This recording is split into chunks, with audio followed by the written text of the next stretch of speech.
light, light, light. Let there be some. Alright. Need to rent cards. Renting cards helps to play the cards.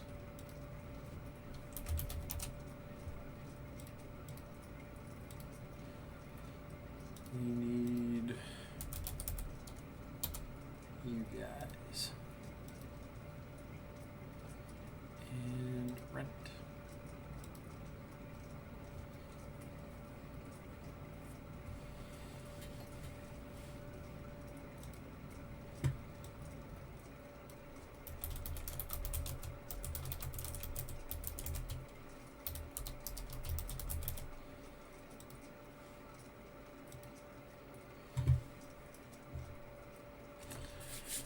Alright, so last night in my exhausted haze, I decided to run through a league with this Jund Shadowed list. I say this Jund Shadowed list because I think the numbers are a little bit different here and there to what we're kind of seeing more often.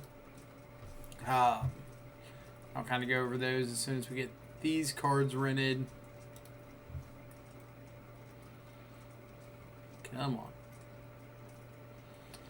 I decided to run through a league with it last night. Ended up 5-0ing with wins over Merfolk, The Rock, Gruul Midrange.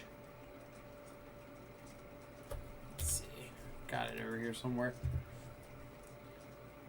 The Rock, Merfolk, Gruul Midrange, Red-White Land Destruction, and something else. Dredge. And so I decided I would try it again today, see if it was a real configuration or if it was a glitch in the matrix. I don't know. Probably don't need like the Alpine Moon or the third Cleansing Wildfire. So maybe I could come up with something to replace that with. But some of the differences between this and traditional like Jund Shadow lists at the moment, especially with Lurrus as a companion, are I'm not running Swift Spears. In the place, I've got like the Seal of Fire, extra Croxa, K commands in the main. So it gives you a little more staying and grinding power than like some of the current Jund Shadow lists. In the sideboard, the Cleansing Wildfires and Alpine Moon are definitely a nod to Tron that's been showing up a lot more. Wildfire's also got some nice utility against like Utopia Sprawl decks, Eldrazi Tron, things that you just want to set back a little bit. Other than that, everything's pretty straightforward. 3 Veil of Summer because I think it's like the best card at the moment in interactive matchups. So I don't mind having the extra copies of it. Maybe we just run through with the exact 75 and see how it goes. Something, something. If it ain't broke, don't fix it. Alright. League. Change decks. Jund. Is this the right Jund? Yep. And let's jump on in.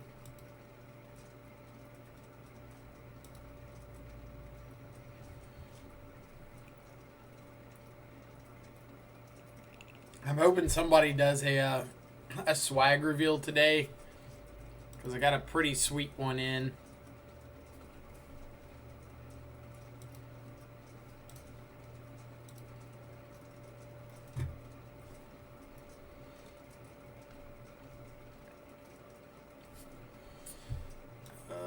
Bolt into Tarmogoyf for Bolt into Scourge. Opponent reveals a Lurrus, so let's roll with it. We'll just go Bauble Catacombs. This way we can scry on their instep. See if we want to draw into whatever it is.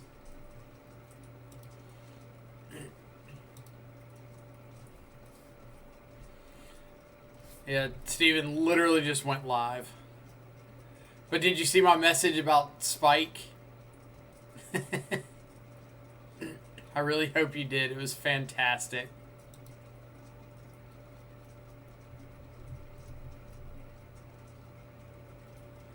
No Grixis Bolt. Well, we've got a second league. We can change if we need to, but I figured since we trophied this yesterday, I might as well, like, run it back first and see what happens.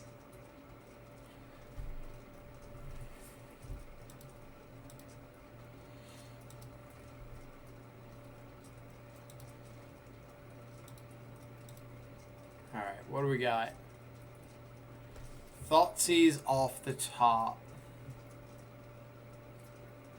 I don't mind Thoughtseize. Ben, how's it going? Ben is a new subscriber to the channel, who now gets access to all of our sweet emotes. I don't think I want Thoughtseize. I think I'd rather just have, like, more action.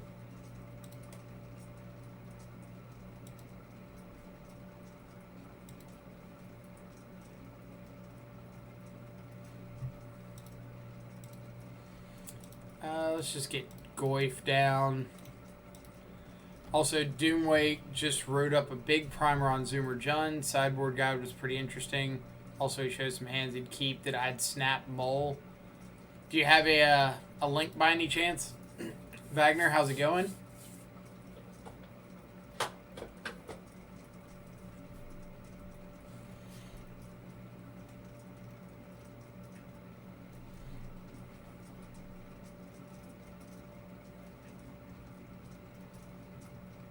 So I would like to see third land here.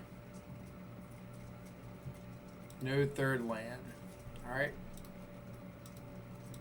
See if opponent wants to take the hit here. They do not, so we'll just drop down another Tarmogoyf and say go.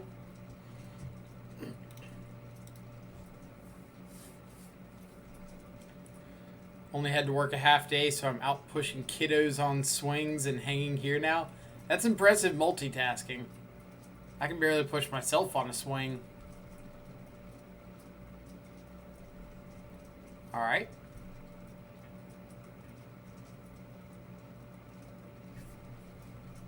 Swift Spear push, sure.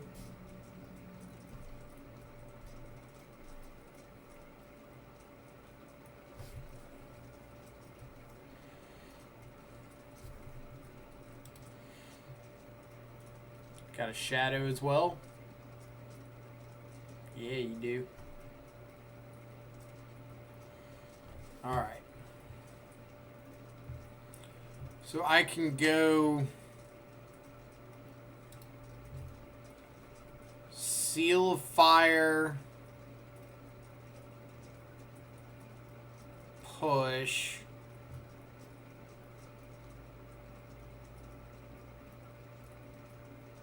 I think, though, I'm just supposed to attack. And if they, like, block here, I go push, second main Croxa. If they don't block, I think I'm still push Croxa.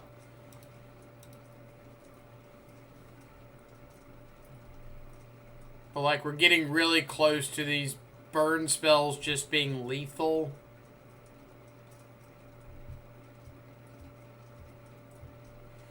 It's connected to his Twitch subscription, so out of respect for that, I won't share. Fair enough. I might go sub. That sounds worth it.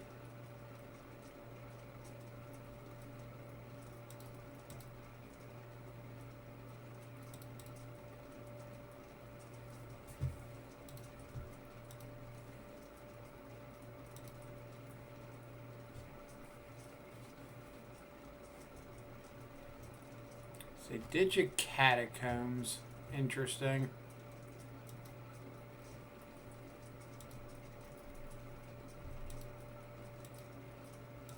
They know about the push.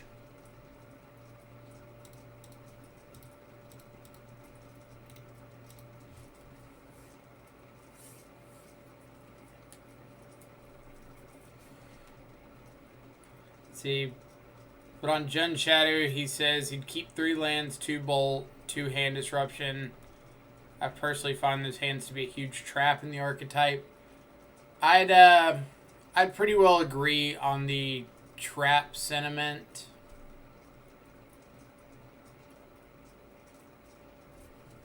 No attacks. So that means this is just get back Kroxa.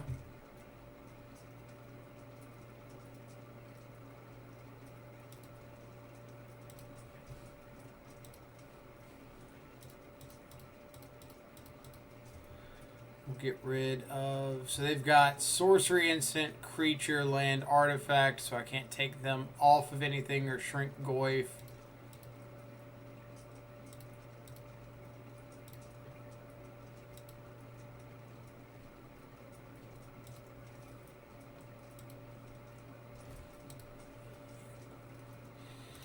So I need them not to draw a Battle Rage.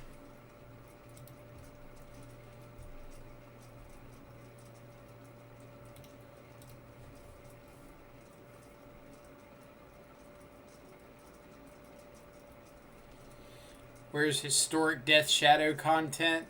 As soon as a Historic Death Shadow list gets ironed out, maybe we can talk about it. Alright. So if they drew the Battle Rage...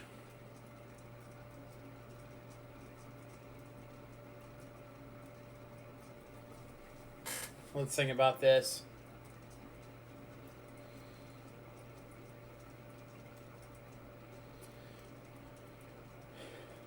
If they drew a removal spell, I get blown out anyway.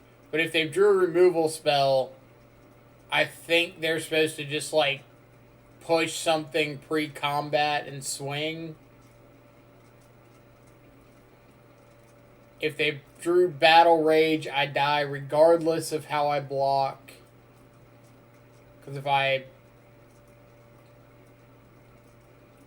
guess I don't die regardless. So yeah, I'm just blocking Goyf.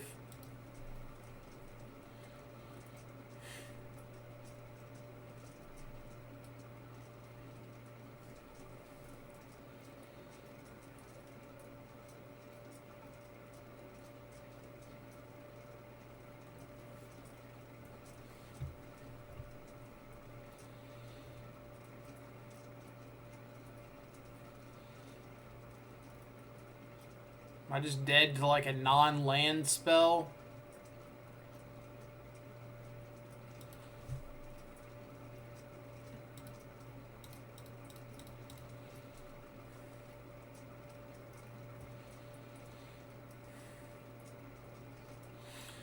So, if they have land in hand, they have to block with Tarmogoyf. Or no, if they have land in hand, they die. If they have non-land spell in hand, they discard it, block with Tarmogoyf, and I die. If they...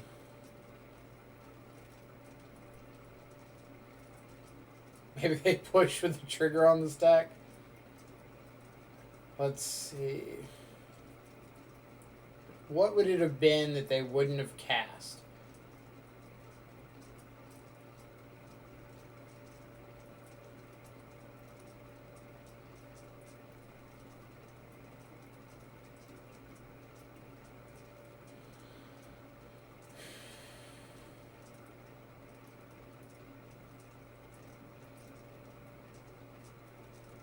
Stay back and play for Seal or a Seal.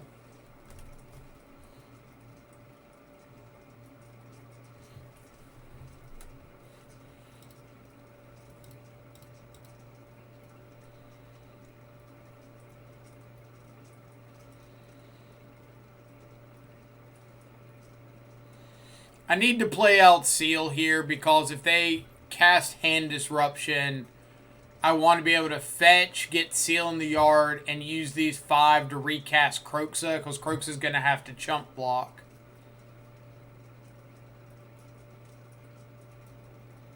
I don't have Mountain. I need to get like a tapped Stomping Ground or something off this.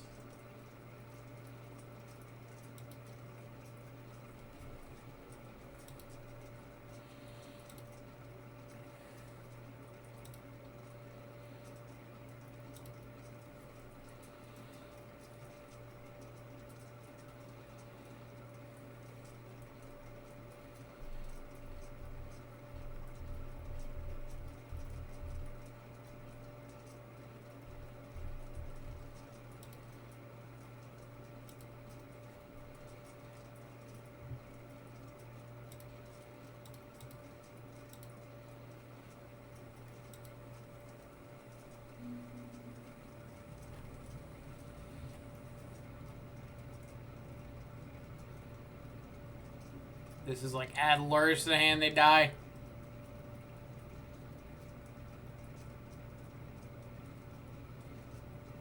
Yep. Alright. Close one. So we'll Seal of Fire first because I don't want them having a priority opportunity once I resolve this Luris. Not that I really think there's anything they can have there.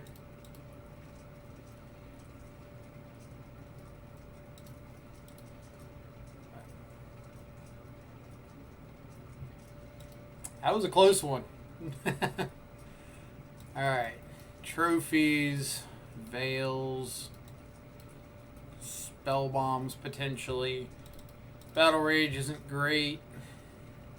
Word out Inquisitions. Keep Thought Seizes.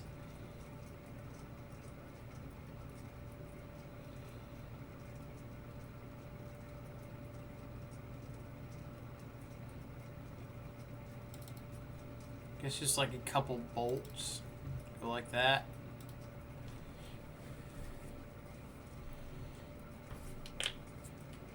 Let's see. What's up, Mike? You 5-0 that league I watched the first half of in the Discord. I did. Did end up 5-0ing. Somehow.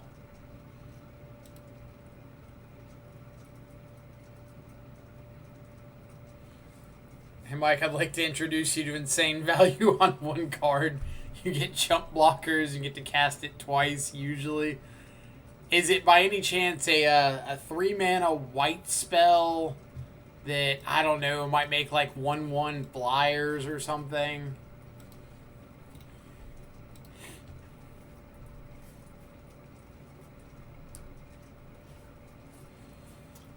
How's Force been for you? I think, to me, Force is, like, necessary evil.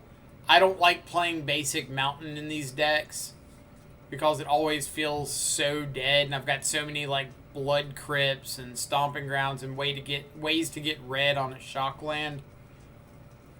I just Stomping Ground bolting here.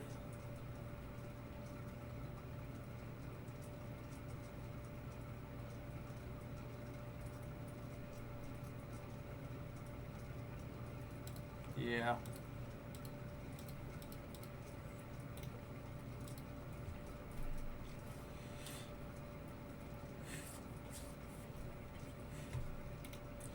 Like, I like Basic Forest more than Basic Mountain because I feel like for me, Basic Forest gives me a chance to win through things like Blood Moon.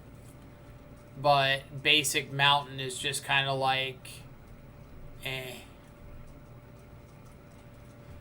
Alright, so my Dismembering Tarmogoyf playing Shadow. I Dismember, go to 13. I could just play like Peatland Shadow or Blood Crypt Shadow. Or I could just play a Tarmogoyf of my own.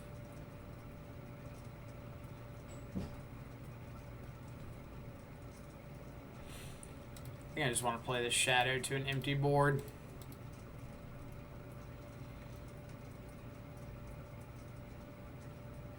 And yeah, if they got Bolt and they want to bolt my Shadow, That's fine.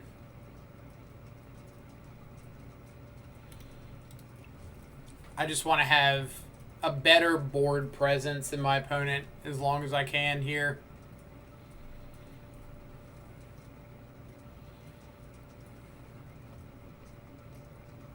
Scourge, sure. Scourge and push, you got it.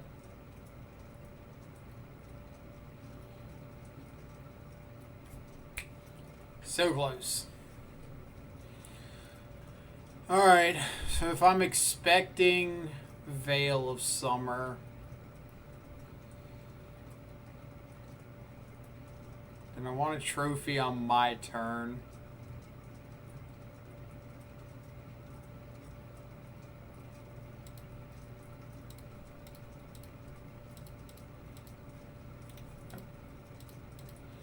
That one.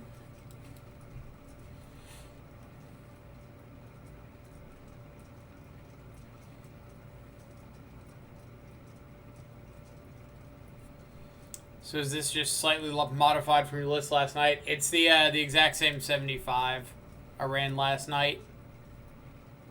I just decided to run it back and see what happened.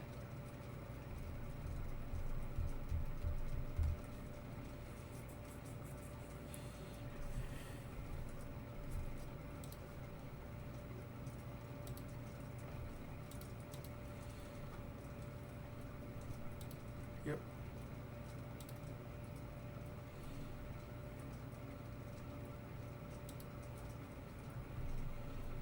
Shadow, and I assume add Luris to the hand.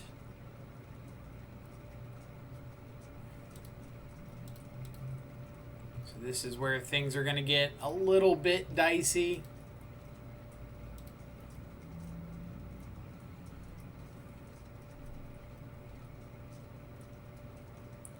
So I think I'm just going Crypt, Scourge, Goyf.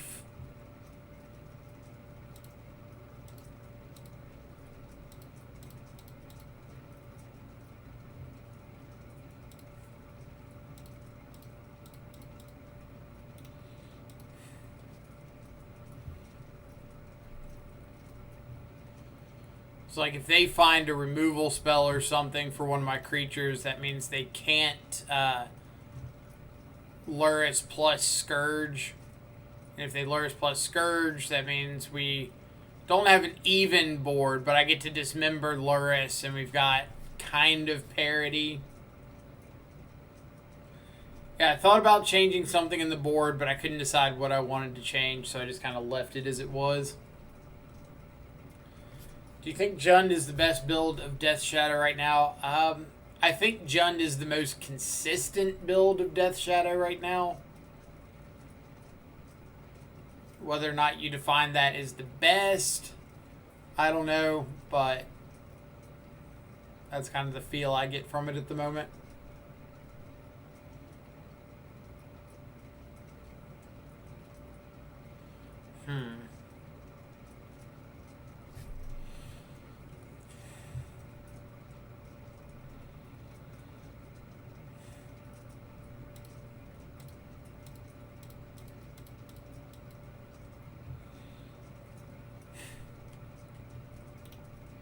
Not going to offer up a Scourge trade.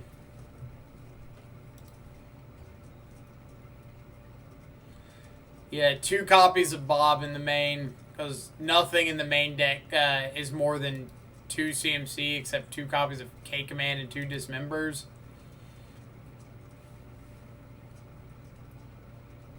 And since there's just like a lot of value mid-range matchups at the moment, I wanted to try it out.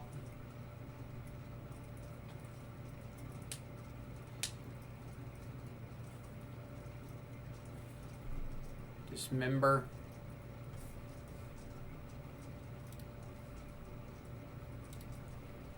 Well, that is gonna kill me.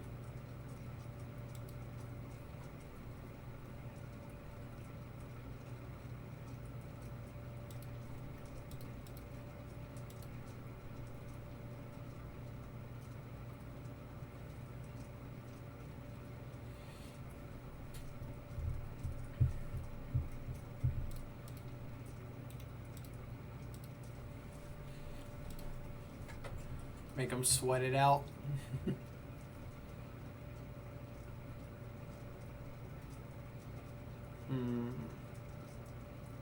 On the play, Cleansing Wildfire is a lot better. I still don't necessarily think this is like a Wildfire match, but if you happen to see them, they're pretty good. I wonder if they're just better than like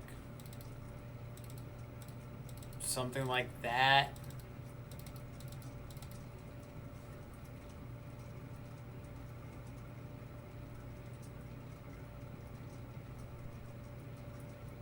We'll give it a shot. Like, I don't think I've ever brought Cleansing Wildfire in this matchup, but I'm kind of down to see what happens.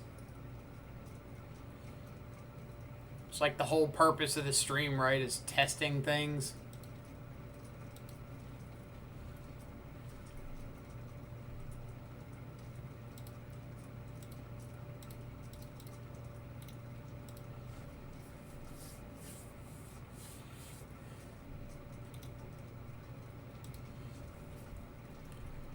Exactly. Experimenting.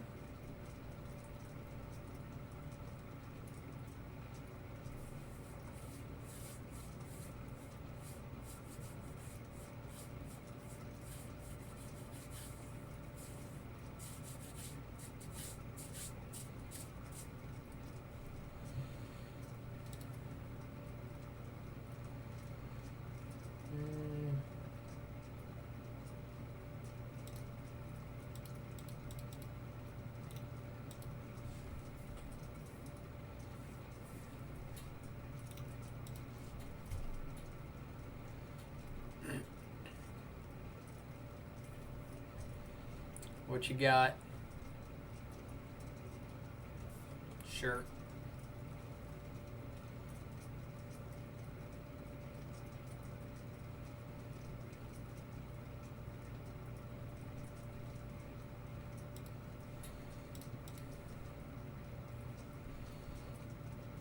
So let's get Blood Crypt, get us a little bit closer to Grixis getting back.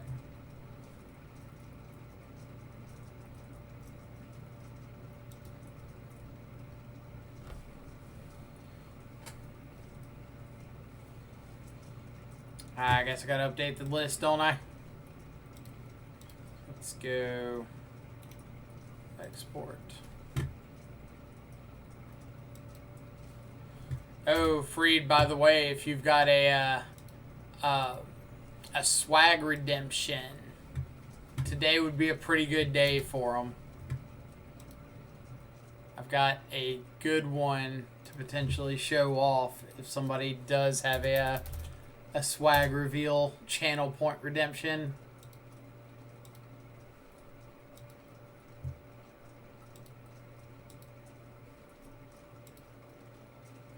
Alright, deck list should be updated now. Bam.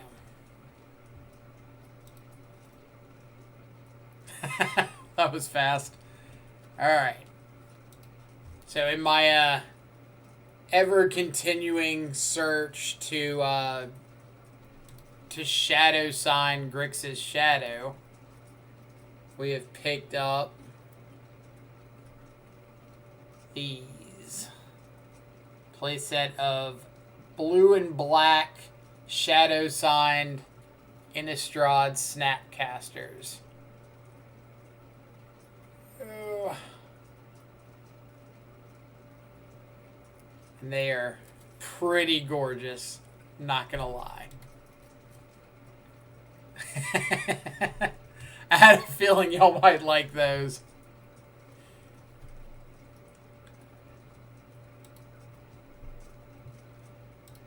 The best cast or Snapcaster don't at me. They are the best. No argument there. But I do think the Pele Snapcasters, the Judge promos, are pretty sweet too.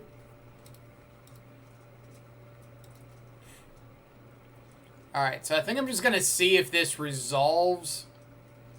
And now that it does, I'm going to add Lurrus to the hand.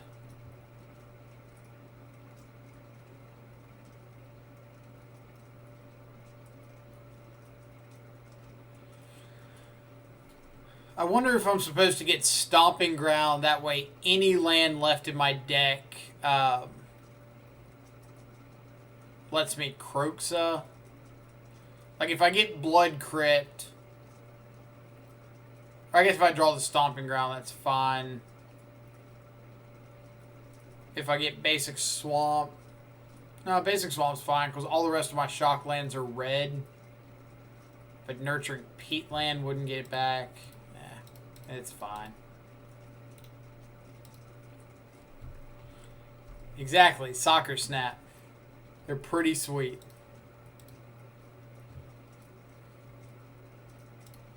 Opponent is drawing a Veil of Summer. Interesting. So there's Tarmogoyf.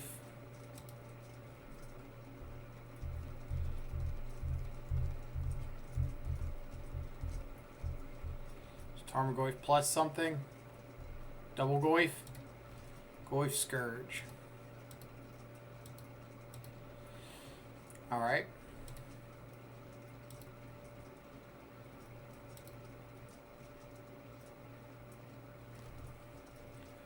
So I can Luris plus Scourge of my own here.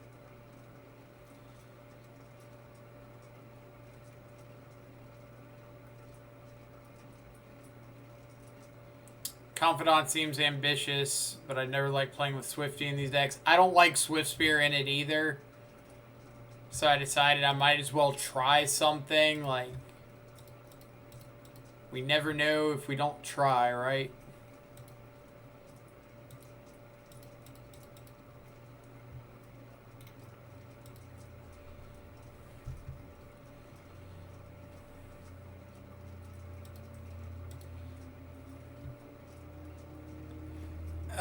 It's like worst case scenario.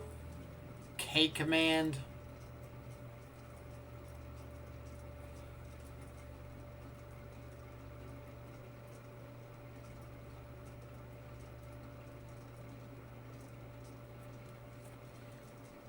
There's a ton of removals, so at least you shouldn't have a problem killing Bob when you think he'll kill you first.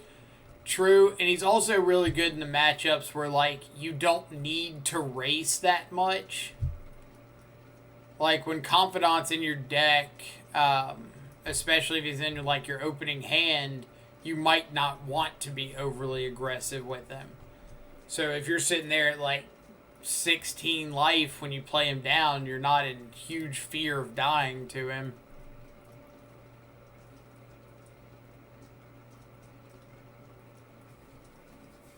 So, I know they've got Veil of Summer, K Command.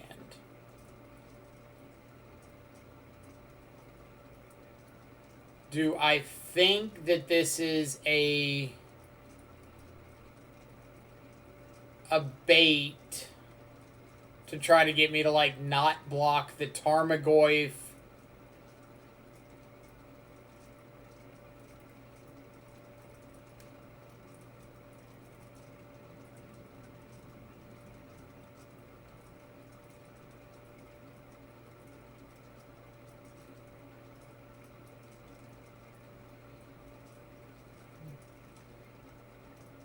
So,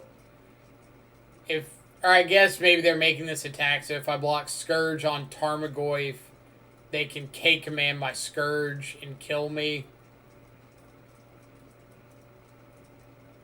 Or K-command my Scourge and kill it. Or if I block Scourge on Goyf, Luris on Scourge, they K-command my Scourge to kill it, and they're left with a Scourge and a Veil. I've got an empty board. If I block Scourge on Scourge, Scourges trade. They K-command, kill Luris, get back Scourge, something like that.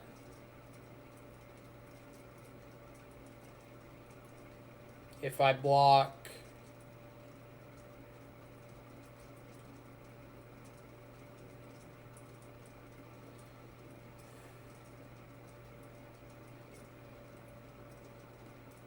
What if I, like, don't block with Scourge at all? What if I just put Luris on their Scourge?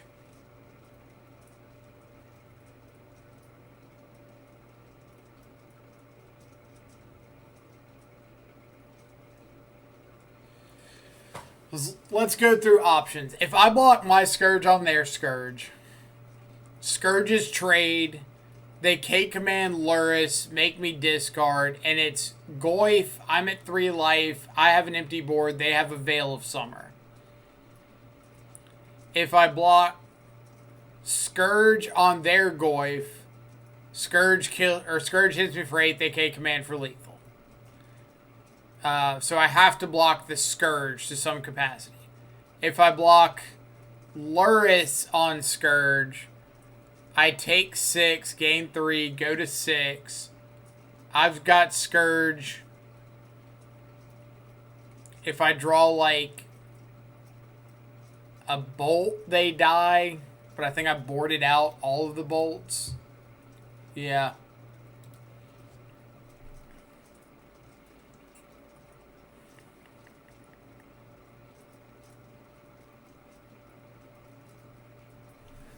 I think it's just Luris on something and keep my Scourge around, honestly.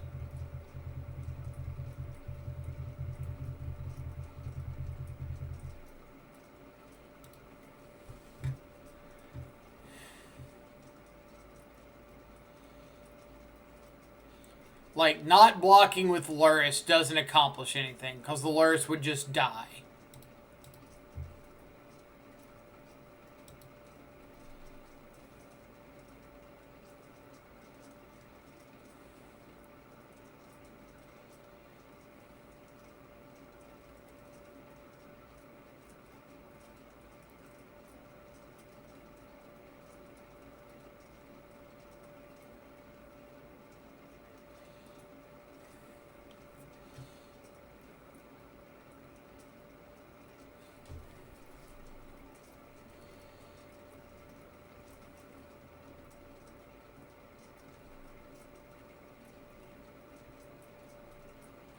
They could K-command before blocks to prevent the lifelink.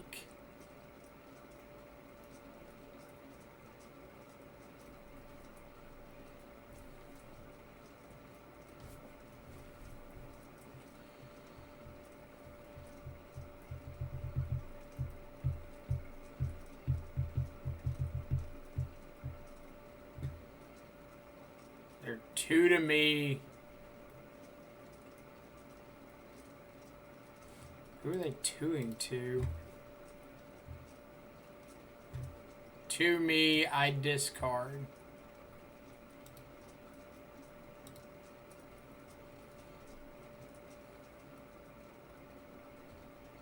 All right.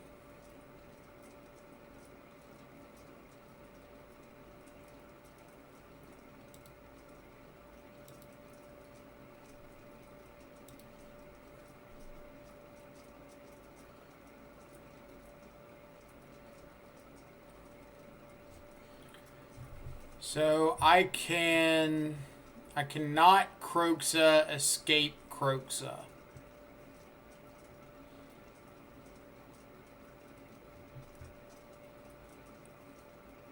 I'm a black or red source short.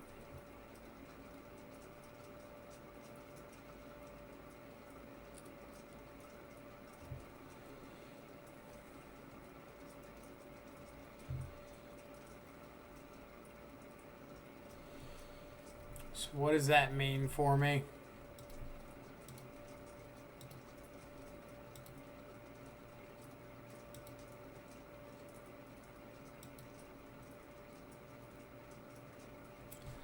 If I still have the basic swamp in my deck, I could Thoughtseize myself, take the Kroxa, escape it.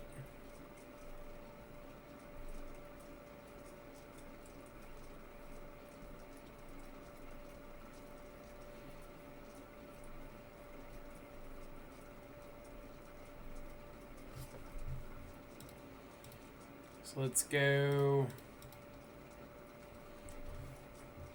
They've got Veil Unknown, so if their last two cards are like 2 lands, they just die to this, which is kind of funny. Oh, no, I couldn't have thought Siege because they had the Veil, right?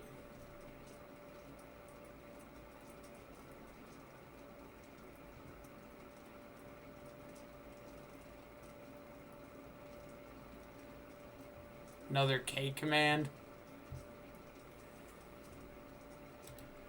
Alright.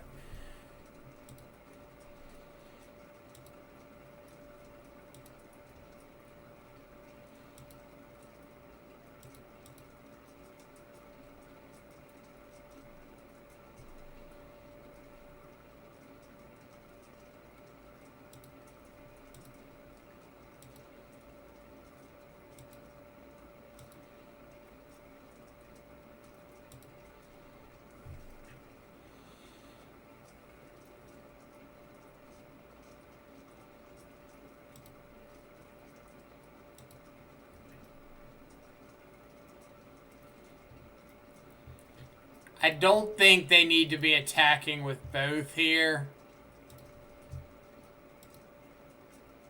Because, like, if I just have a Fatal Push here, they have, like, dug their own grave, right?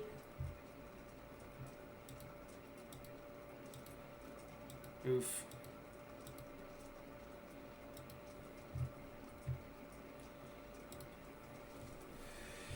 Alright, so maybe we need to rethink the basic forest.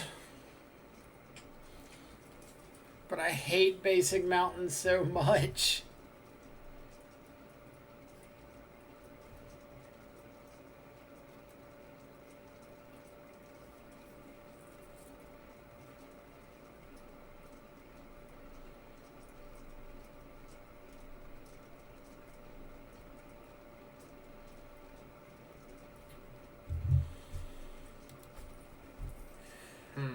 That's like the first time basic mountains come up.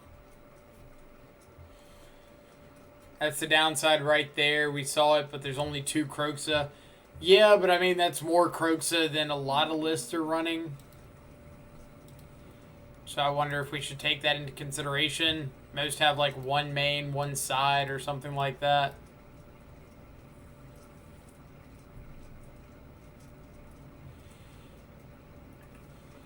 Alright. So here we go, Catacombs Pass. If they're on like a creature deck, we can start killing off creatures, slowly lowering our life total.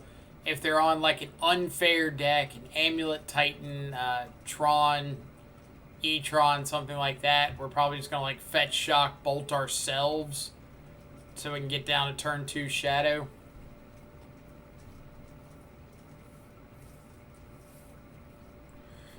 The upside is versus Burn, just playing Forest Goyf on 2, not getting fielded off green versus control.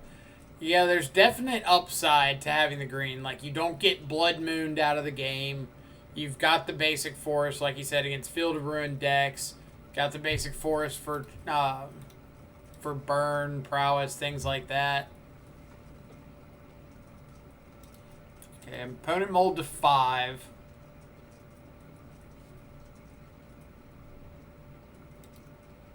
It's not hammer time.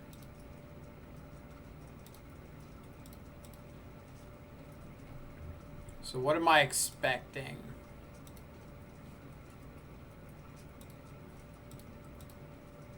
I think I'm actually just going to Fatal Push. Because I like having the option to bolt myself.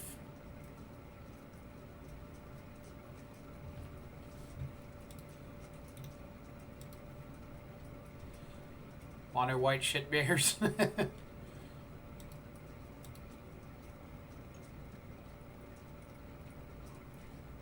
I just got like a full glass of ice and water like 20 minutes ago and the ice is already melted.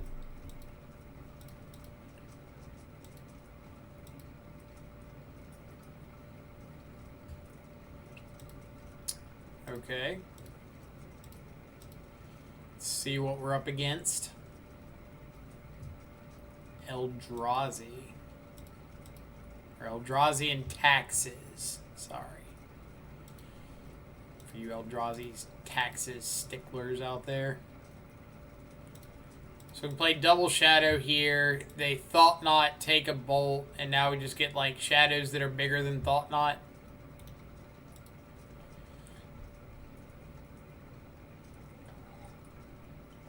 Does the Dunes give away Eldrazi?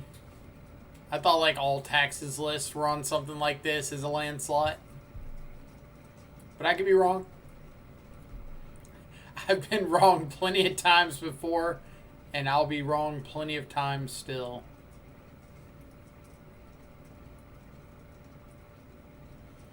Something, something. I like keeping the bolt for the flexibility of being able to bolt myself. I like that one.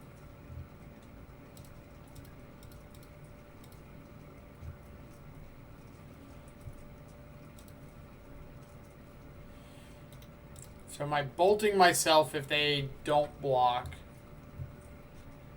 I think yes. Because if I don't bolt myself here, like I'm just worse against a another Thought Knot off the top.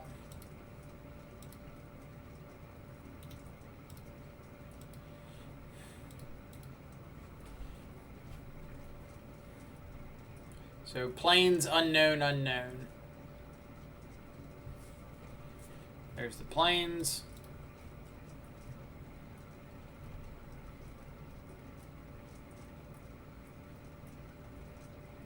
So not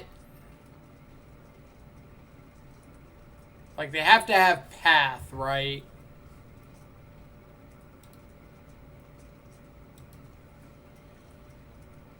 Because they're just like dead to known information with the peatland if they don't have path.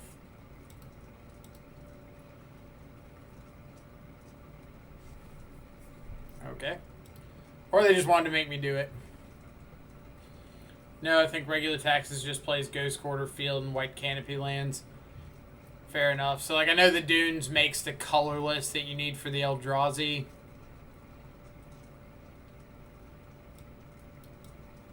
So if it's Eldrazi, I'm less concerned with, like, Leonin Arbiter.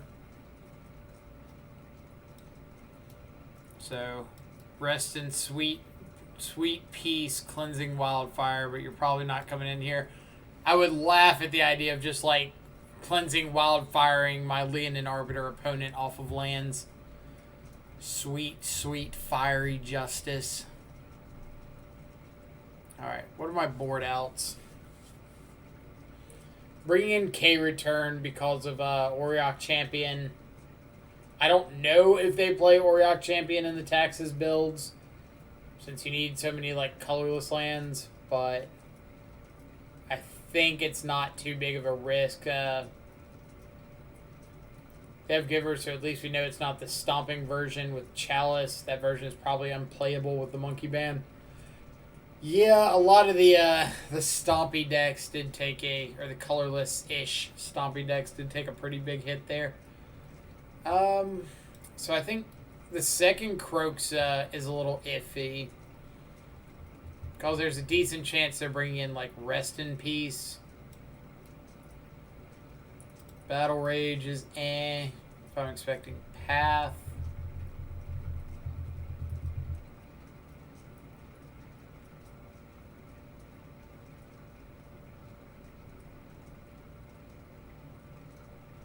Do I want to cut Seal? I feel like I want to keep Seal. I guess it doesn't hit Displacer. That's kind of like the big one here.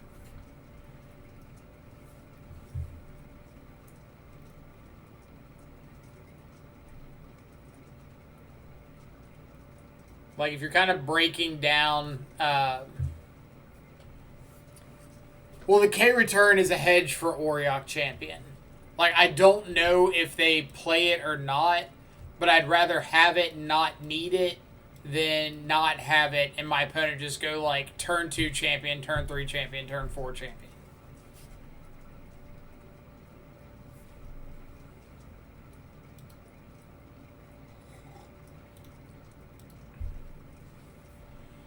Like, it's been a while since I've seen an Eldrazi tax his opponent. So I'm just kind of like casting a wide net here.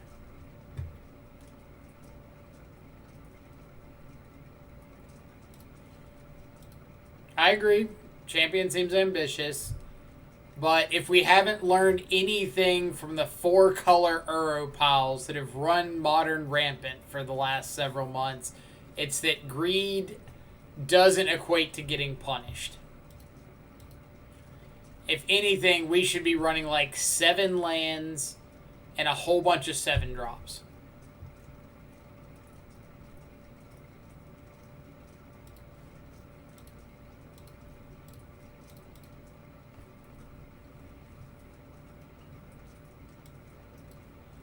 Something, something, rest in peace.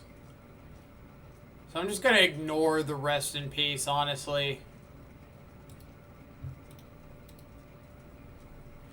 New deck, 7-land Shadow. Somebody in a Aspiring Spikes list or chat earlier was asking things like, do you think land grant would be okay in Modern?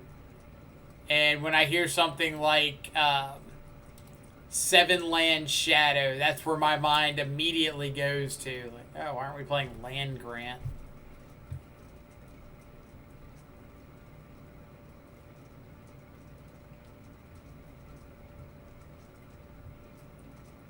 So let's just get Bob down.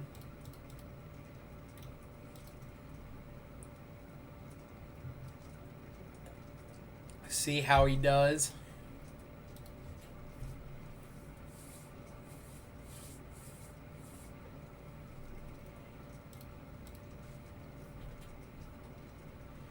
They have their 3rd land. Thalia, Guardian of Thraben.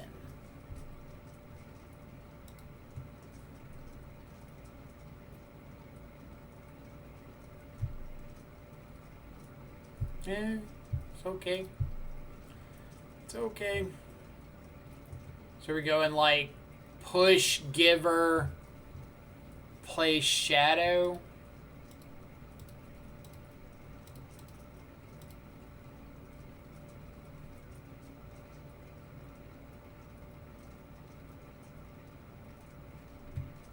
You got it.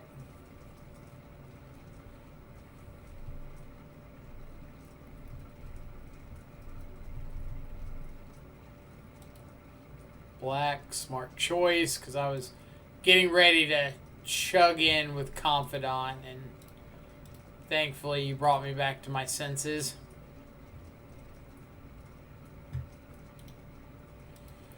People just love talking about the ban cards and why they'd be fine now. Well, people like talking about their pet cards, right? Like, oh yeah, Splinter Twin's fine. Birthing Pod's fine. Artifact lands are fine. You know what I would hate to see is Modern run rampant by turn 1, Seed of the Synod, Mishra's Bauble, Emery.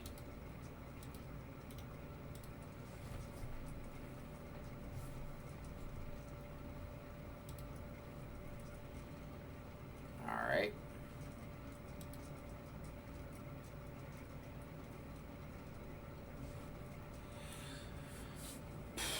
So I think I just have to pass and plan on like trophying this Skyclave apparition inside a combat.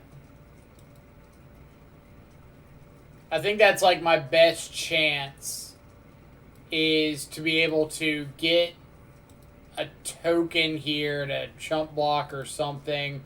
Or maybe they go for Flicker Wisp on the Skyclave.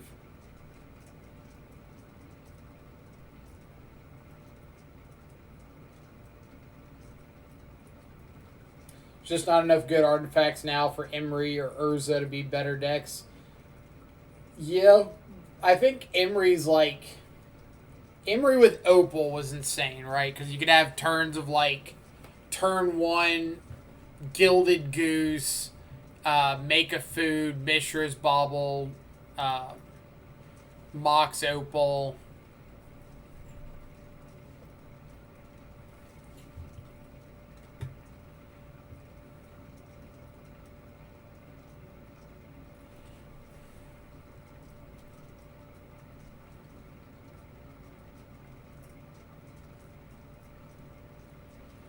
Alright, so how am I dealing with life total here? Let's say I trophy the apparition here. And I get my 1/1 token. I could block.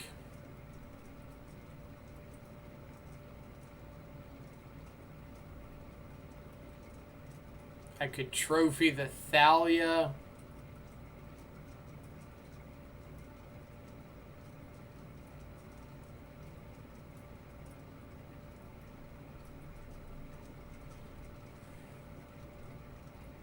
I kind of think I just trophy the Thalia, honestly. And if they go like Flicker Wisp, bounce Apparition, give me a token, end of turn, get Apparition back, take Confidant.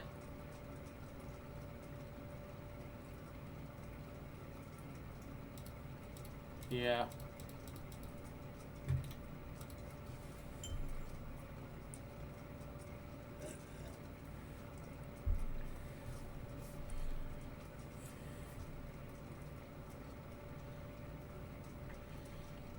At least second Thalia and Flicker is covered with killing Apparition. Yeah, but the Thalia just hitting me in the face isn't. Like, Confidant starts becoming more of a liability if I let the Thalia just sit there and hit me.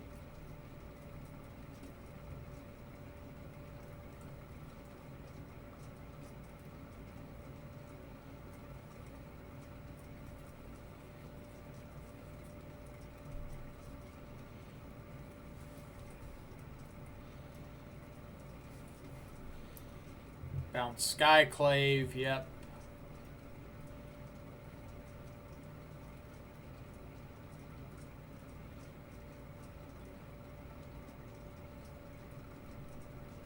Yep.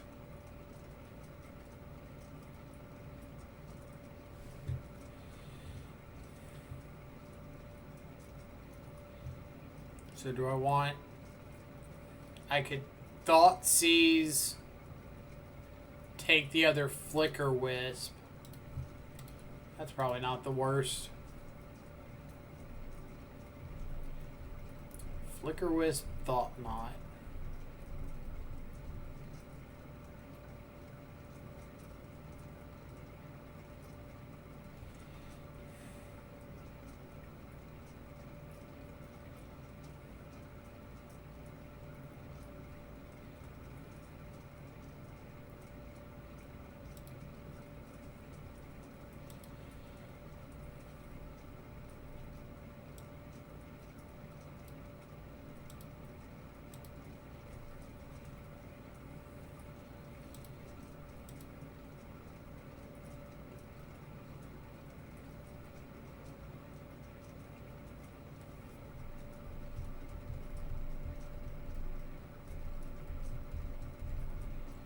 I've heard there have been issues with Magic Arena today.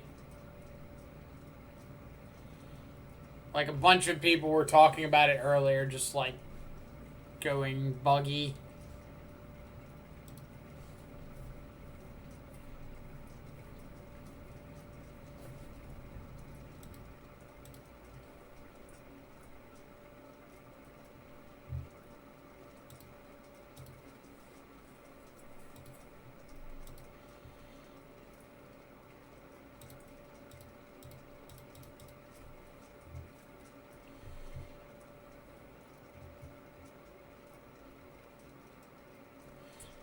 What's up, hot boys and gamer girls? You know you're in a Magic the Gathering chat, right? We have neither of these things. We have socially awkward boys, and I don't know if there are any girls in the chat.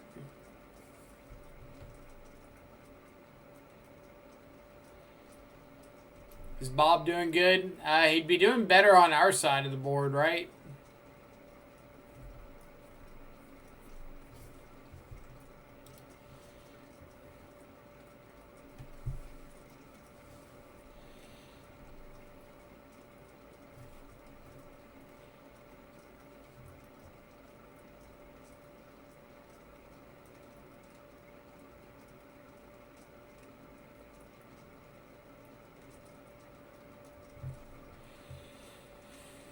We're certainly seeing the awkwardness of Scourge here, right?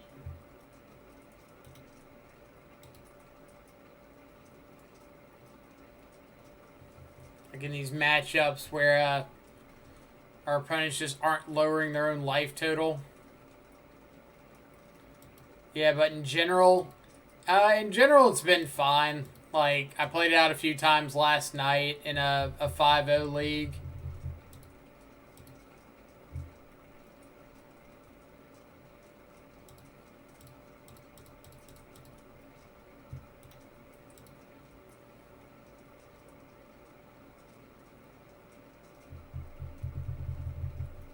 Yeah, we just need to find a way to get these online and we might have a shot here.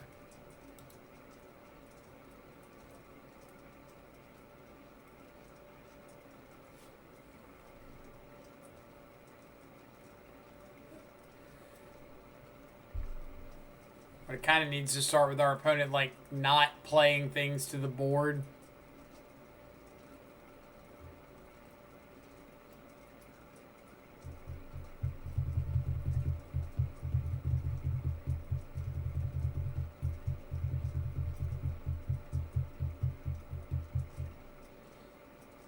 Alright. There is something sort of resembling light somewhere near the end of the tunnel. Maybe.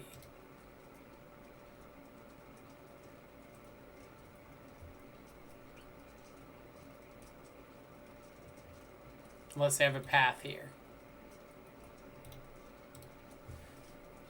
Still 1/1s on turn 6. I mean, we would have been in really good shape if they hadn't have top decked that Skyclave apparition the turn they did and taken our shadow. Because we would have gotten one attack in with like a shadow or a confidant or something. And then these scourges would have been live. But because they got that Skyclave that turn, we just couldn't get a single attack in.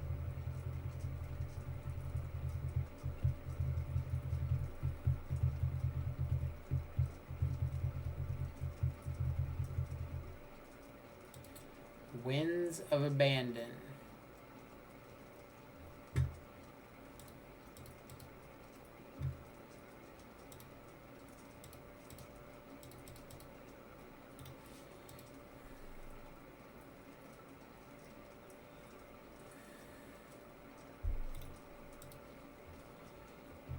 It's okay.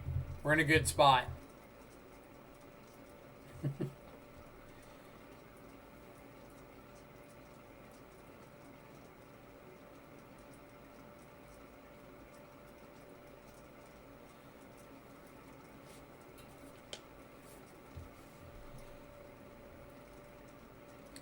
Flicker Wisp.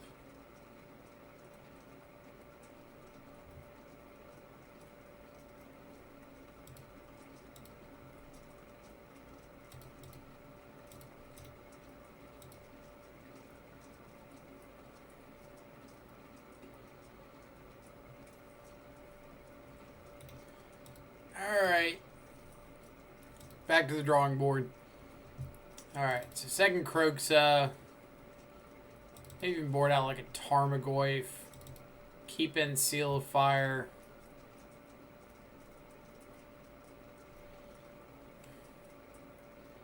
I don't think the Glamour is quite where we want to be. Maybe just keep in like a Battle Rage. So we saw Winds of Abandon is the only removal spell, which we're assuming they're running Path to some extent. Like, I think you max out on Path before you even run the first Winds of Abandon. Maybe Wildfire's not the worst if we just get to take out, like, Temple or Sheffet Dunes or something.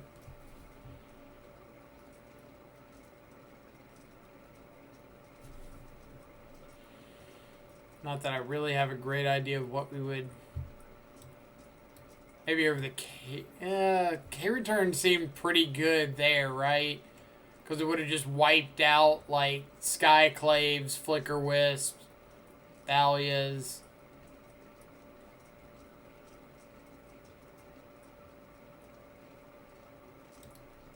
Alright, we'll see what happens.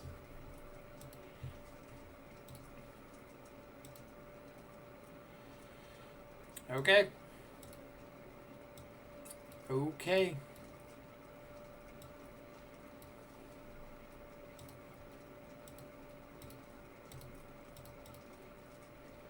This is like a good Jun mid-range hand, right? Skyclave, Skyclave, Giver, Thalia's Sword. So we'll take Giver. We'll get down turn 2 Confidant and at least try to like draw a couple cards while they find mana for Skyclave apparitions.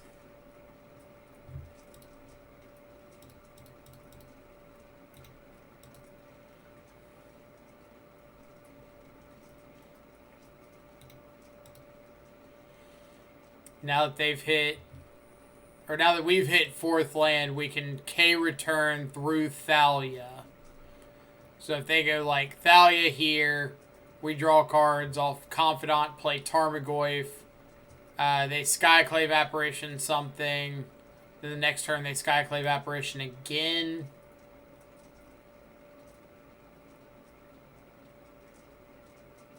Okay.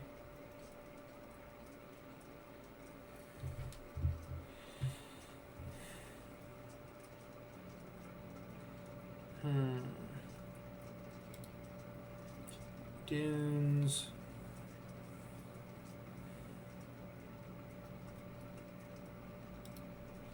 I think I'm still playing out the Tarmogoyf here. And passing.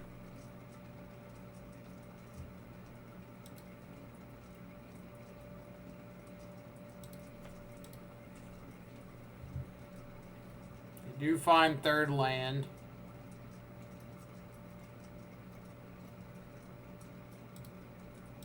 Yep.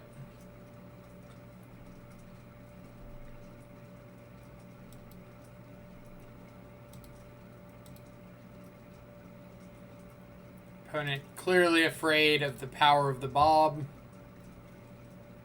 Rightfully so. Alright. So my hope here is that they Skyclave Apparition again. And I get to, after they take the Tarmogoyf, K return and wipe everything.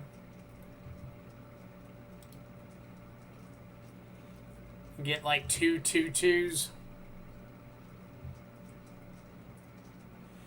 Looks like some people are playing Modern Inverter. Might have to give it a spin. Bonus the deck has to be great with Mill, or great versus Mill with Jace Wielder in your deck. I mean, that's what we played Magic decks for, right? Is like the Mill matchup.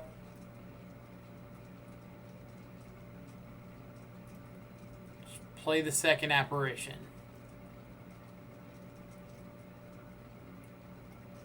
You know you want to. You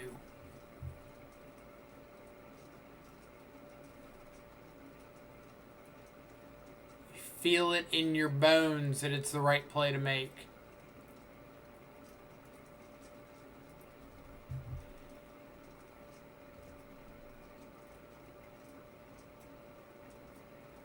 You've never been so sure of anything. Winds of Abandon? Boo.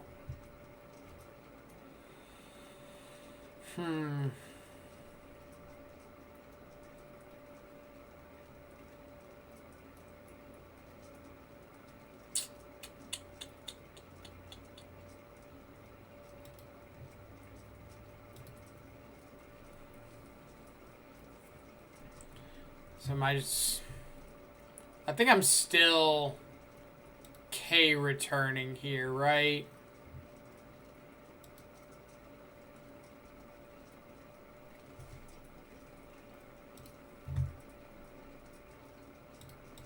Yeah, I think that I am.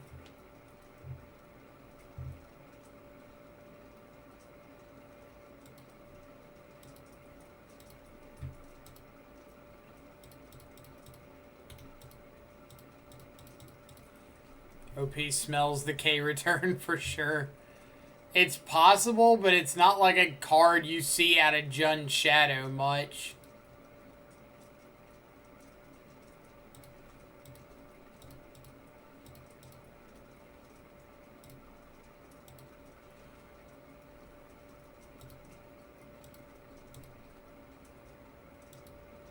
They smell what the mic is cooking.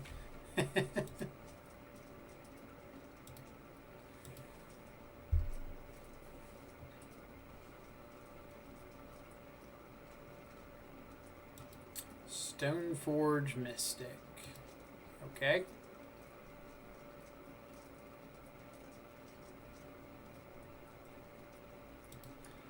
Not the Batter Skull. Anything but the Batter Skull.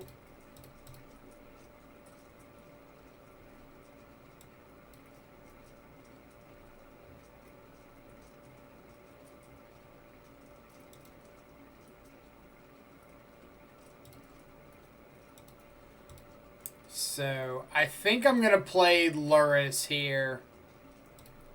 Because if they Skyclave this, I'm not really upset about it. I get to kill the Skyclave and just have like 5 power worth of beaters. Unless they just drew the path.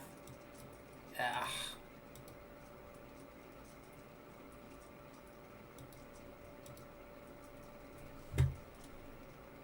Why, path? Why doth thou curse me so?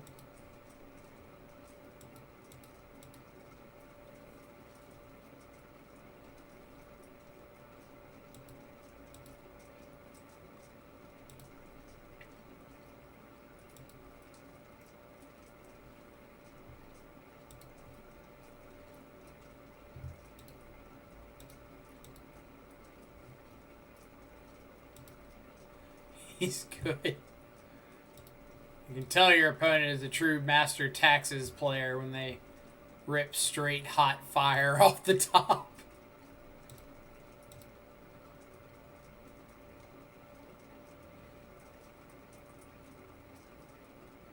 Thought not seer.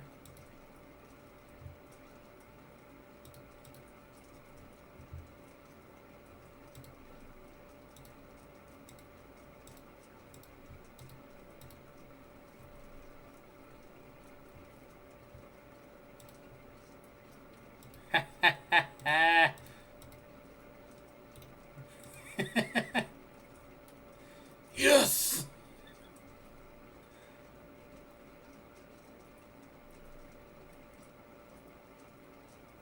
Did you get a good look at the cards, opponent? Did you see all of them?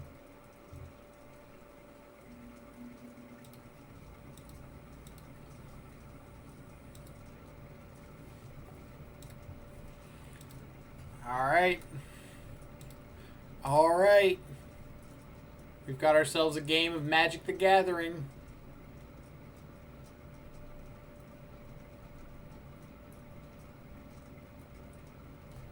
No! Opponent, stop! We have a family. Why do you hate me so?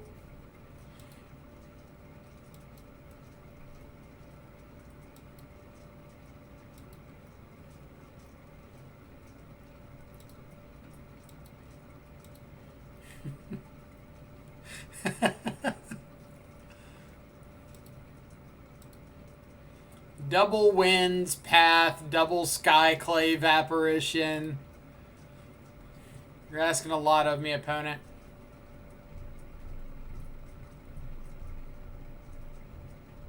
And I'm out here just trying to Teamer Battle Rage a 1 or 2/2 Blue Spirit token.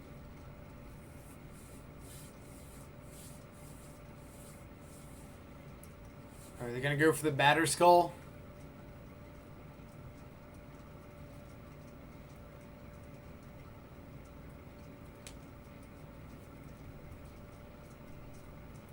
Draw a card. Sure.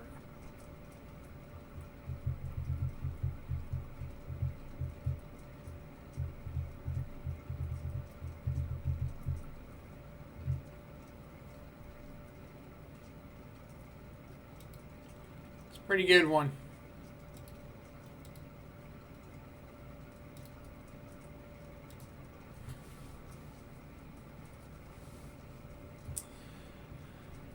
All right.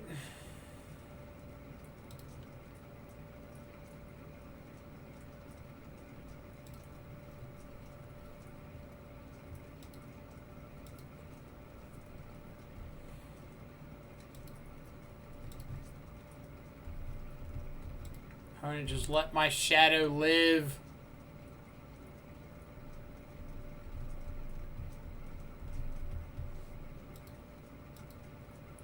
So we've got 2 more bolts, another K command, a seal of fire that are all just like lethal to the face.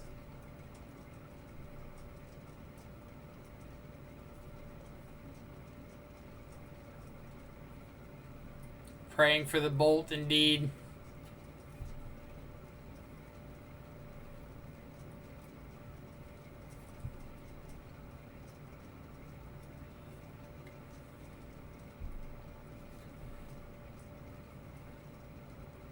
Just crack your silent clearing, opponent.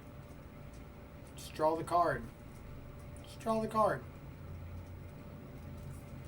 Oh my god. Like I know about these cards in hand. You've got to draw dead eventually.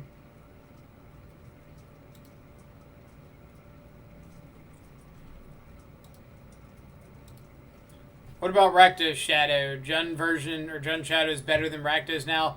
Jund is more consistent than Rakdos. Because like in the Rakdos versions, Swift Spear is just there to turn on your Scourges, which isn't good.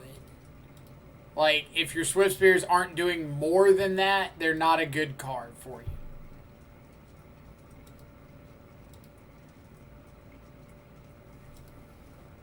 And Jund gets to just replace Swift Spear with Tarmogoyf. So you get like those Thoughtseize into Tarmogoyf openers. It makes your turn 1s way more consistent because you're not worrying about like Swift Spear plus Bobble instead of Hand Disruption when you just know you can Hand Disruption.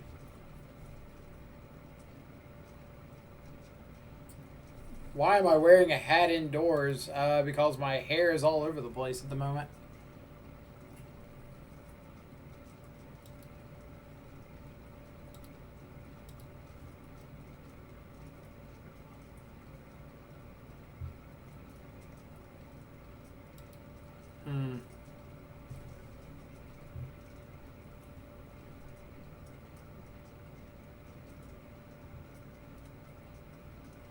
That's a weird no attack.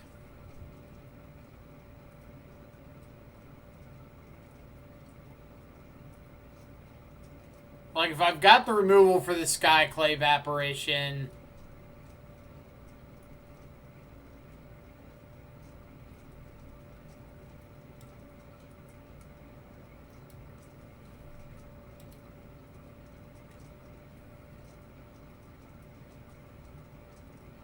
he smells things.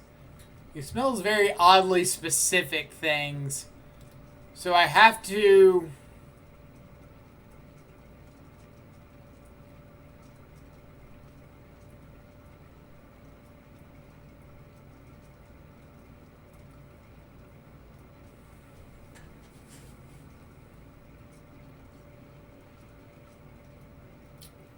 Like, if I go for K command, kill the Skyclave apparition, make them discard. If they hit the land, they can just play Sword of Fire and Ice, equip it. I guess they can't attack through.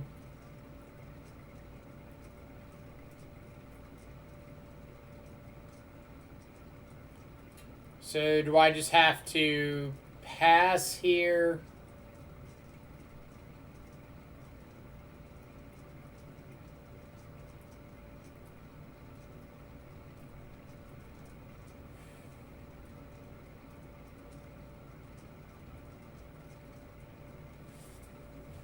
Yeah, I guess we don't have to do anything.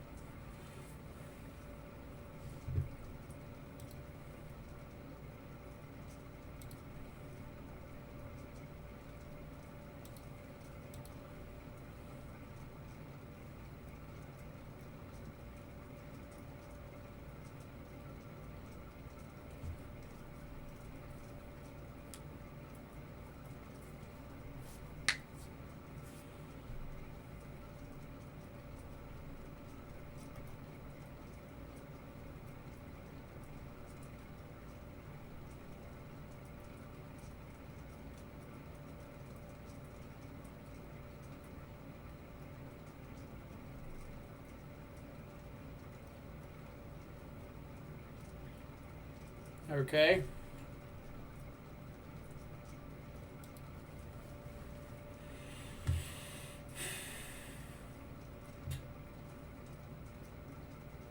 Annoying, but not the end of the world.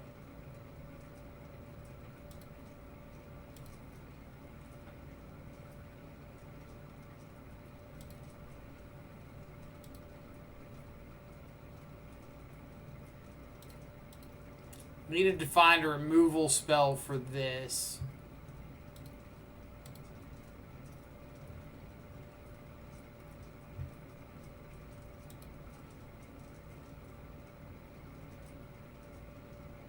But I can at least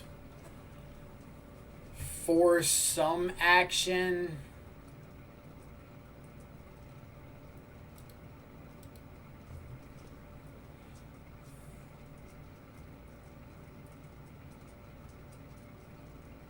So if I go to Battle Rage, he displaces the shadow. I K-command, kill the Skyclave.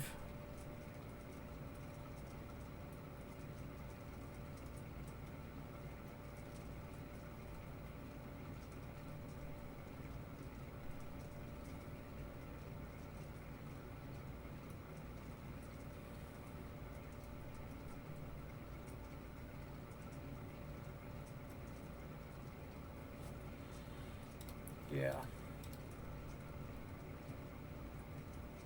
I've got to force the action and get this Skyclave off the board.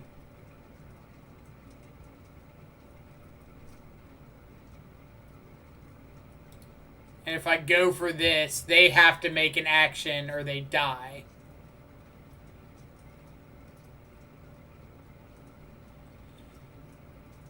So whatever action they go for, if they go for Flicker the Skyclave, I K-command the Skyclave. If they go for Flicker the Shadow, I K-command the Skyclave. Either way, the Skyclave is off the board, so they can't get my Shadow off the board. That's the important part here.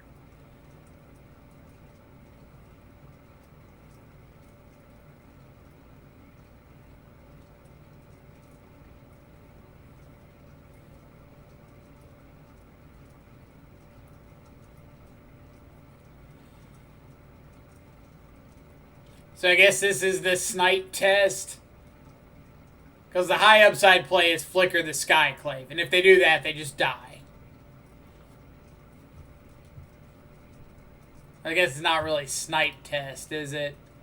So now we go like discard, kill Skyclave.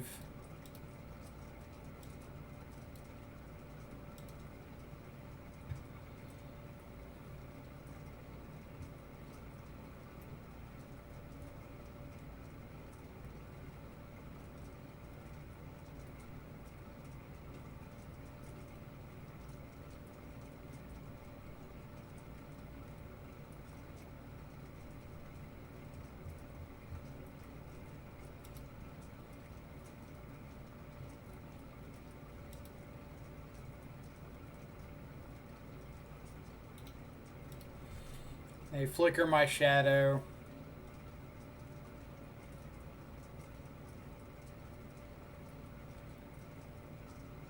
And we continue on with life.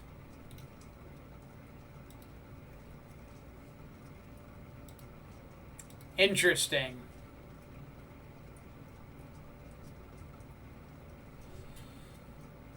So I know their hand perfectly.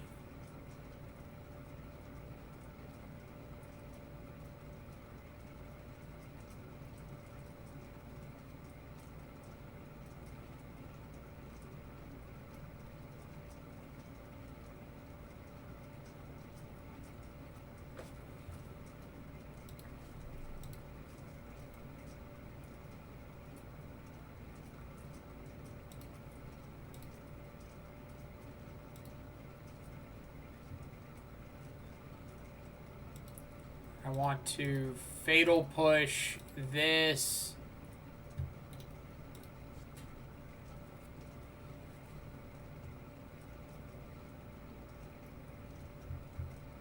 And I assume they respond by flickering my token.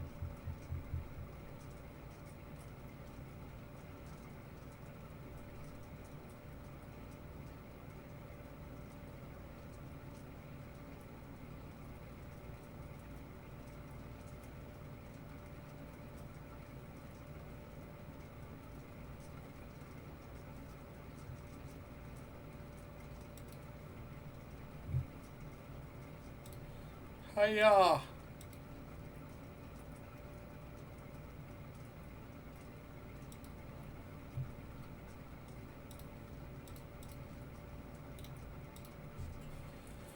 They did not cast Thought-Knot Seer, no.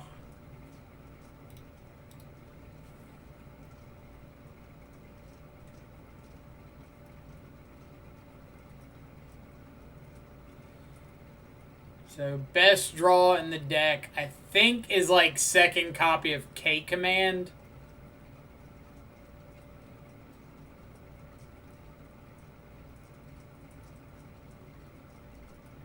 I should not be surprised there. So now it's K Return.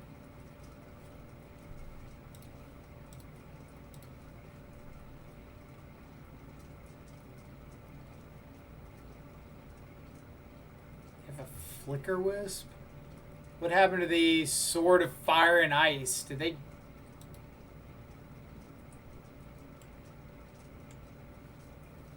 Oh, they discarded that to the K command earlier? So I think Batter Skull is the card that I just, like, can't beat here. Like, if they get Batter Skull on this Auriok champion, it's just game over. He's good.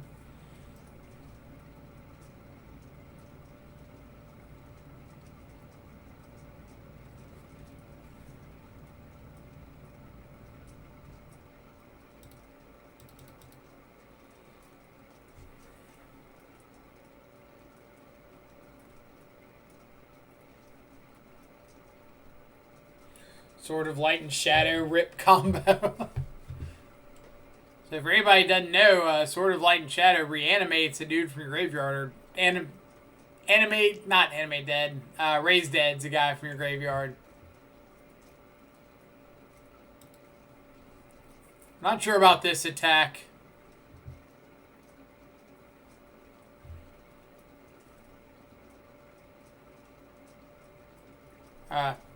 Guess that makes sense. Sure. K return off the top one time.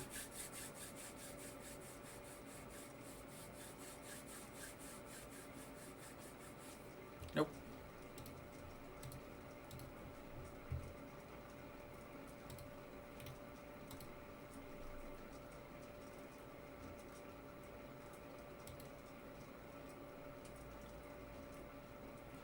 No K return. Oof. Kind of like a K return. I mean, it's 1 black instead of 2 and a red. Instead of killing everything on their side of the board, it takes a Sword of Light and Shadow out of their hand. So yeah, they're basically identical.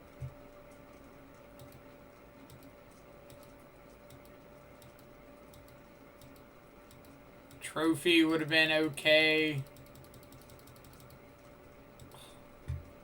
Bunch of stuff in that line would have been okay somewhere, right?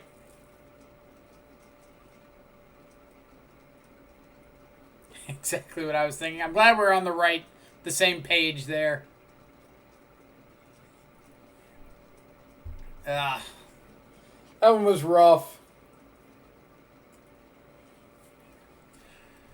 Why is Sword of Light and Shadow a thing? This is like the 3rd time I've seen it today.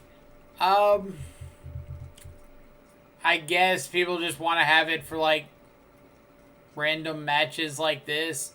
Your creature dodges black removal. It's really good against Scourge of the Skyclaves. It's a decent-ish value card.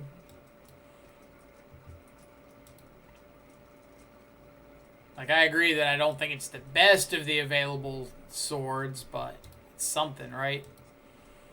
Alright. So we're going to go with the tried and true Jund plan of attempt to rip our opponent's hand apart.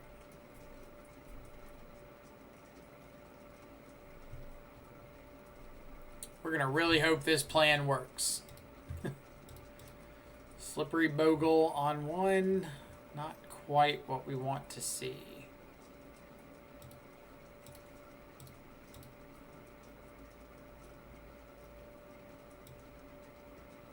Path to Exile, Daybreak Coronet, Spirit Dancer. So we're going to take Path and hope they miss on second land.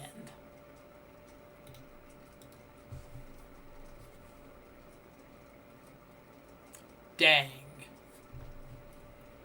We almost had them.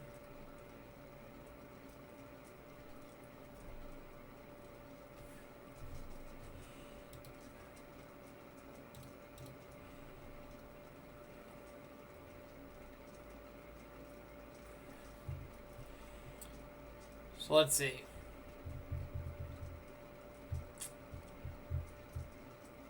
I think I just have to Thoughtseize Daybreak Coronet.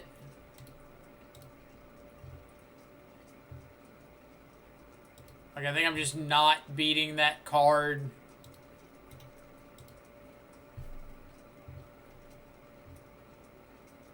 So if they brick for a turn or two, next turn I can play out a Tarmogoyf that's bigger than the Bogle. So that's a start. I might have to take another hit so that I can K-Command, kill this Spirit Dancer, make them discard.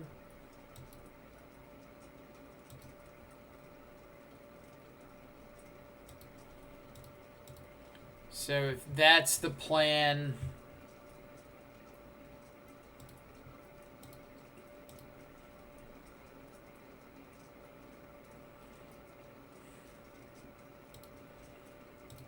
Yeah. I think I have to do that.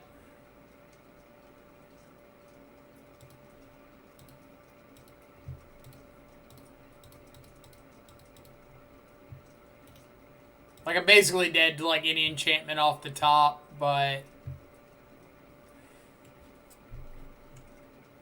it at least gives me a shot here. Because I think the only way I'm winning is by getting down Tarmogoyf, getting an attack in, and getting down Scourge the following turn.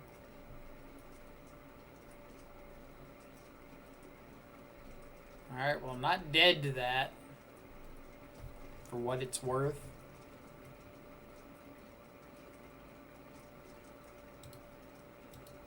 Let's go Goyf, pass.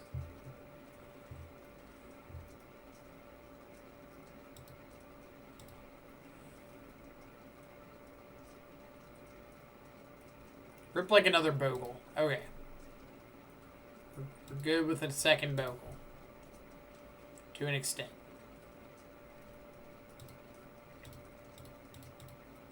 Shadow.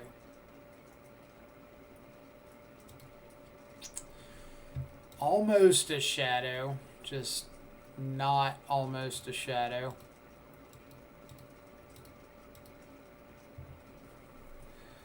Can't attack because of being dead on the crackback and all that.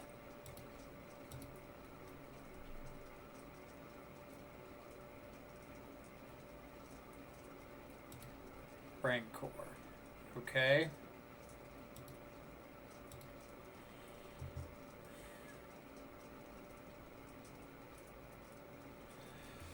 So, if I go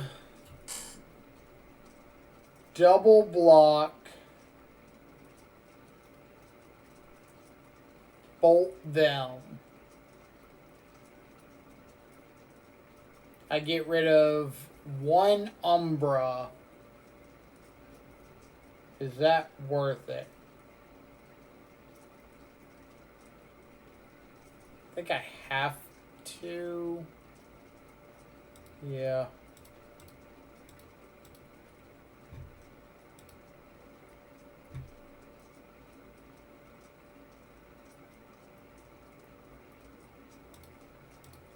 Bolt you. So one of my guys is going to stay alive. I'll get rid of one Umbra.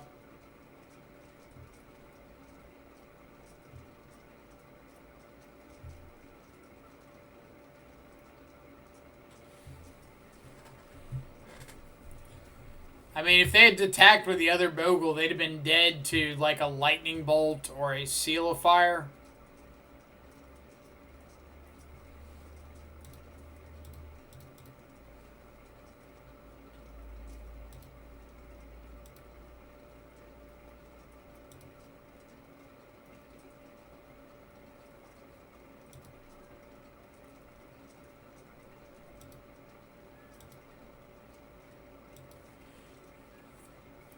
If you drag Scourge to the left, no Umbra will die. Yeah, well, he'd first strike, kill the Scourge. Tarmogoyf was still a 5/6, so it would still be assigning lethal damage to the Bogle.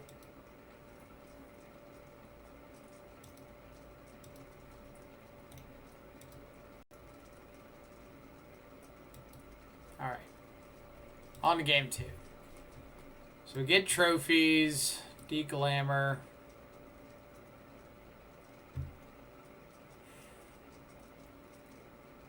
K return's like okay for picking off late game extra Bogles, but pretty otherwise.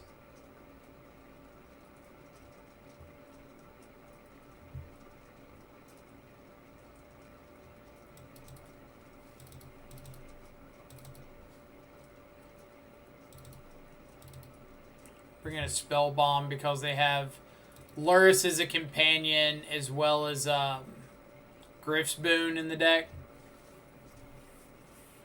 In the Bogle 6/6. No, it was a 6/4.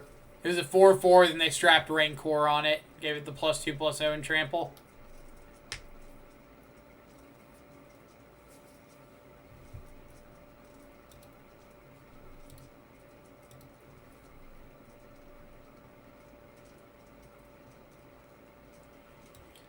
They usually mold for Leyline, right? Do we cut discard? So, it's a hit or miss kind of thing. Like, we could board out discard, but we're already boarding out fatal pushes. And what in these remaining cards is better than our discard? Because if they mold a card, if they mold a 6 looking for a Leyline, then our hand disruption's already done its job, right? If they just keep like a really good 7 with Leyline, then we probably weren't winning that game anyway.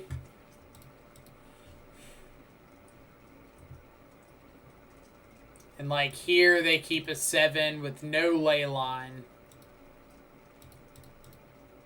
And so hand disruption looks pretty solid.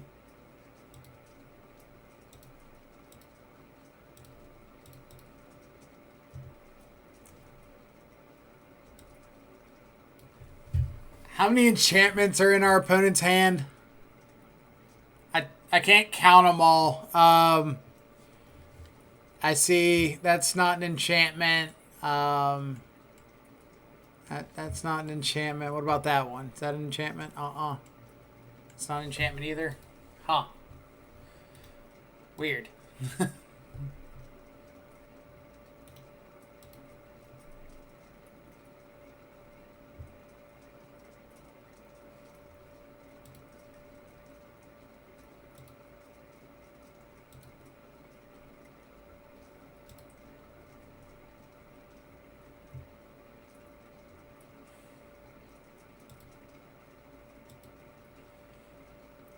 Definitely a discard-proof hand. You're not wrong there. So are we just going bolt them into turn, untap, play Scourge?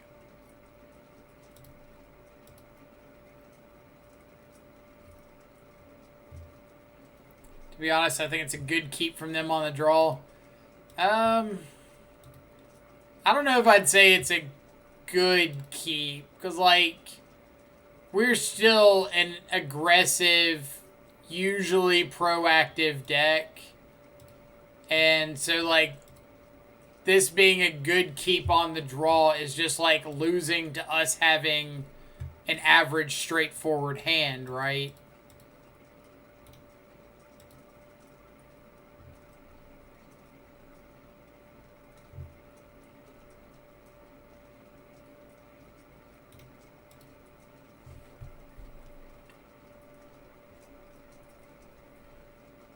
Like, I'm not saying they need to mull to beat Thoughtseize or anything like that.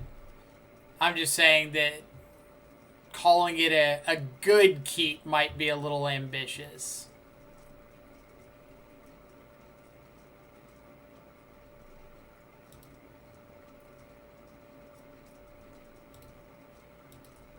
I want to dismember this Dryad Arbor so bad. Really?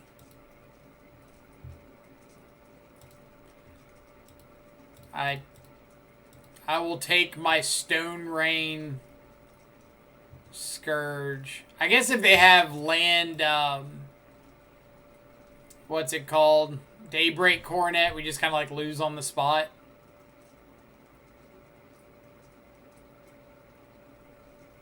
Fair enough. Fair enough. We should have thought that one through.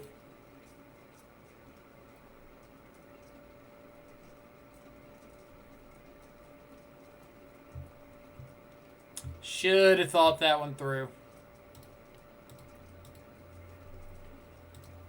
It's okay. We got a shadow off the top here, and everything is right with the world. Or not. Or not.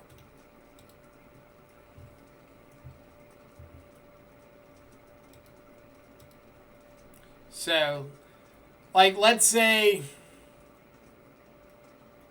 we had dismembered.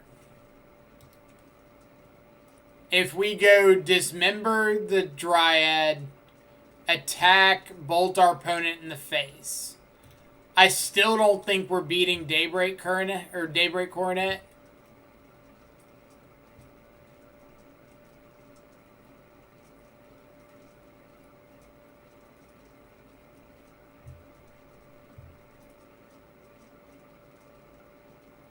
That's a chump blocking Goyf. Alright. Goyf not looking great there. League is going fine. What's that, the meme of the dog in, like, the burning building sipping his coffee? Like, everything's fine. It's fine. It's fine. What's the opponent gonna do? Kill us?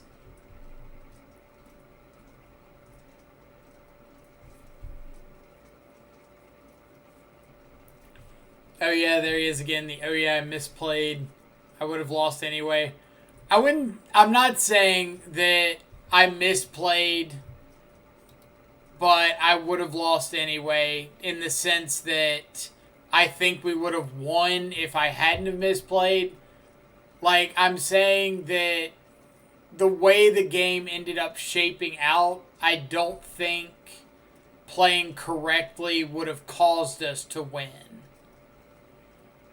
Because, like, if we had attack, dismember the Dryad, hit our opponent for 3, Scourge is a 6/6, we bolt our opponent, Scourge is a 9/9, they Daybreak, trample, Vigilance, Lifelink, hit back for 5, Scourge shrinks to a 4/4, we can play the second Scourge, but, like, we're still dying to the Daybreak. We're still losing both of our Scourges to the Daybreak on the next,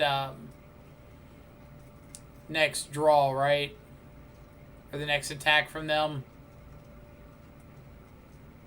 So that's what I'm saying. The real Mr. Johnson, thank you so much for the follow. Hope you're having a fantastic, what is it, Friday? Friday morning, evening, or afternoon, wherever you're at in the world. This is way better than the first hand. I think I'm just going to ship the Dismember.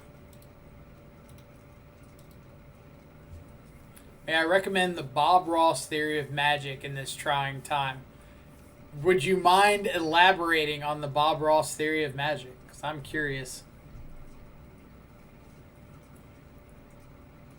Are we going to draw some happy little fetch lands? Alright, Steam Vents pass, no companion. Could be prowess. I think I'm just going to get basic swamp Thoughtseize. This, like, protects me the most against Stormwing Entity. The weirdest prowess deck I've ever seen in my life. Opponent's going to get so many prowess triggers. Mucho amounts of prowess triggers.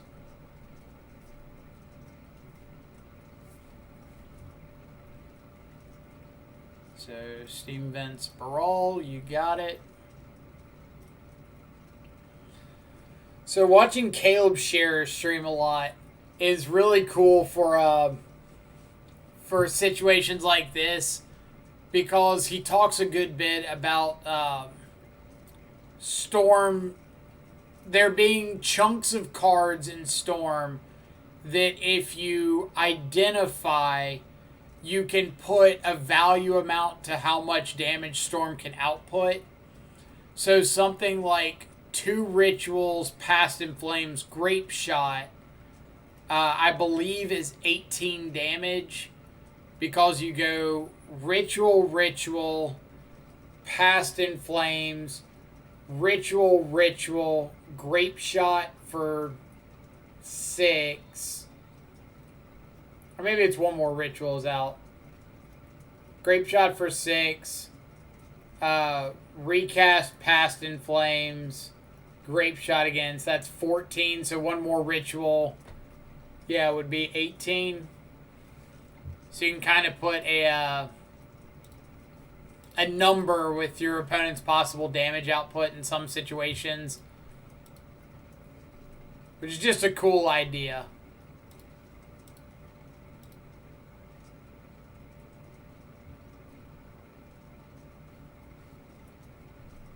Double Grape Shot.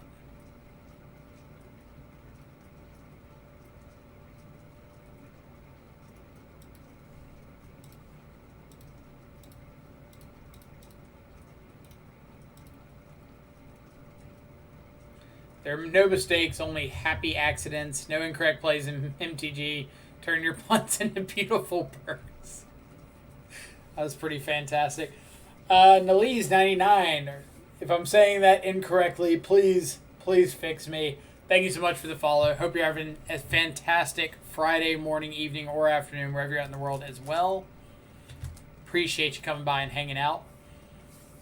I'll do my daily call to action. If anybody hanging out in chat is enjoying the content, enjoying the commentary, liking the sweet Death Shadow action, feel free to hit the follow button. Doesn't cost you anything. Just lets you know whenever we go live, so you can come check out the stream, hang out, see what chat's up to.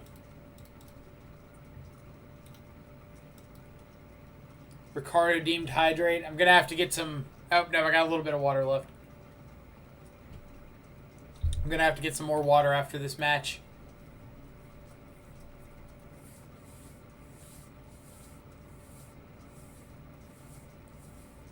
I got it right. Oh, so good. So good, so good, so good. Volcanius, if I'm already followed, should I unfollow to follow again? That's a tough question. How about I just give you the intro again without the necessary follow and unfollow? So, Volcanius, thank you so much for the follow. Hope you're having a fantastic Friday morning, evening, or afternoon, wherever you're at in the world. Appreciate you coming by and checking out some of this sweet Death Shadow action. Thought that was pretty good. Morphos pass. Alright, so they got random draws coming off the top for this Serum Visions.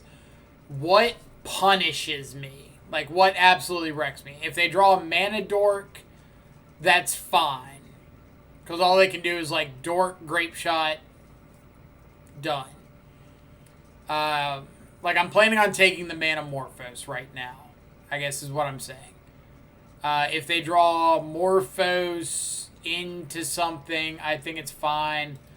I believe I just want to give them the fewest draws possible while I'm just presenting lethal for next turn.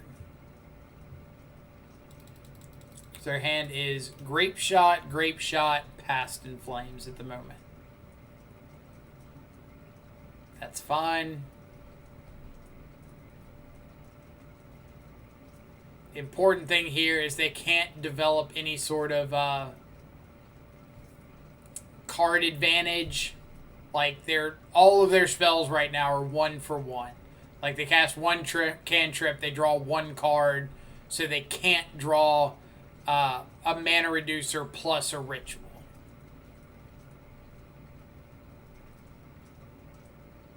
Brawl, sure.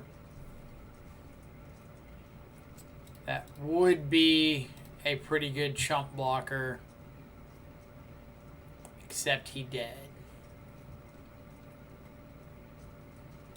Alright. So, sideboarding against Storm. I'm not a fan of Dismember because it's one of those spells like, I really don't want my Dismember getting remanded. Or I might cry. Veil's an option. I'm not a huge fan of Veil against Storm.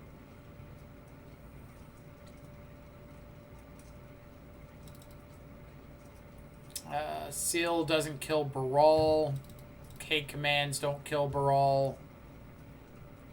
So I'm going to get something like this. I'm going to get some ice and water real quick before the game starts.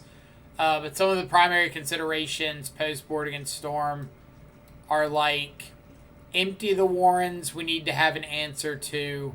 Removal spells that don't kill Baral are pretty bad because they're usually boarding out on Electromancers before they're boarding out on Barals. I'm not a huge fan of Veil because they're usually trimming down on gifts and graveyard interaction post-board and going more for like pieces of the puzzle, empty the Warrens, Aria of Flame, stuff like that. So that being said, let's go like that instead. Have an answer to Aria. And yeah, I'm going to submit. Go get some water real quick. I'll be right back.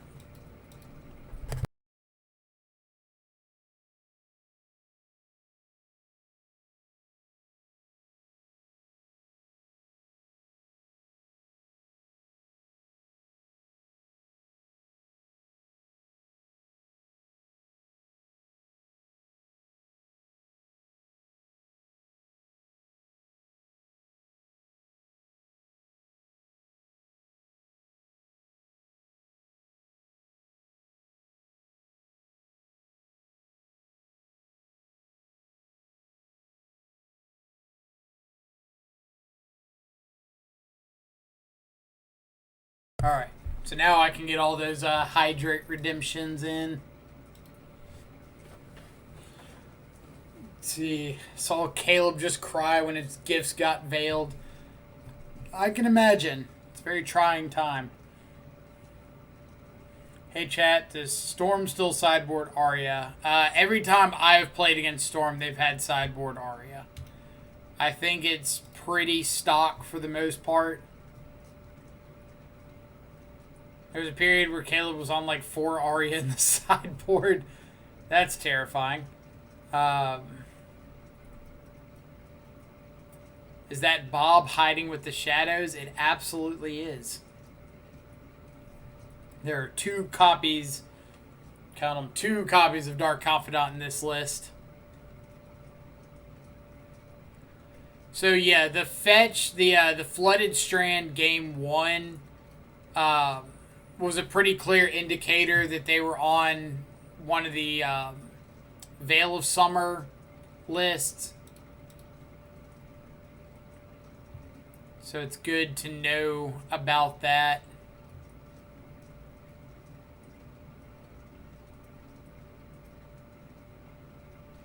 I've moved away from a Storm main to a Death Shadow main, so I haven't really caught up, but yeah, you should still be worried about Aria.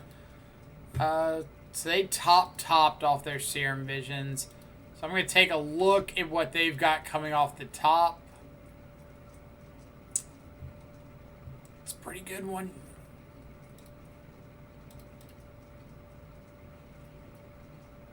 Veil off the top. Like, luckily, I've only got one hand disruption spell in hand at the moment.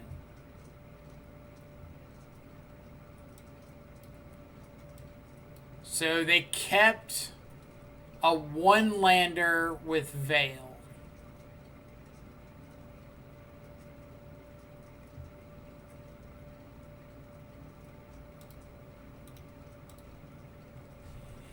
Interesting.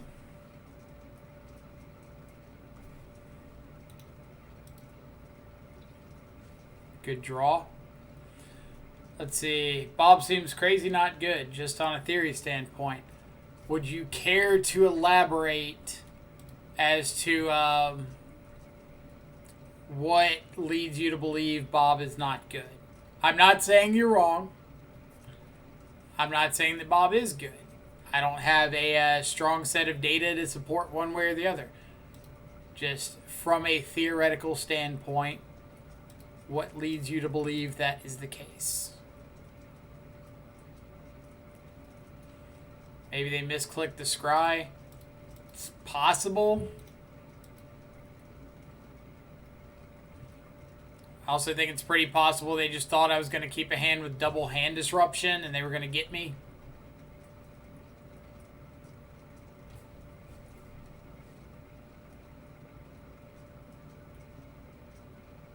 So I know 5 of their 6. The only thing I don't know is what they got off sleight of hand.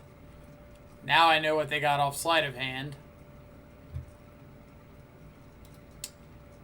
Opponent, I am terribly, terribly sorry for the way this sequencing is played out for you.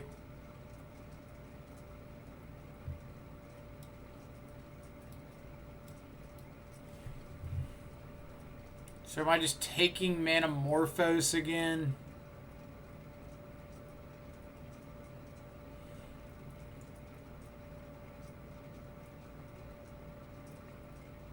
Or am I taking a ritual?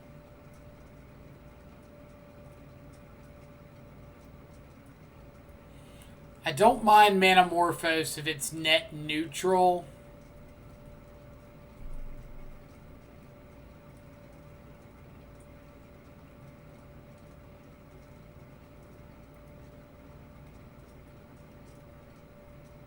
So I think I am just taking a ritual.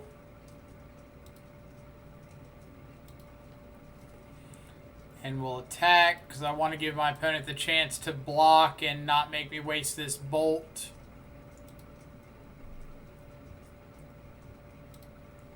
And we'll kill this.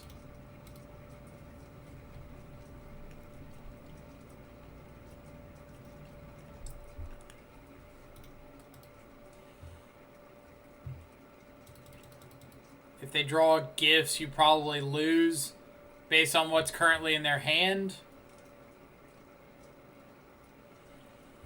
Sure, you can't really confidently put Shadow to 11 power if you want with it in play, plus the power of the deck, in my experience, has been having control of output. Like, I feel you're losing card equity when you potentially just can't cast it. When it's in your deck, to get to more gas, but you could just play better off the top with the cards you pick. Fair. I guess my counter argument here would be the matchups where Shadow is at 11 life, or Shadow's at 11 power, and you're living. Do you need the Confidant? Like, did it matter if it was Confidant versus something else? And then in the matchups where Confidant is an asset, are you aggressively getting yourself down to 2 life for Shadow?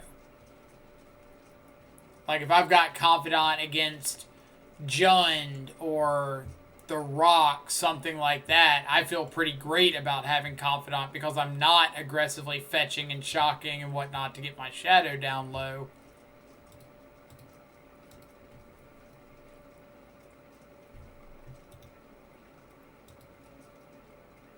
Alright, opponent, I'm F6. If I'm dead, I'm dead. They would have to have, like, mana reducer. Or they just have a bunch of rituals.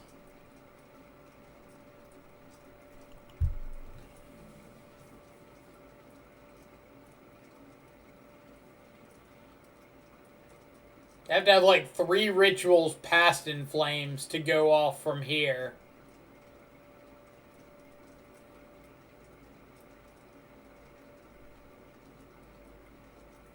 I really grape shot me. Okay.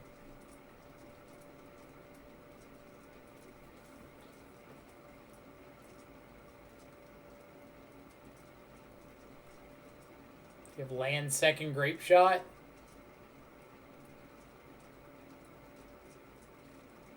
Do not. I do not have any 5 drops in my deck. Or 4. Got 2, 3 drops.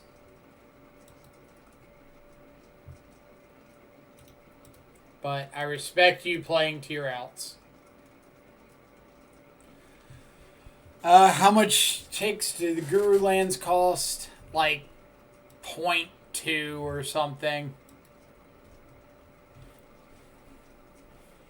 Like, I would say the matchups where Confidant's extremely good in are things like the control matchups, the Shadow Mirrors, Jund Midrange, the Rock, decks like that, Gruul, and for the vast majority of those, you're playing against, like, Lightning Bolt decks, so you're not just fetching and shocking over and over and again and getting yourself down to, like, 3 or 4 life where Confidant could kill you. You're usually staying up a good bit higher than that, and if Confidant's living and just accruing you value, you don't really need to overextend past that point.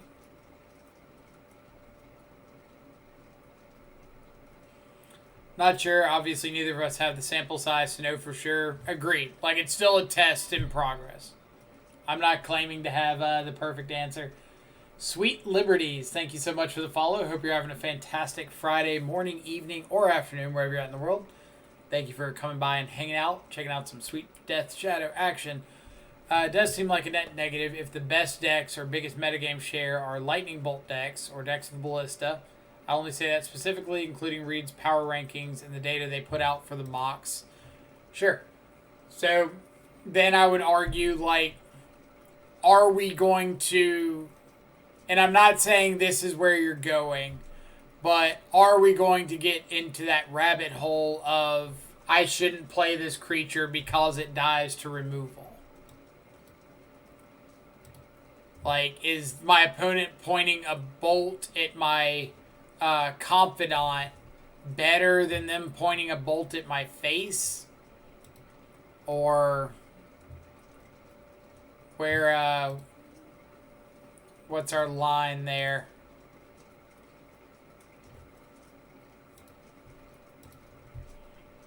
And like I said, I don't think you're making that argument.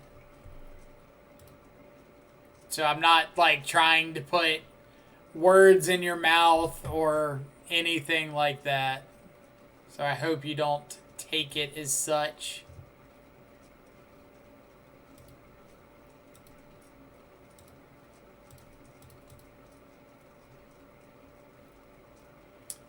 Good old Tron, you say.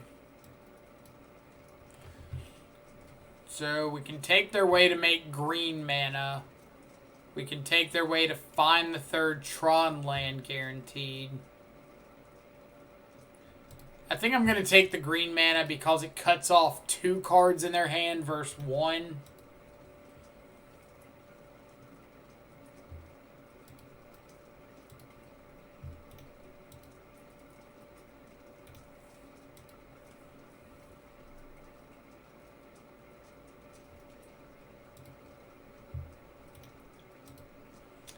I just don't want to top deck a card I don't potentially want to cast because I've executed my game plan of controlling my life total when it seems like at parity the format rewards the highest upside draws.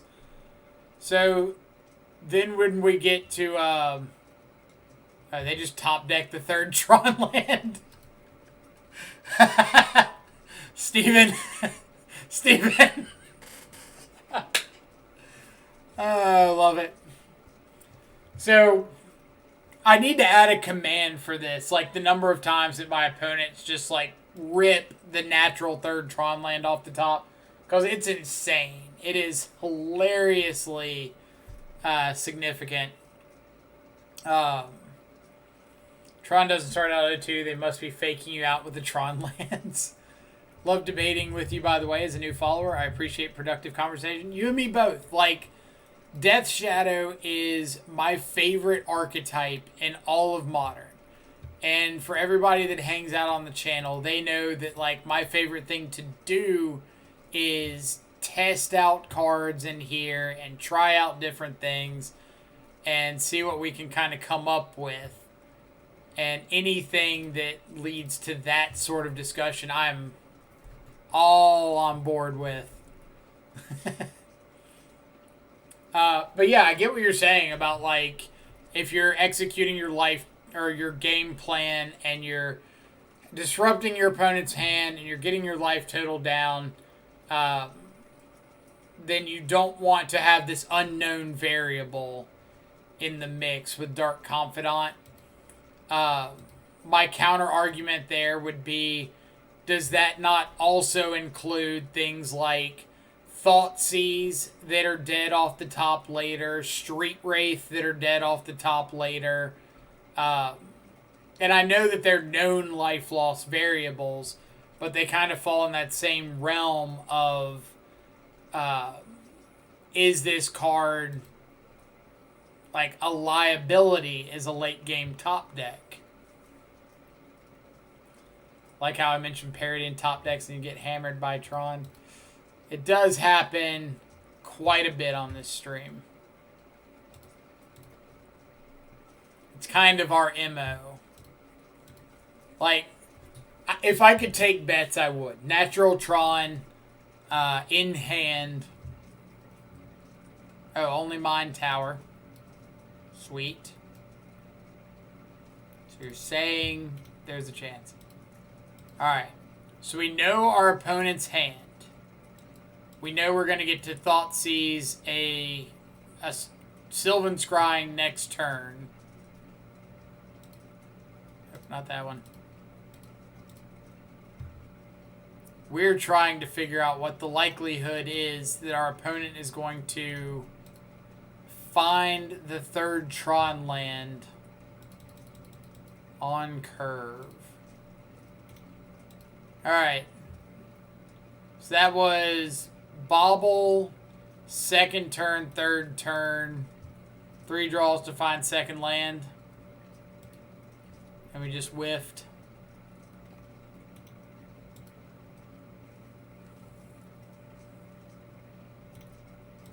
Cast Shadow at 20 to assert dominance.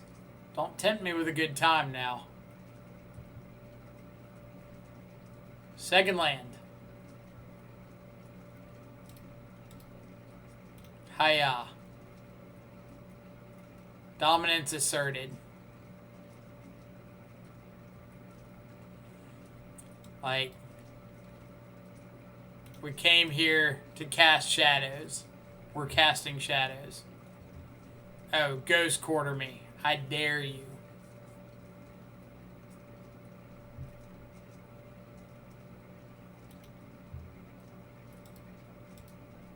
Okay. Found it. Is this like where the land pocket was? Yes, it was. It was just like 5 turns later. Okay. Jund Shadow could have been a little better that league. I will be the first to admit that. So let's think about... I gotta update matchups. What all did we play against? We played against Bogles. Yeah. Tron. Do I have it as like mono green Tron or something that it shouldn't be? No, Tron. What else do we play against?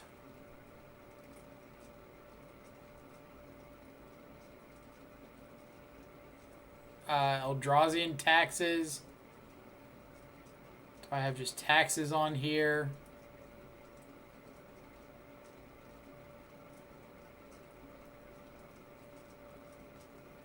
Do not. So we'll just put like white X taxes because I saw white X taxes over here. What else? Storm. Good call. And the mirror. So Jund Shadow.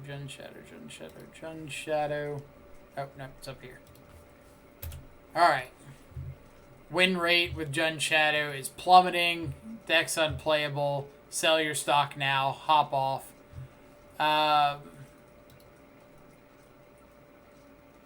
So this is the Grixis list that Steven and I ran through last night. I think I'm going to run it through a league.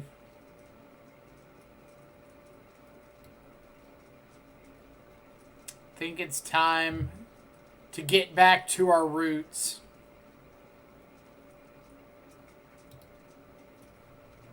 Forced into Godless Shrine is the real tech. Yeah, it's the 4 Lightning Bolt version. Define real tech. Splash white, you won't. We did yesterday. We literally did yesterday. For sure, it does include those, but to me, measured risk is a part of the strategy and necessary where random effects make making correct lines more difficult in an already difficult deck. Feel like it is going to result in more losses, but again, unsure. Also, it does have the upside of just being the nut in certain pairings. Sure. So, the idea for me behind Confidant is because we're a Luris sideboard deck, we take out the variable of cards like Street Wraith getting flipped over or something like that can really throw a big wrench in the equation. So, if we factor in Confidant as like a consistent 2 life loss that can potentially be less or has 4 potential hits of being more, many of which are coming out in specific matchups like Tron, then it's a little more of a controlled variable.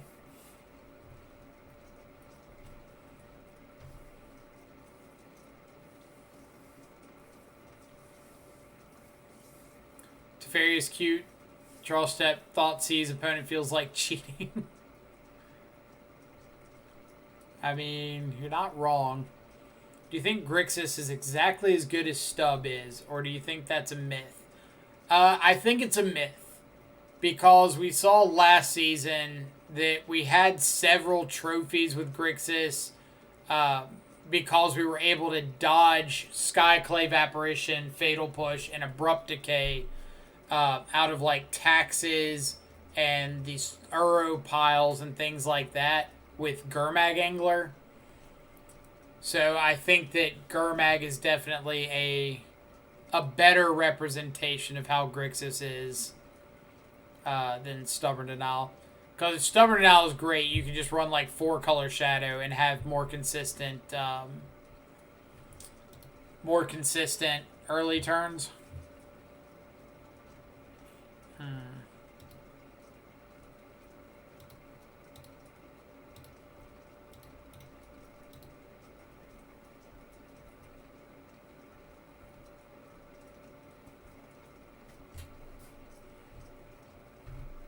Fiery Islet Goblin Guide.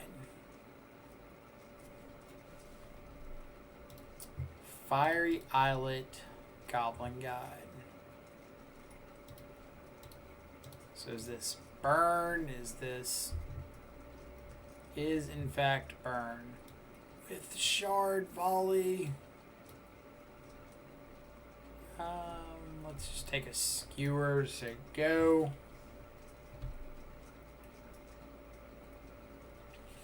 Do you think we could just run some Luris main board so we can still play Gurmag and Street Wraith?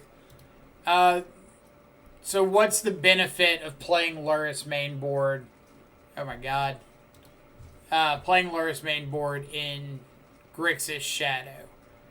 Like, you get back Bobbles. If they kill a shadow, you get back a shadow. But I feel like there's going to be a large number of games where we don't have the threat consistency and we play out Luris and it just, like, doesn't do anything.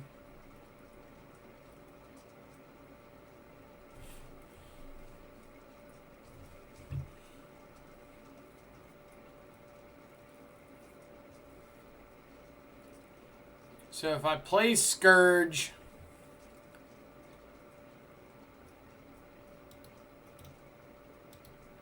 I think I'm just going Ambush Viper here.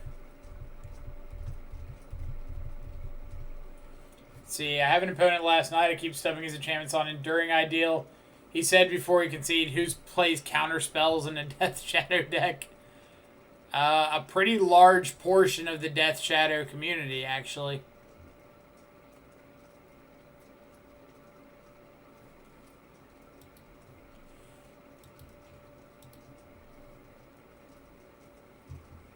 So the funny thing about Wayward Guide Beast is it kind of incentivizes using this mana pre-combat, since you know you're going to have to pick that land up anyway.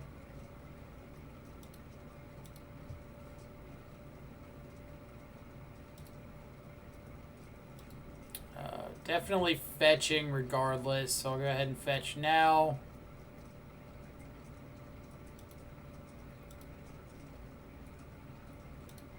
Mishra's Bauble.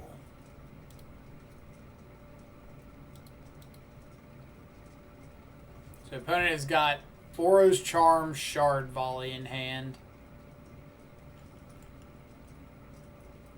Shard Volley can hit Snapcaster for what it's worth.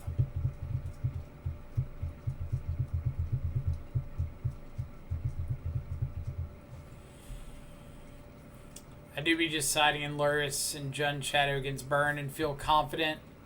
It's nice, but I also feel like there's a lot of times against decks like Burn with Jund Shadow where you just don't have time to board in Luris.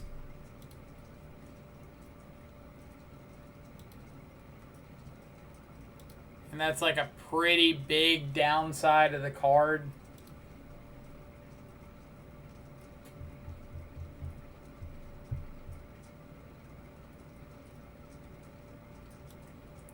Broke. Wayward Guide Beast takes you off of mana.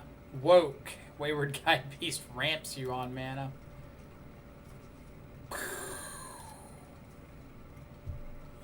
Alright. Do we see a burn spell? We don't. We get to continue playing Magic the Gathering.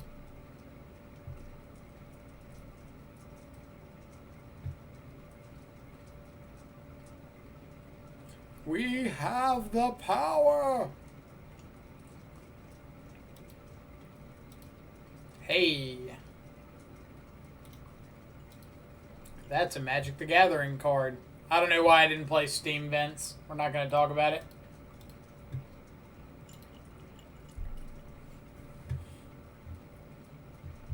They do have Rift Bolt, but we got to make them do it.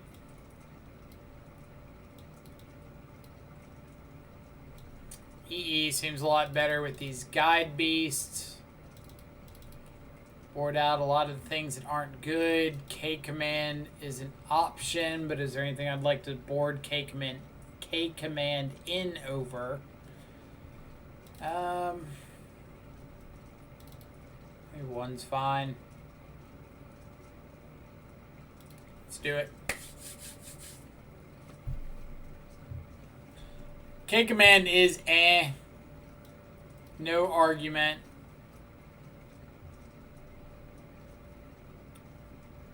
But like that Thoughtseize is a little less, or a little more So we gotta make some compromises, right?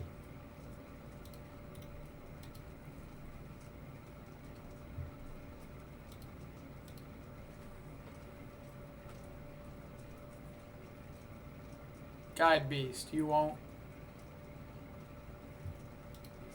Spin Rift Bolt. Yep.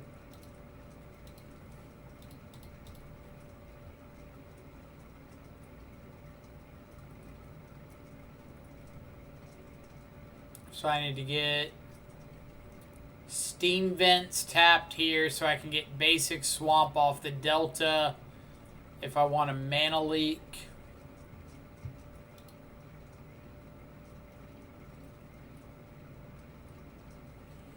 Pollinator, redeemed watch, or hydrate, God. Gotcha. Staying the hydrated. I also missed a follow. Isle Wolf, thank you so much for the follow. Hope you're having a fantastic Friday morning, evening, or afternoon, wherever you're at in the world. Appreciate you coming by and checking out some sweet Death Shadow action. Watched this channel for a decent amount of time. Just noticed how wonky that shelf in the back looks. Are we talking about this thing? Or are we talking about this thing?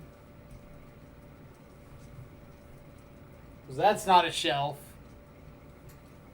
That's a dresser, but it's got like a mirror at the top of it. It's kind of cool. Oh, the fisheye makes it look funny. Fair enough. Fair enough. Got a swag reveal from Sappy. Alright, I'll have to find something in a moment. Lava spike me in the face.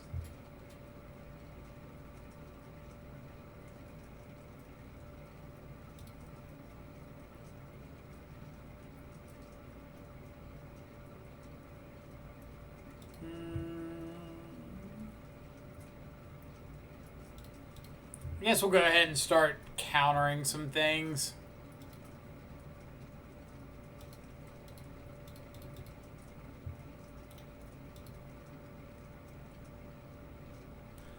I really enjoy how it looks like it's not supposed to be standing up with the curve.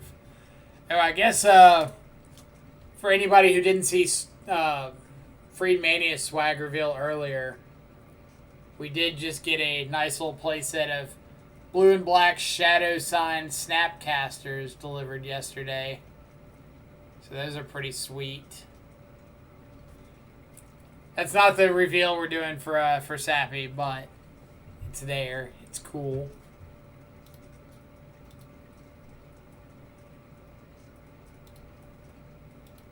Alright, what do we got? They are pretty fire. Dresser looks like something out of Harry Potter. Don't make fun of my teleporting wardrobe. What have you got, opponent? Hit me with thine best shot.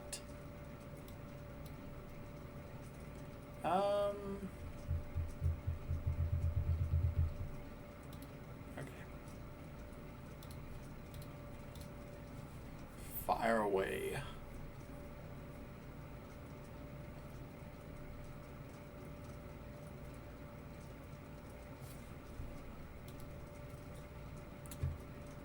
Ooh, that's a bunch of points of burn, if I do say so myself.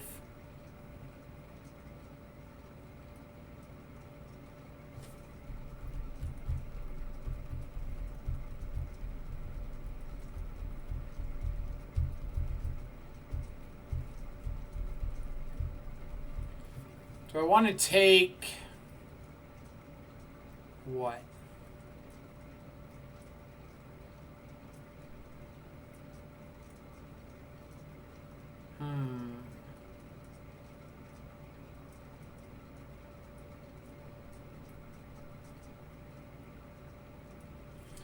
Take the Charm, Leak of Volley.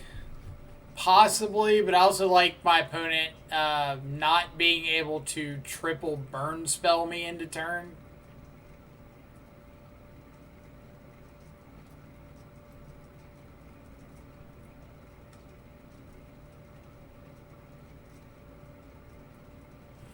I guess Charm is the only one we're actually dying to here.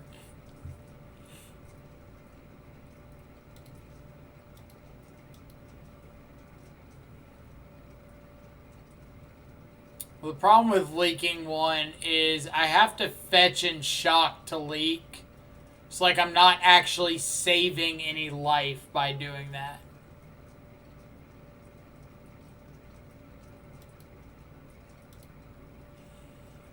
Where I would be saving life to leak a charm.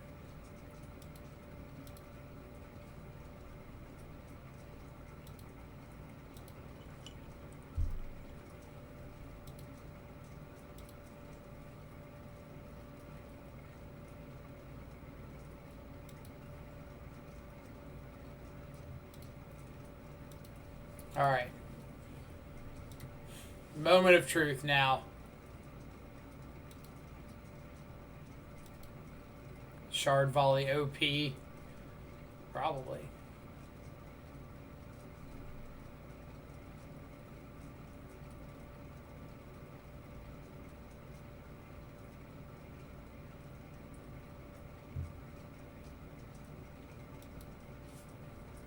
So you bolt me.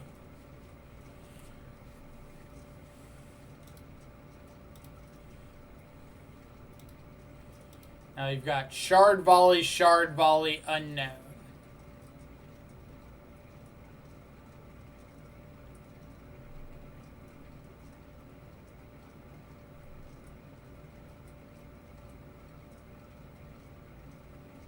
You just like draw a Boros Charm.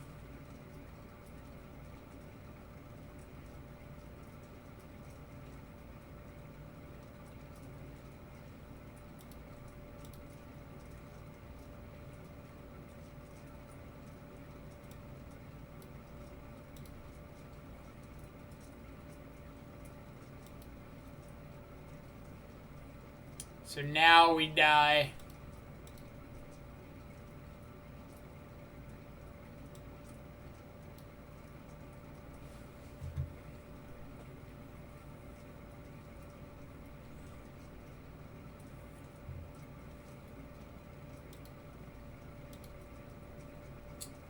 So what's the hope? They go Shard Volley, sack a land, Shard Volley, sack a land. We counter it. So they did just draw the Boros Charm. Ugh.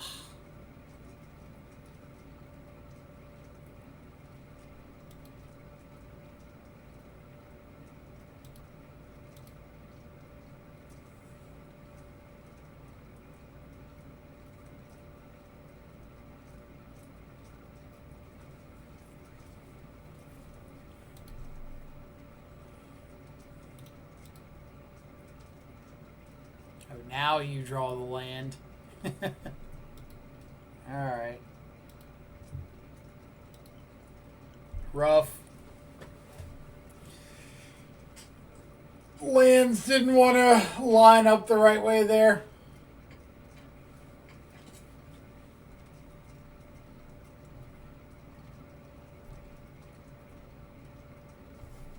Like, maybe we could have gotten Watery Grave instead of Steam Vents first.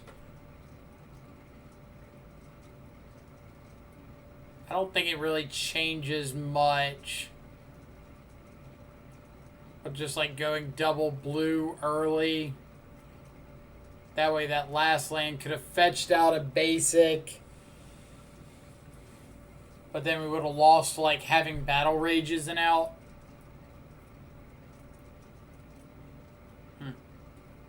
Something to think about.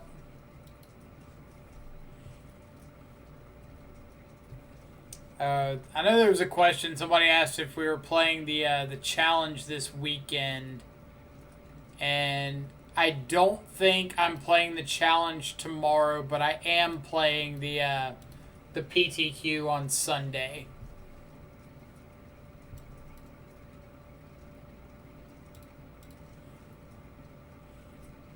But as far as what version of Shadow is best,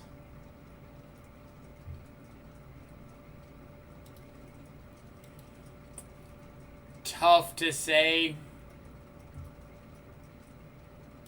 I don't know if I would think that there is particularly a best version of Shadow right now. But for like me, if I were going for an event this weekend, it would be either, or when I go for an event this weekend, it's probably going to be either Jund or 4-color.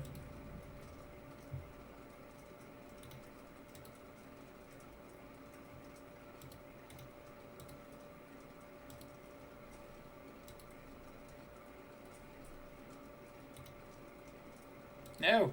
Why did we skip through? I like set the auto yield on his turn and it delayed until mine. And then skipped through my turn.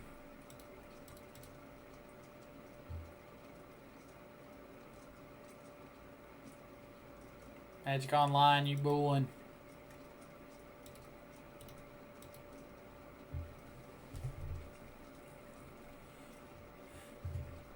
Is the title not... no, the title's not updated for anybody.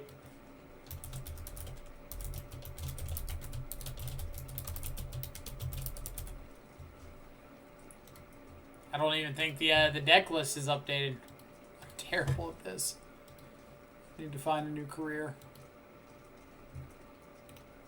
Export. Grixis Shadow 2. Match back up.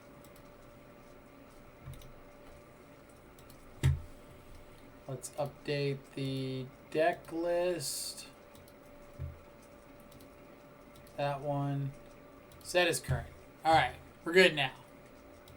Maybe.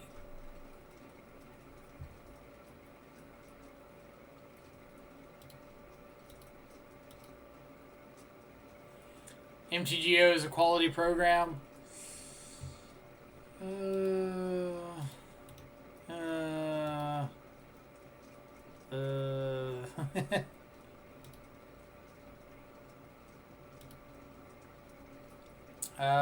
Four colors, Traverse or Grixis X. I usually like black, green, red, X. So it doesn't necessarily have to include Traverse. Like I've been wanting to work on like some Jund based lists with Luris as the companion and Stubborn Denial, but no Traverses, just be like more actual threat dense. But I haven't really found a list that I've enjoyed recently or a configuration that I thought was optimal.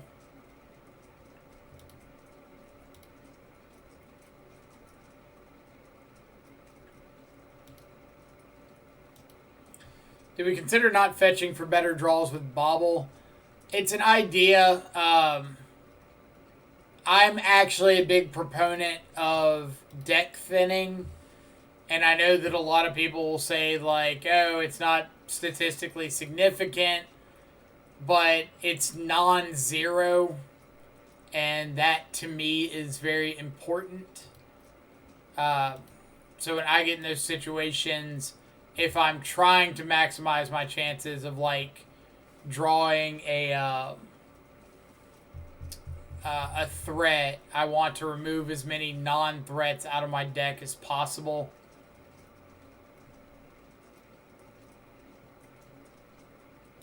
Alright, we will scoop to Teferi.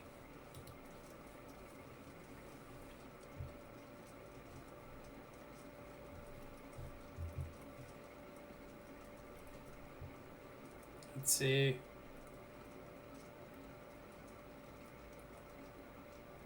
He's bragging in the Discord that he won that Jund Shadow Mirror.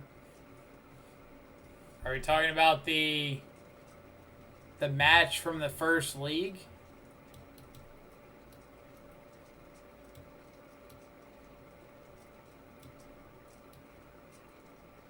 I don't remember who we played against. My bad.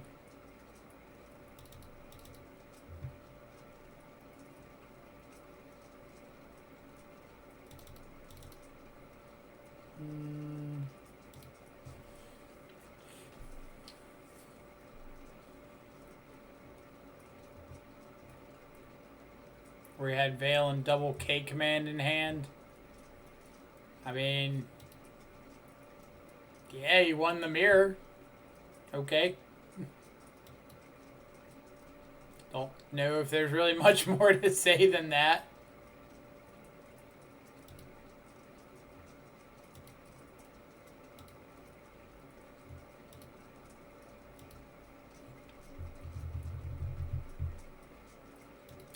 Alright, what do we got?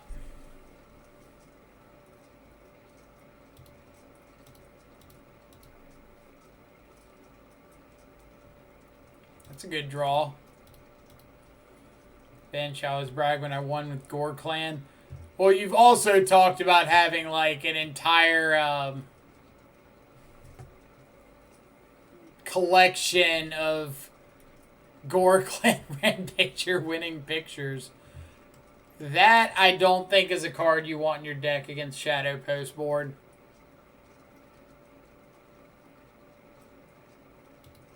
Guess we'll just take a red.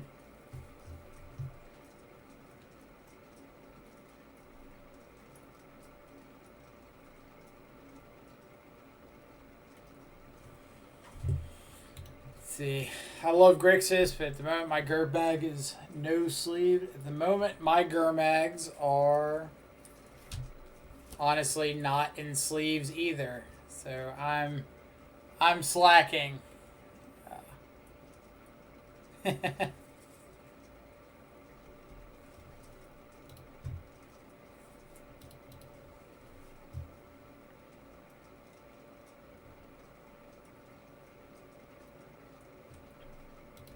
It does counter TBR.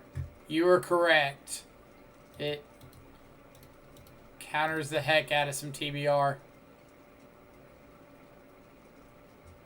I think opponent's going to see the line of Force Negation, the Thought Scour.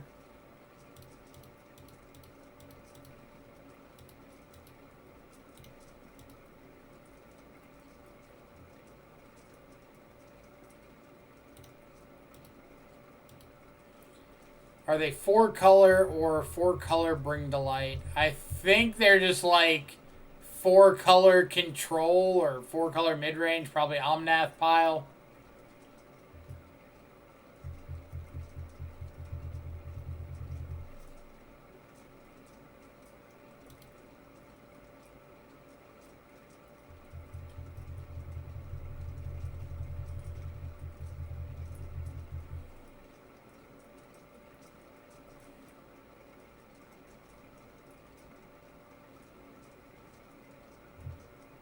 They don't play the Wrenn and 6.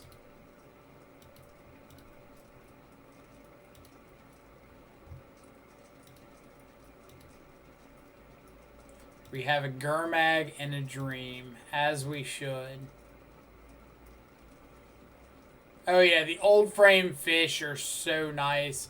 Actually meant to see, I was, if you go to, the collection page,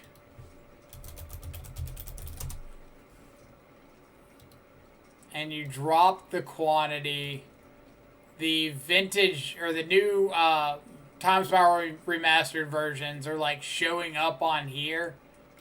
I don't think they're available from bots or anything yet, but I wanted to double check just in case.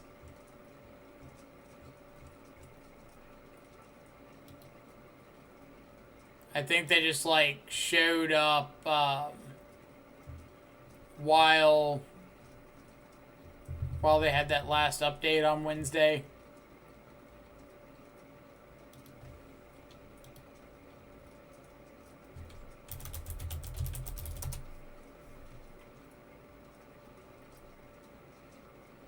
Yeah.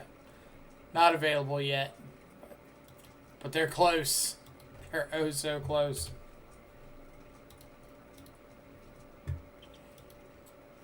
They were just waiting till they could get for sure value off Wrenn, or waiting till they could hold up Spell Snare.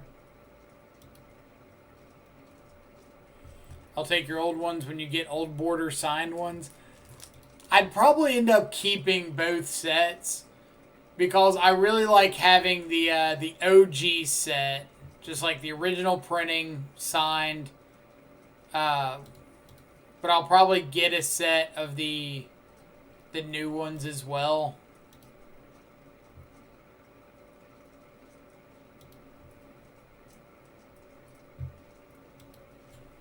Alright, so let's go hit you in the face, ignore Ren, play Shadow, play Fetch Land, go.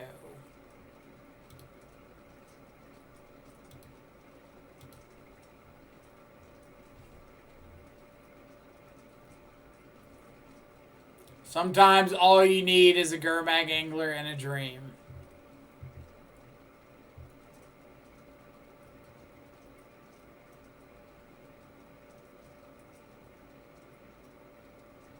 We looked at our opponent and we said, I have a dream. And opponent said, yeah, you got it. Your world, homie.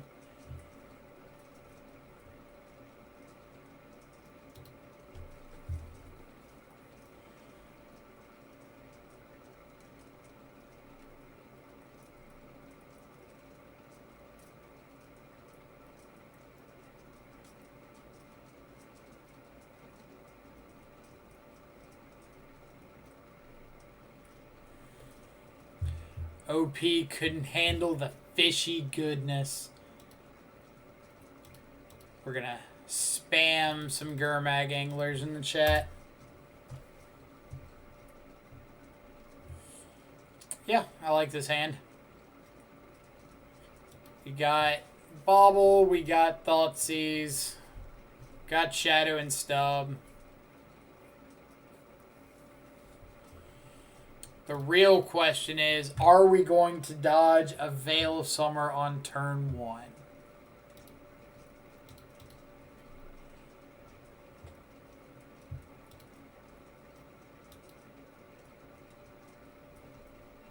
Or are we passing to try to soft stub a Ren in 6?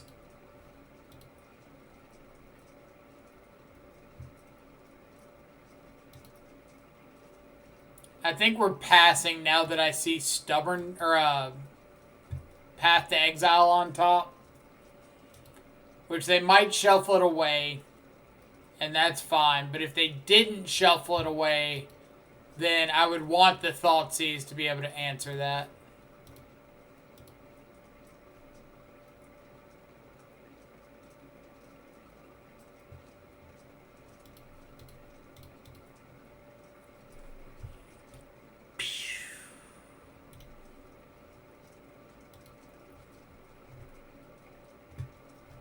Alright. So let's go Thoughtseize first, because if we only see like one thing we care about, we can just get down the Shadow this turn. If we see two things, we've got the Inquisition to follow it up. Dovin's Veto. Opponent out here living in 30-31.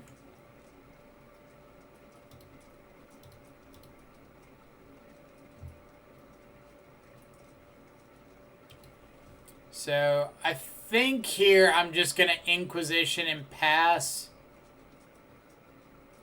Just like take Snapcaster. I could play out the Shadow, but the Shadow dying to Ren in 6 possibly is a little on the rough side.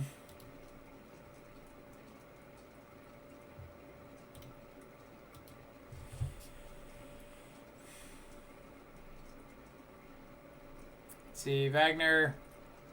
2-0 against Tron. 2-0 against Naya Burn. 2-1 against Sleevers. Sleevers. Love it. Take my Bauble.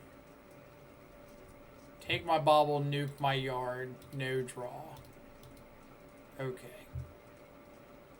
We count that as a win for the home team. Just go ahead and Bauble now, because if I draw into like Stubborn Denial or something on their turn. I kind of want access to it.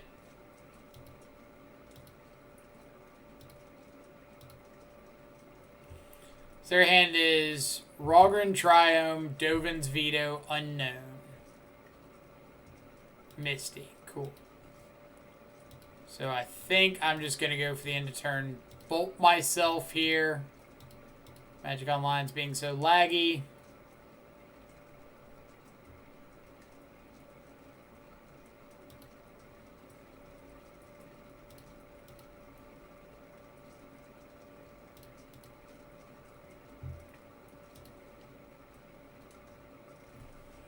And we'll crack in with a shadow. Play the second shadow. Pass. Are we playing the second shadow?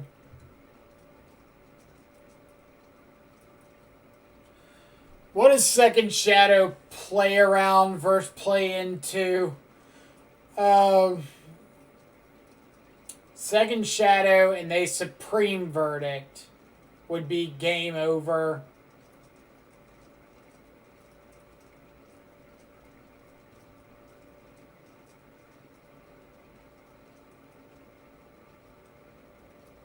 Second Shadow beats Teferi. Well, Mana Leak beats Teferi because their last card's a Triome.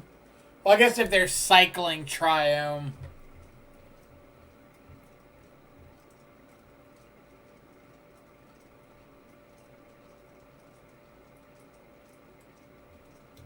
Let's see what they're cycling into. Snapcaster. So, Second Shadow beats Snapcaster. Does beat Path as well.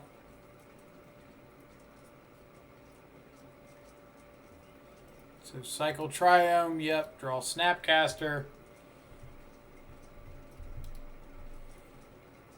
So now both of my shadows are lethal. One draw for Verdict.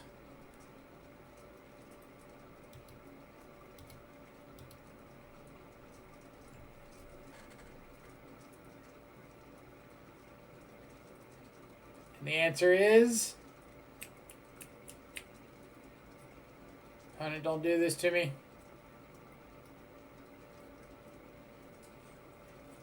If they go like Path to Exile... Alright.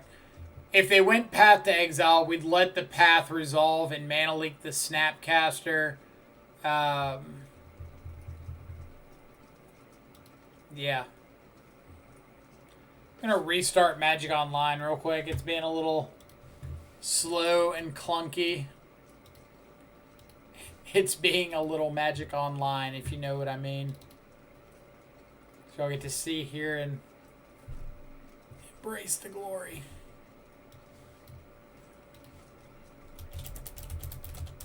What am I missing in chat? They should use veto on anything. I agree. Can't take it to game 3 if there's no game 3. You look at his top card, play a creature into it. It still cycles before shuffling. He's on level 8. Yeah, I mean, I'm guessing he didn't want to shuffle. Or I'm guessing he didn't want to crack the fetch. Because, like, he's just presented with lethal from 2 different shadows if he cracks. And maybe I saw like a Path to Exile or something. Couldn't beat it with 1 shadow, so I played out the second. I don't know.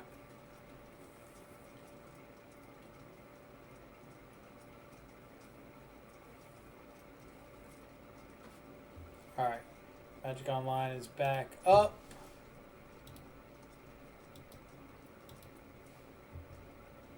Let's jump into our third match. That's called gaming. I got a swag/story reveal from Sappy. What do I have sitting around over here that we can...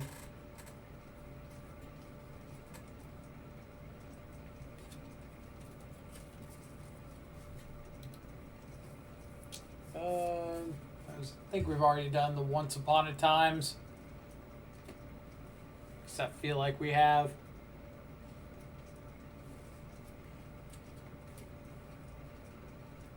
Alright, I got one.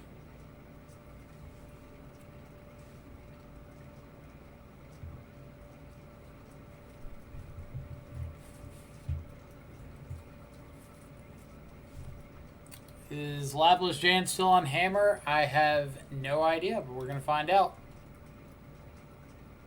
They do not reveal Luris. Bodes well for me. I'm going to bobble myself. I want to see second land, but I don't hate Stubborn Denial.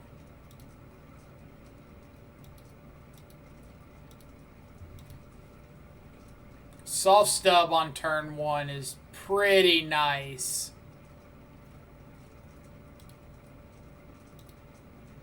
In situations such as these.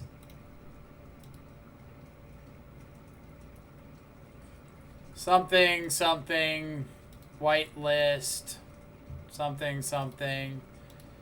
Literally can't draw bad. Except those. Those are kind of bad. Never didn't have it. Let's see.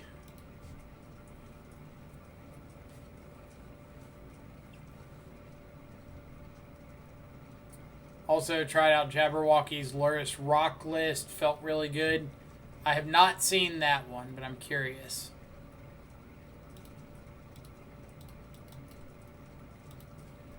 Double Seasoned Pyromancer.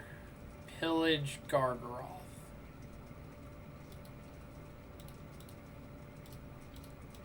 Okay.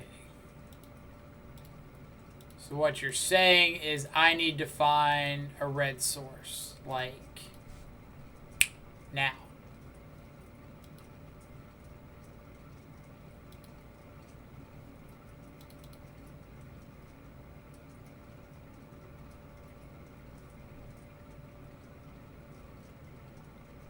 So they've got Gargaroth in hand. A little unfortunate for us.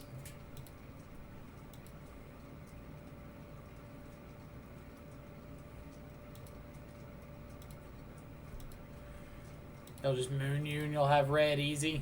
I do like that idea. Yes, opponent attack into the clearly not baiting anything.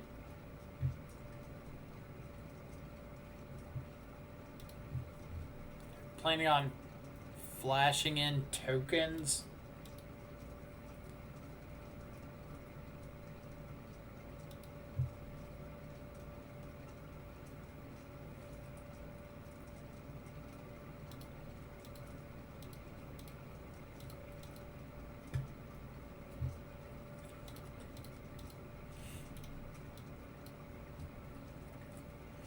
Yep.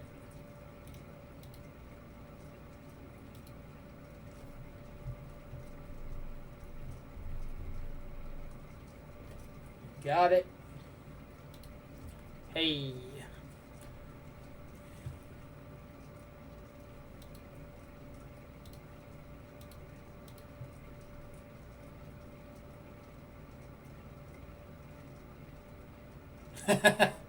Like dangerous block if you just put the elemental there. And here I'm going to bolt myself. If I bolt myself, I'm dead to a bolt from them. But I think that's still better. Save my battle rage for next turn. So if that was the case, I guess I couldn't have gotten a basic and bolted. So many Gargaroth. Fetch land. Not a fetch land.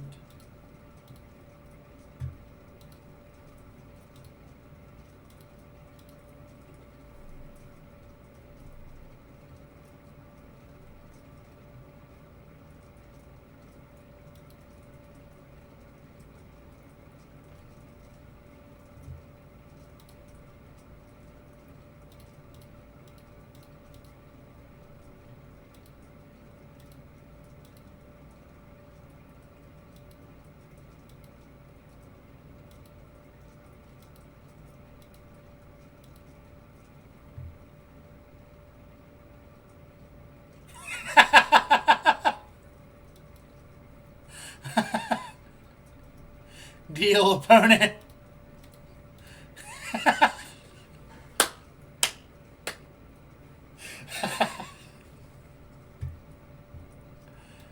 Oh. That was pretty great. That was pretty great. Oh, man. Who am I supposed to board in and out after that? Things I don't want on the draw. Cut some stubs. Snapcasters are meh.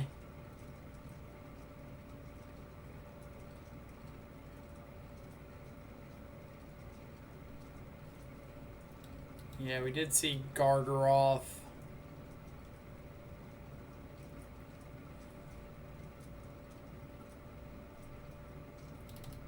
Cleansing Wildfire might just be too cute. Thinking the fact that you can hit a Utopia Sprawled land, or you can Wildfire yourself to get a basic, to get around Blood Moon.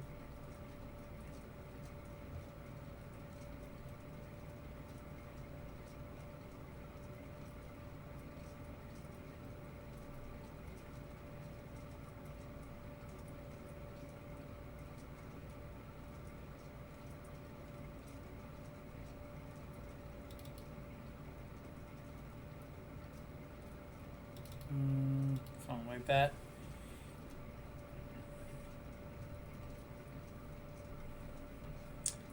Kenji has a Grixis list with a freaking Trinket Mage and a Basilisk Collar and 3 Battle Rage. Man can win with anything. That's pretty awesome if I do say so myself.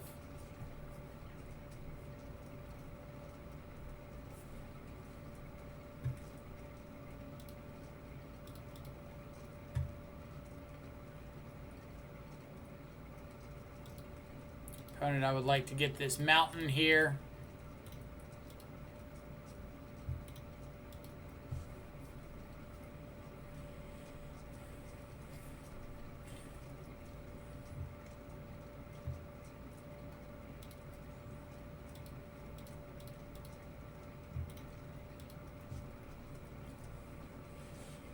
Let's see. 4-bolt Grixis is cracked. I mean, it's pretty sweet there, right? I don't know what to think about them not having red mana at this point in the game. Like, should I be concerned? Should I, like, call someone? Get them some help?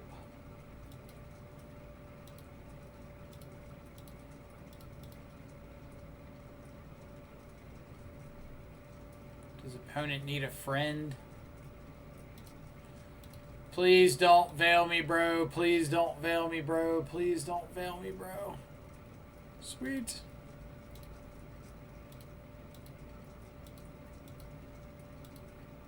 Remember that one time in that one match, in one instance, our opponent didn't Veil of Summerus? Oh, man. Those were good times.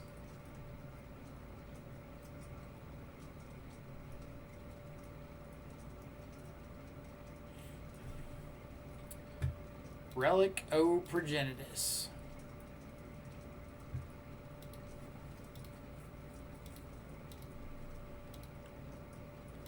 Please don't veil me, bro. Please don't veil me, bro. Please don't veil me, bro.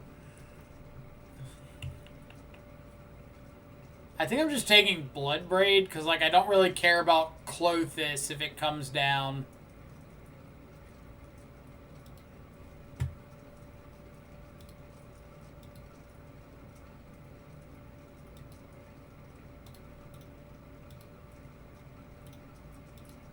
Pepperidge Farm remembers.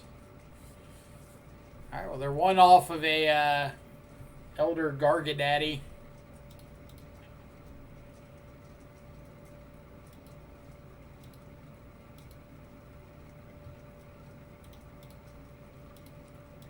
I'm just going to keep this Plague Engineer in hand. Because if they do like Manamorphose into a Seasoned Pyromancer? I like having an answer to it.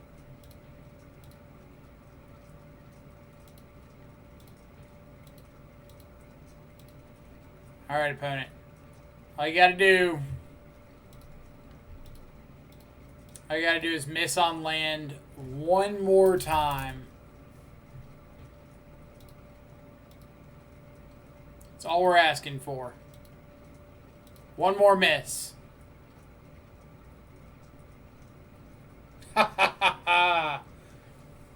Easy.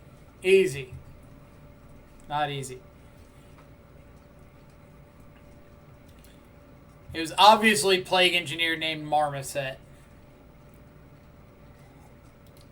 Oh, a swag reveal. Before I forget. Alright. So I have got an unassuming little white box here, which has got magic cards in it, which obviously is pretty unassuming. If these were like expensive cards, they'd be in something much better than this. But if you go through the little white magic paper box, let's pull a random stack out. We can divide the box into 4 quadrants. Pick a number, 1, 2, 3, or 4. Somebody, first person to pick a number, that's what we're going with. 1, 2, 3, 4. 1, 2, 3, 4. 3. 3 it is. So let's look at the third quarter or so of the box. 3.5 and 6. Y'all are fantastic at picking numbers, let me tell you. So, third quarter of the box. Apparently we've got some green cards. We can just go through Sylvan Scrying. We can get Rex Sage, Nature's Claim, E-Witness, Might of Old Croza, Arboreal Grazer. Just like play sets of all like modern playable Magic cards. We get to the gold stuff. We've got like Drown in the Locks and Kaya's Guiles and whatever that was. Rurik Thar the Unbound, Rakdos Charm. So if anybody ever needs to build modern decks, I've got everything sorted out in boxes. Mind Stones, Animation Modules, Shriek Horns, Relic of Progenitus. We get to lands. We got Mystic Sanctuary, I gotta take you out. Llanowar Reborns, Treetop Village, Field of Ruin, Inventor's Fair, Unclaimed Territory, Slayer's Stronghold, Ghost Quarters. So that's my swag reveal. It's just a whole bunch of well-organized cards. And I've got similar boxes for like standard legacy, so that if I ever need to like build a deck on a fly, I know where to find pieces. Animation module, I thought you said modern playables. Modern playable in a deck that nobody actually wants to play, but I have to include for the sake of copyright infringement. I should use boxes instead of binders. I really like the boxes because you can just... like these, everything is thrown into like little penny sleeves.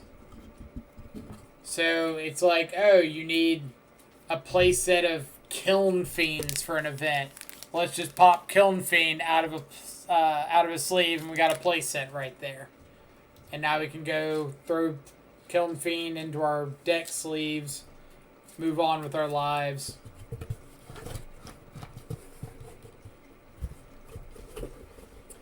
Do I double sleeve? I prefer not to, but I do have like some decent signed cards that I'd rather not have the signatures get smudged. So it kind of depends.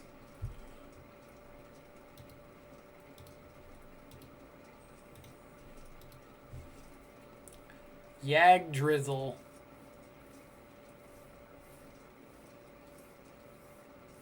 So a little Hammer Time action.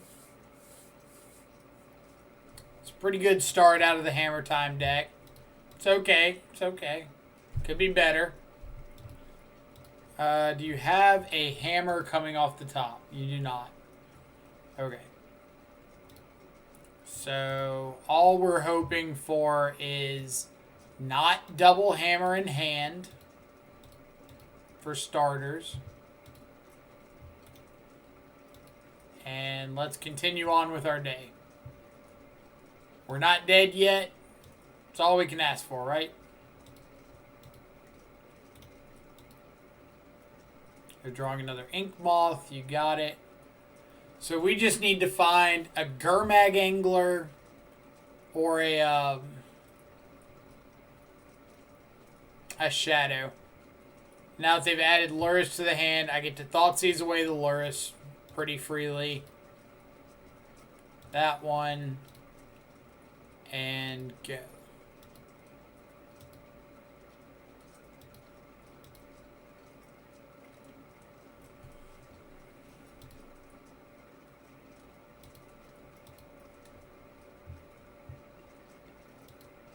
Don't think we're going to go overboard on like killing ink moths or anything like that.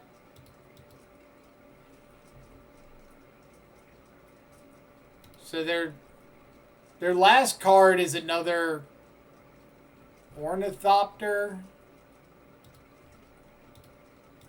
I'm kind of wondering why they haven't played it out. Or why they're not playing it out.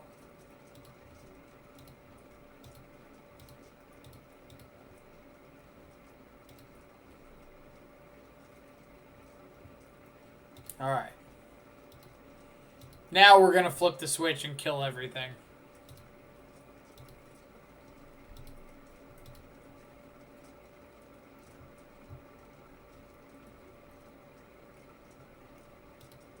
And it fires up an Ink Moth, sure. Second Ink Moth, sure. Attack. So let's push an Ink Moth. Dismember an Ink Moth. And carry on with our day. Third Ink Moth. Opponent, chill. It's just a game. It's just a game.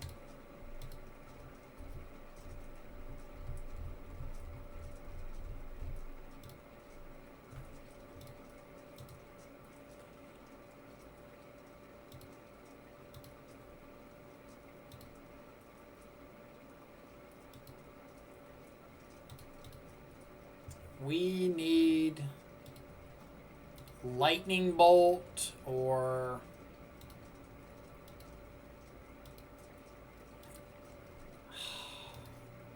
Michael, why are you not a huge fan of Scourge of the Skyclaves and Grixis Shadow?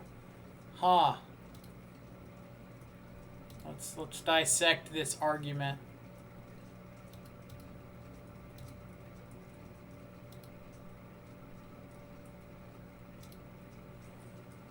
All right.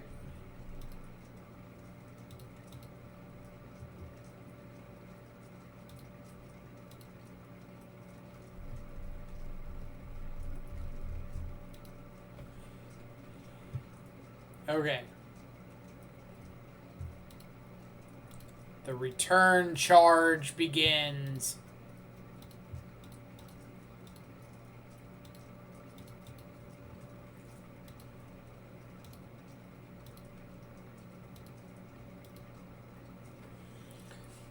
I don't want to kick Scourge and potentially die. So there's that.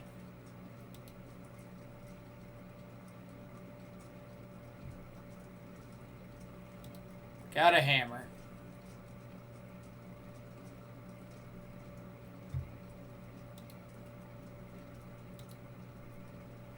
Is immediately going to go for hammer kill.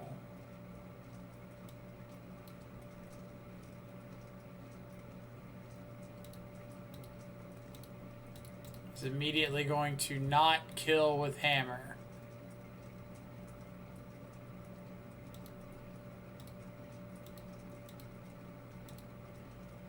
Alright, opponent. I don't ask for many things in my life, but I'm asking that you please don't have a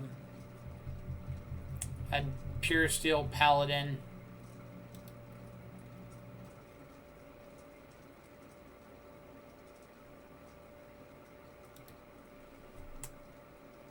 I guess technically that is not a pure steel paladin.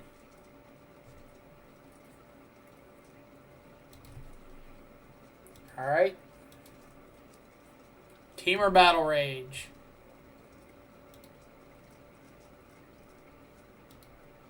Teamer Battle Rage. Close.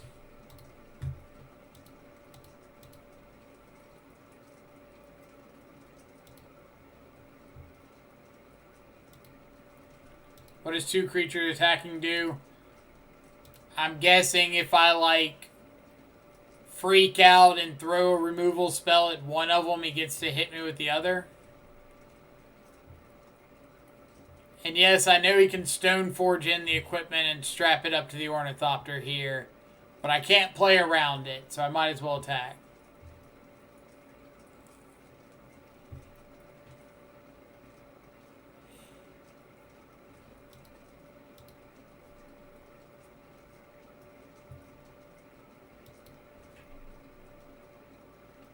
Now this I don't understand.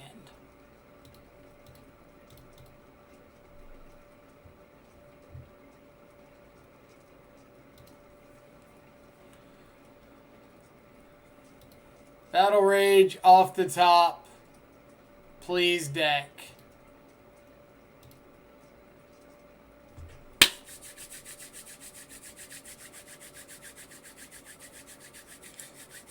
Praying to the old shadow gods to give us this Battle Rage off the top.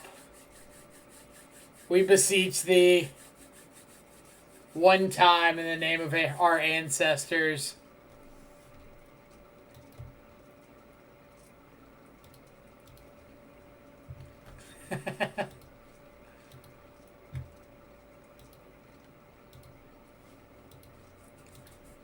You ready for this next shadow? Or this next Battle Rage? It's going to be the next card up, I'm telling you. That sounds Lovecraft AF. It was. It was.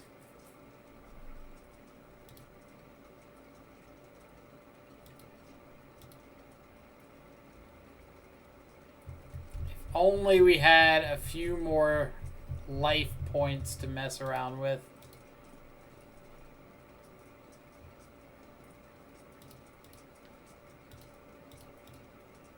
Gonna freak them out a little bit.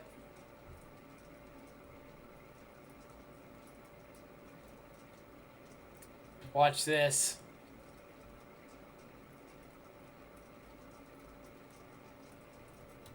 I'm gonna hit them with that paying costs.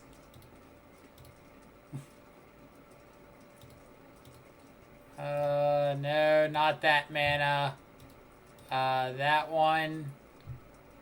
No, not that mana. That one? Okay.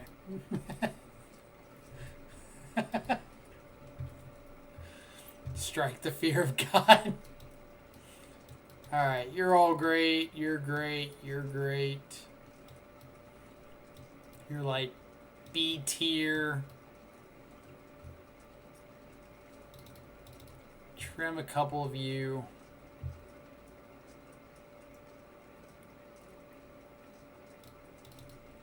Scourge looked like really, really meh there, right?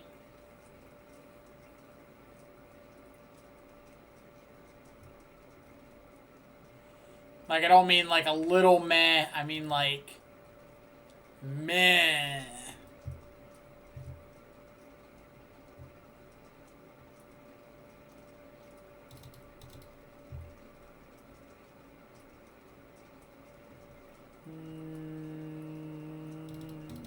Alright, we're just going full Grixis control. This deck still can't overcome its threat density problem. I mean, all of the threats we like try to jam into the deck are just super subpar, right? Like really situational, like Scourge, and you have to adjust the entire rest of the deck to make that work. Or we tried Bone Crusher a little bit, but like 3 mana for a ferocious threat, just like Egon, is also very meh. Something, soft, stubborn denial is OP.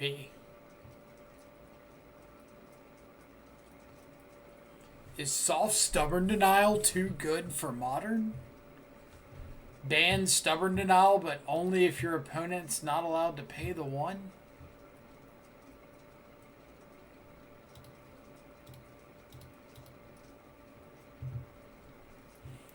Giver, push, hammer. Random draw coming off the top.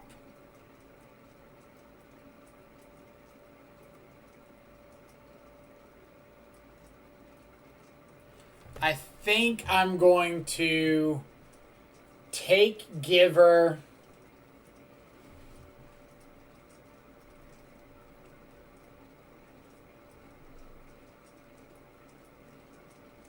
Let's say I go take Giver, take push.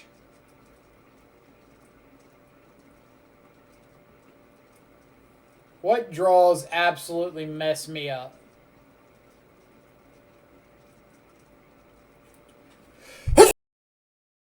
Oh, I don't know if I muted in time for that sneeze. That was bad. Take Giver, take push. They can gift for a hammer. Like, I'd even be okay taking a hit off of this Ornithopter because I just get to untap and push it.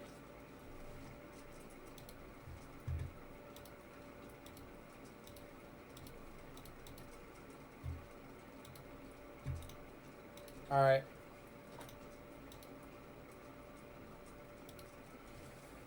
And they kind of need to find lands to be able to do anything. This is fine.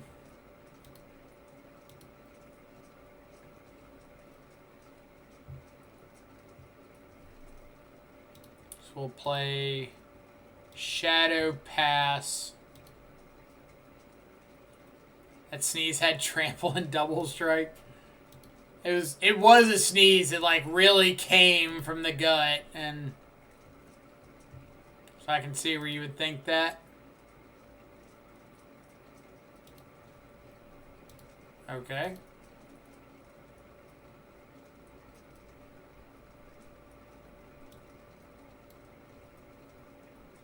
Am I bolting myself? No.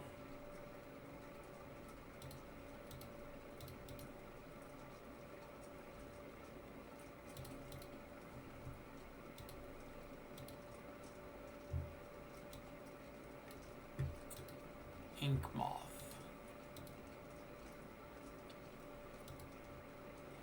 Okay. So hypothetically, if their last card is Pure Steel Paladin, I can't win regardless of what I do. Because they go to equip to an Ornithopter, I respond with Bolt. They can equip to the other Ornithopter and kill me. So if I die to Pure Steel regardless, then yeah, Play the Fish is better because it gives the most potential upside if they don't have Pure Steel.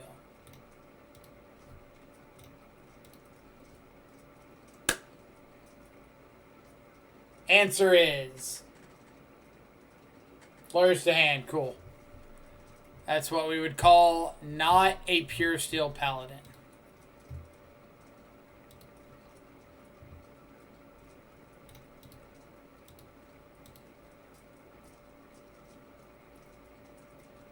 So if I go Fetch, Shock, Bolt myself, it doesn't change anything, so we'll just say go.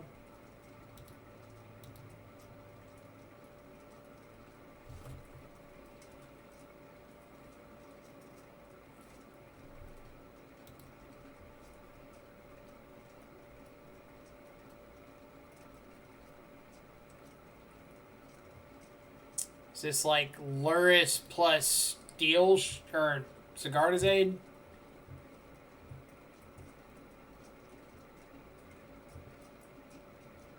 So this is fine.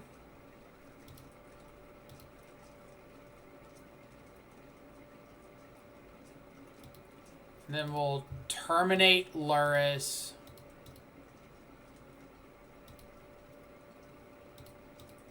Fetch and shock so that our Shadow is a lethal attacker next turn by itself. And if opponent chooses not to block the Gurmag, we just get to bolt them in the face for lethal.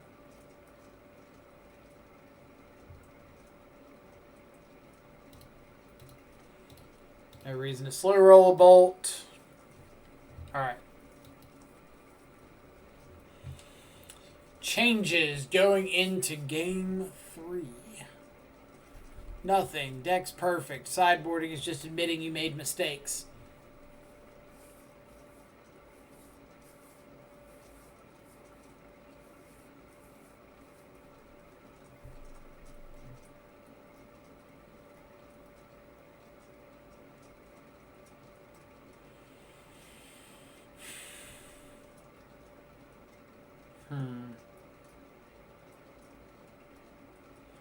Can I keep a hand on the draw with no removal?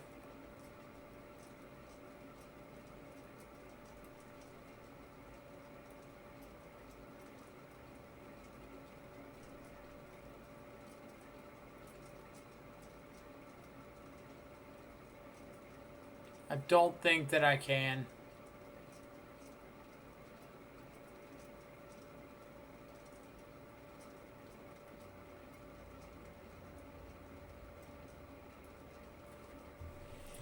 I think I have to ship it.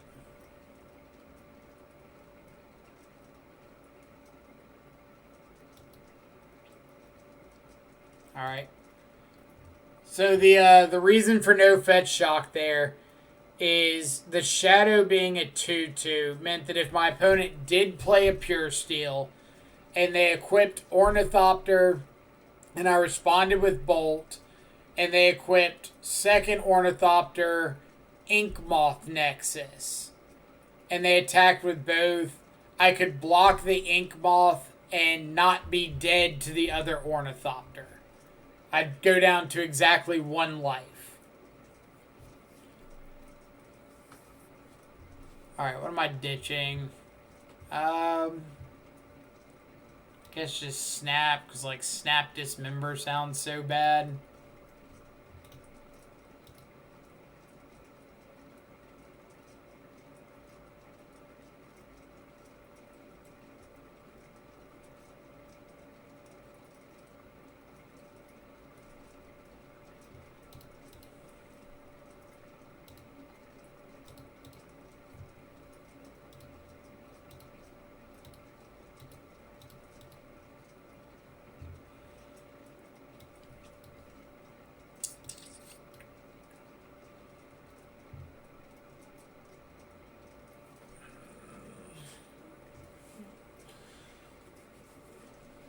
So, if we take Hammer, they don't currently have another way to find one. So that's better than taking the Pure Steel Paladin because they're going to get to equip whatever they play anyway.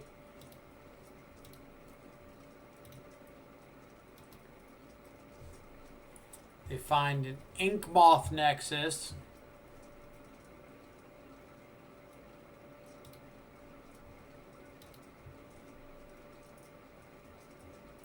Shadow and a Push is a really good series of draws there.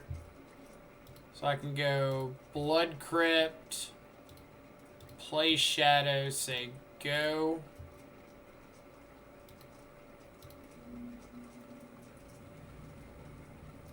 So since we got a pretty good crowd watching, I got to do the call to action again. If you're enjoying the channel, enjoying the stream, the commentary, my beautiful face, then feel free to hit the follow button. Doesn't cost you anything. Just lets you know whenever we go live, so you can come check out what we got going on.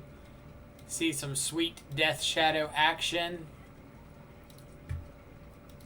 That's it. That's the call to action.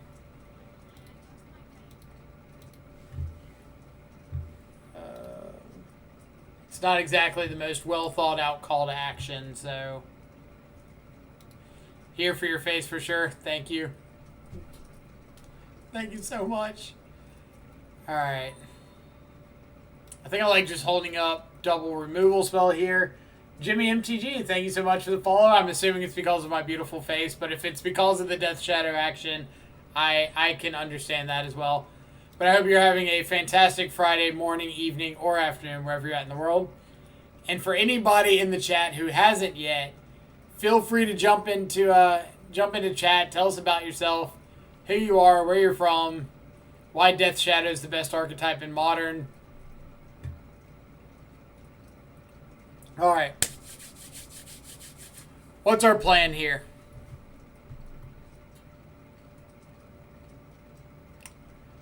If they Luris,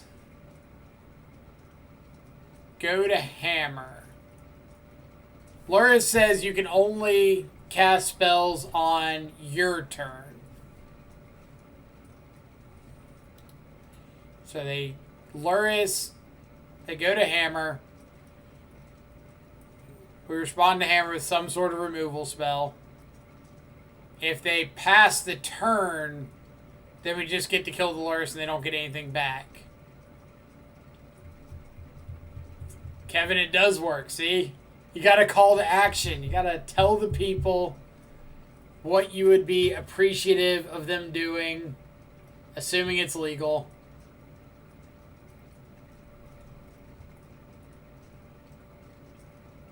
%% face, 90% shadow. Actually, Saturday here now. I usually mention that. I'll say, like, once we pass 4 or 5 o'clock, I'll mention, like, Saturday morning for the European crowd. And I forgot. Please don't hate me. Alright, what am I doing? I could dismember, push. I kind of like that.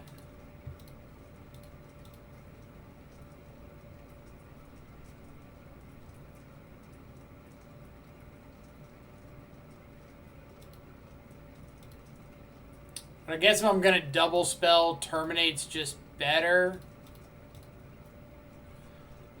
So what we conclude here is Nip Slip would yield at minimum 10 subs. Oh, at minimum. Like, it could be in the quad digits. I'm not an expert. I don't have my calculator in front of me, but honestly, the possibilities are endless.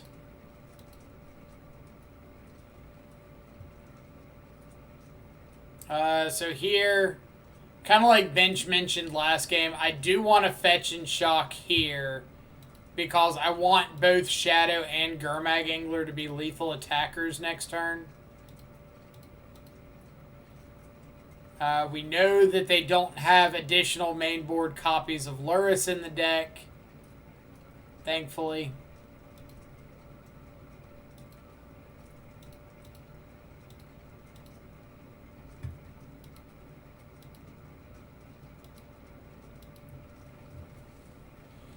All right, what do we got? So hand is Pure Steel Paladin, second Sigarda's Aid, unknown, unknown.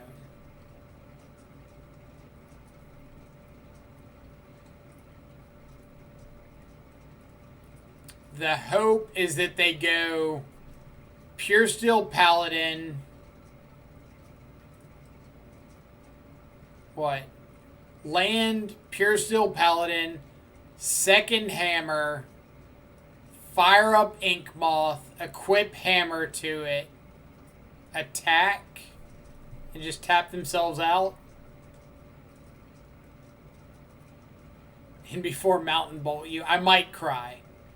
You might legitimately see me break down in tears if my opponent goes Mountain Bolt you. Has their 2 unknown cards in their black-white Hammer Time deck.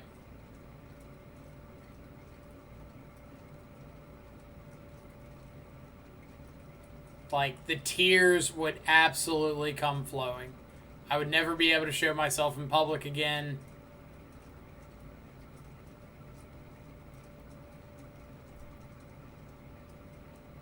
Remember yesterday, mountain, today's mountain. I mean... Alright, so I'm guessing they drew a hammer. Or no, they are going for the paladin.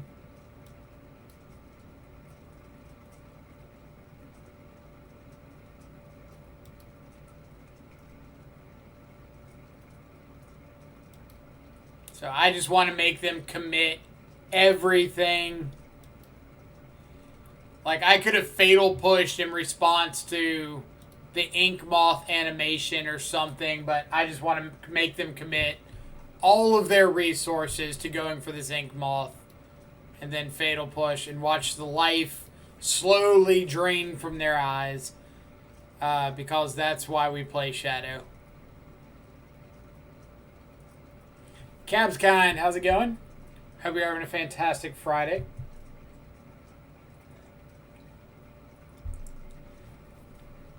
As I sit here and, like, rag on my Hammer Time opponent for not being Hammer Timier.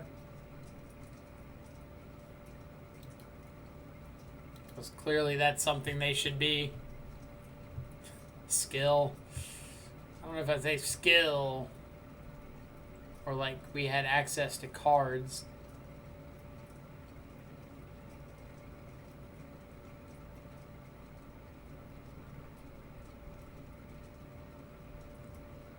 What are we getting for match number 5? For 5 minutes left of Friday, is it? Oh, dang. I mean, it sounds to me like I was right. I called Friday, it was Friday. What was the loss to this league? Chat, what was the loss to? I'd be lying if I said I remembered. The Scrub in Scrubs.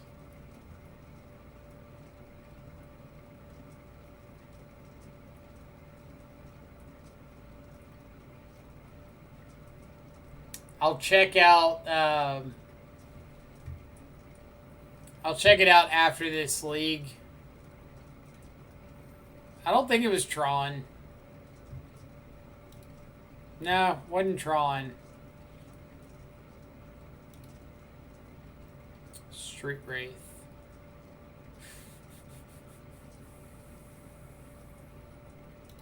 I don't hate Street Wraith, but I don't really think it's what I'm looking for here.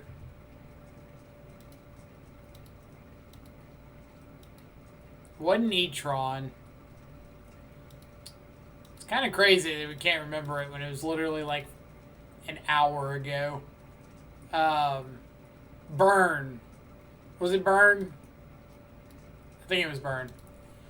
Stomping Ground, Birds of Paradise.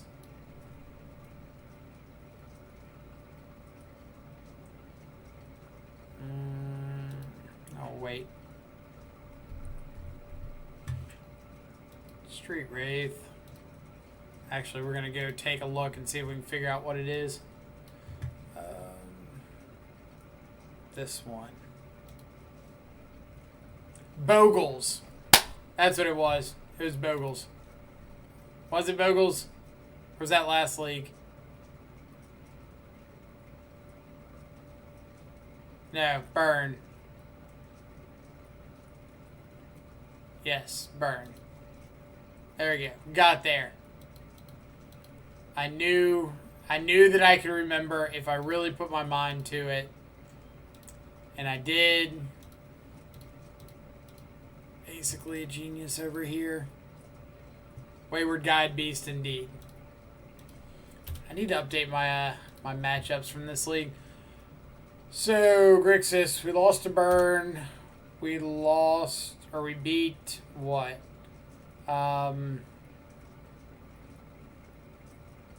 We beat Gruul.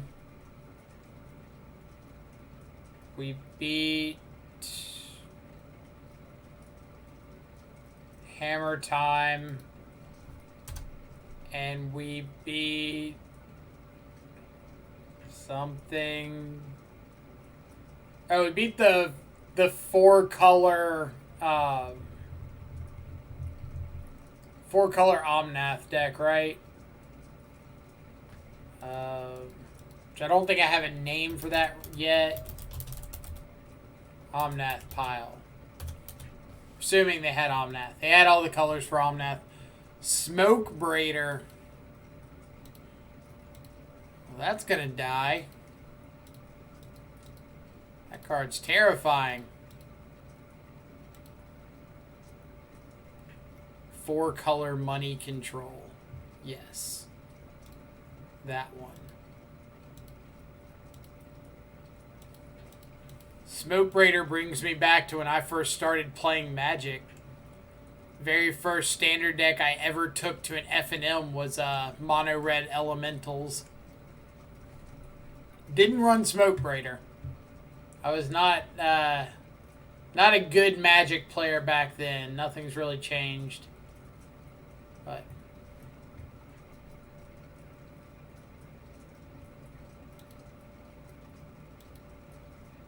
sick 4-0 that night. I don't remember how that night went, honestly.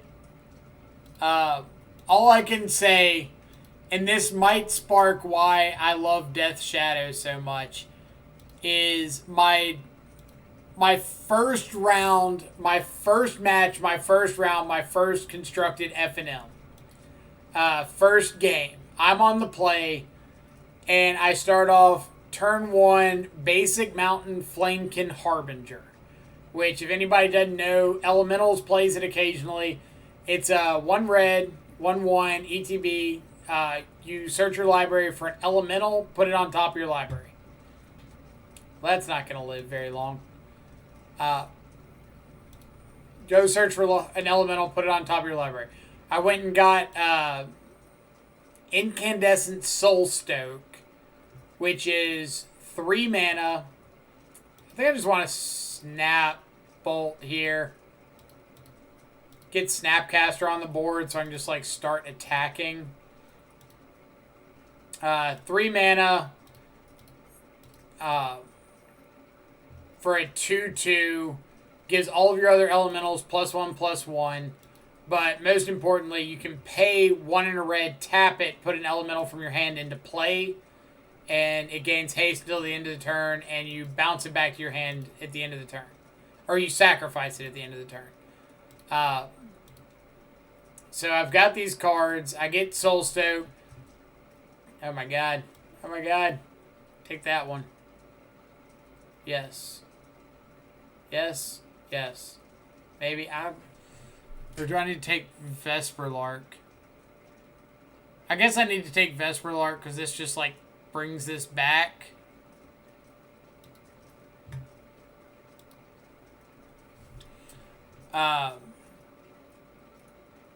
Back to the great thrilling story.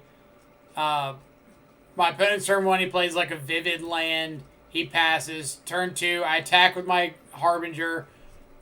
Play a Bright Hearth Banneret. 1 in a red. 1/1 makes your Elementals and Warriors 1 cheaper to cast. If I do remember correctly. Make sure... I'm pretty sure it's Warriors and Elementals, yeah. Pass the turn back. He plays like Land Bitter Blossom. And I'm like, alright, well this is pretty cool. Turn 3, I play out my land, Incandescent Soulstoke. Attack with my 2 1/1s that are getting +1/+1, so my 2 2/2s. He takes it. He plays like 3rd tap land, passes back.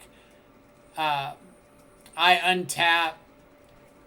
Use Incandescent Soulstoke, 1 in a red, put an elemental from your hand into play. Put in a Nova Chaser, a 10/2 with Trample, with Champion and Elemental. So I champion my Harbinger, put in Nova Chaser, attack with an 11/3 Trampler, and double cleave it for lethal. And my opponent's just sitting here like, what on earth are you doing? Like, alright, so he put another Thunderkin Awakener on top.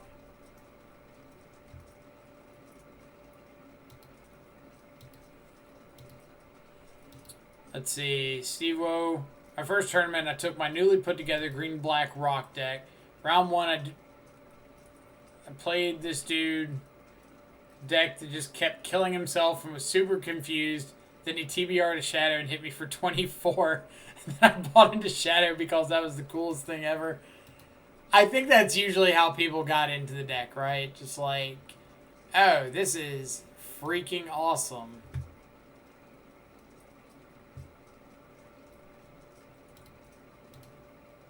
Well, I don't want you to Phantasmal Image that one.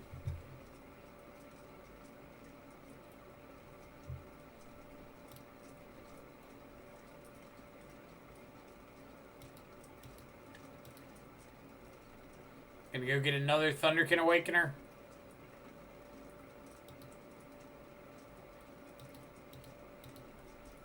Opponent has got 0 cards in hand. They do get another Thunderkin Awakener. So we need to find like another Snapcaster, a Shadow,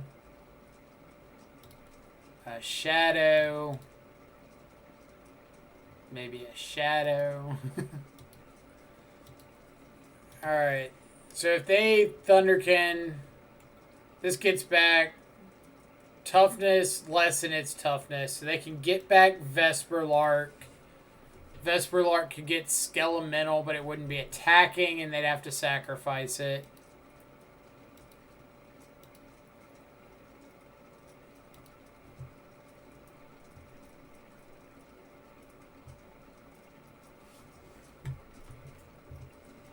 So they do get back Vesperlark.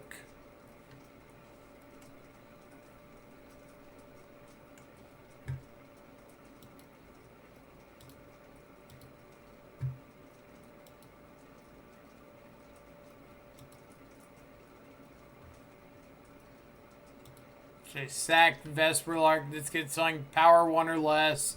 So they can get Thunderkin Awakener back.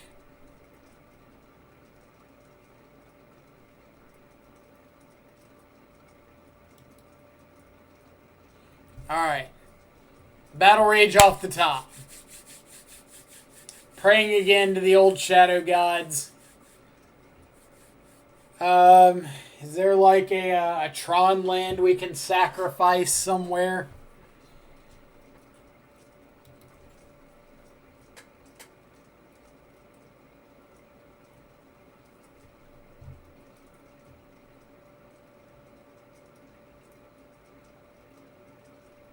So we could get basic Swamp and play Street Wraith.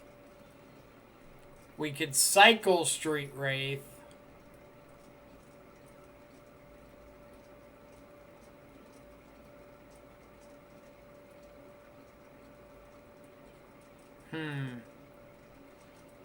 Do we just go for the Street Wraith cycle and see what happens?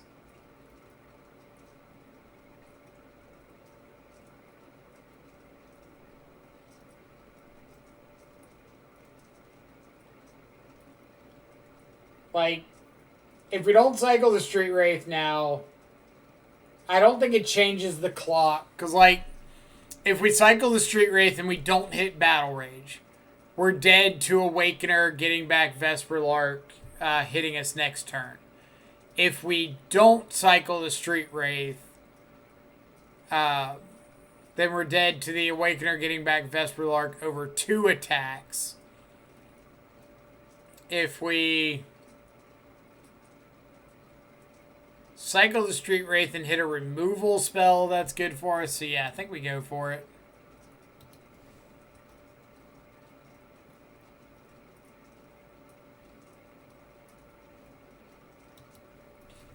That does not do it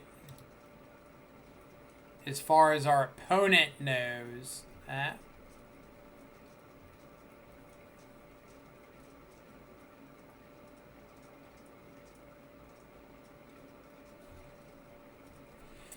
Wagner, can you give a raid by another Brazilian streamer? Mateus. I think I've raided Mateus before. I'm pretty positive I have.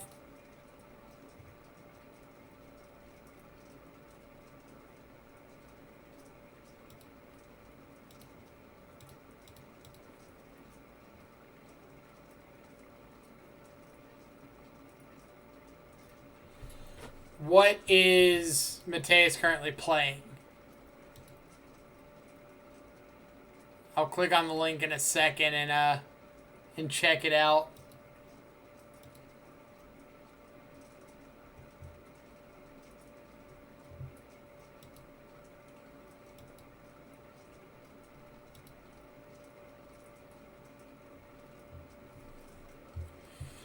Freed, someone made a beginner amulet or beginner video for amulet if you want to learn. I mean, I want to learn.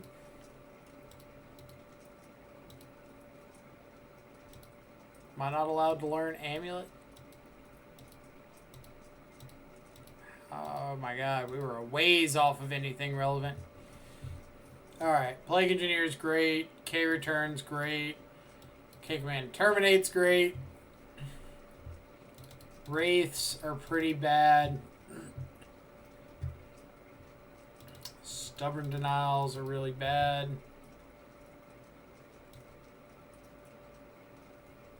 I guess he's fine. Take out like some vials or something. Where are the TBRs in the deck? Usually not where I need them to be. And that's the issue, right? Like we need a good Grixis list with just like 12 Battle Rages. Like 4 Battle Rage, 4 Snapcaster, 4, I don't know, Distortion Strike, 4 Slip Through Space.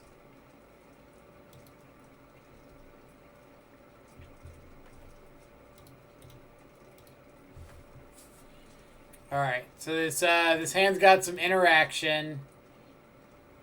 It's got a real threat.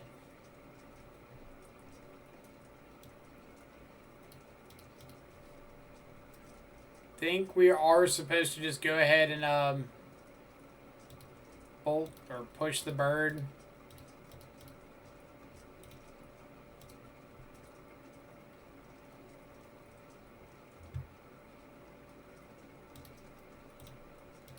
It's a magic card.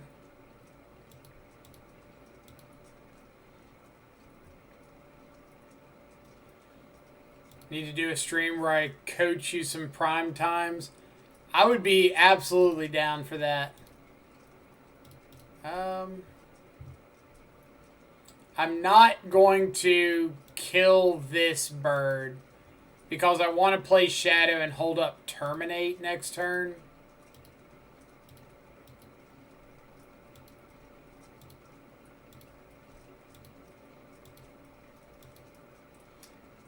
See, I assume the 4 bolts are called Scourge. Partially. Like, they are good for Scourge, but it's also just trying to get Shadow a little more proactive.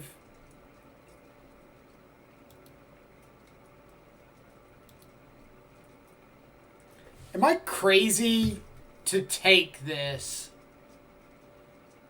and just, like, ditch Gurmag Snapcaster?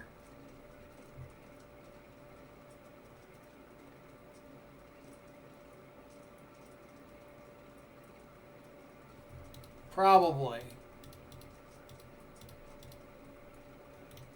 Probably crazy.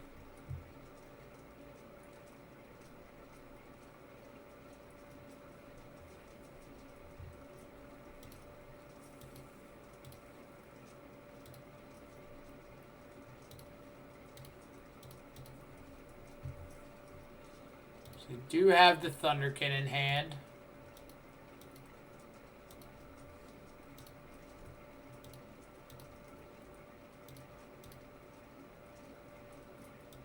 I'm not going to say it was right or wrong to talk ourselves out of that that block.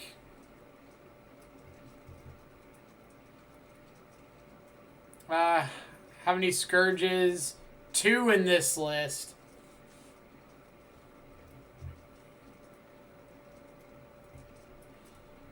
Good old Fulminator, you got it. So last card is Ancient Ziggurat.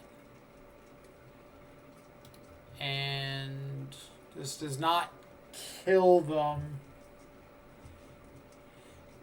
So if it's not killing them, I don't think I need to spend any spells here.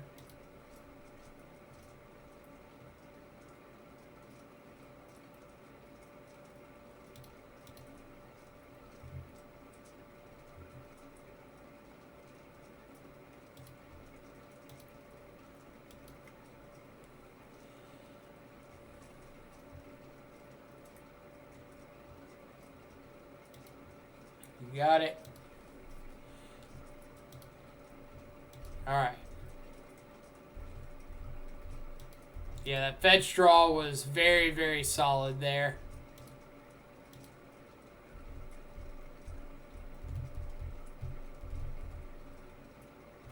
They've got Ancient Ziggurat, Unknown.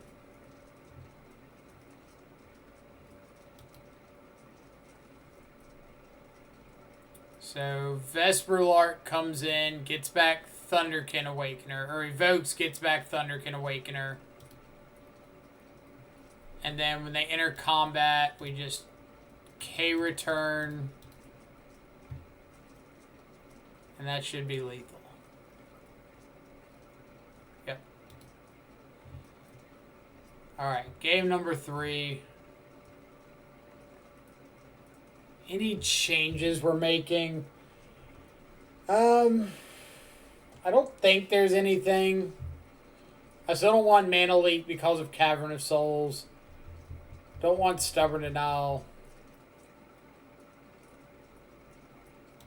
Yeah. We'll just rock it. I would still like to see a Battle Rage this match. That's kind of like up there on the things that I would like access to. Brutality does kill a lot, but it means I got to tap out at sorcery speed. And that part I'm a little less excited about. So I don't want to like kill something on 2 or 3 and have them just untap and like lightning skeletal me. Well, I asked for it. Alright. So let's think. Our opponent has not shown us. It seems like they're really in on the lightning skeletal plan.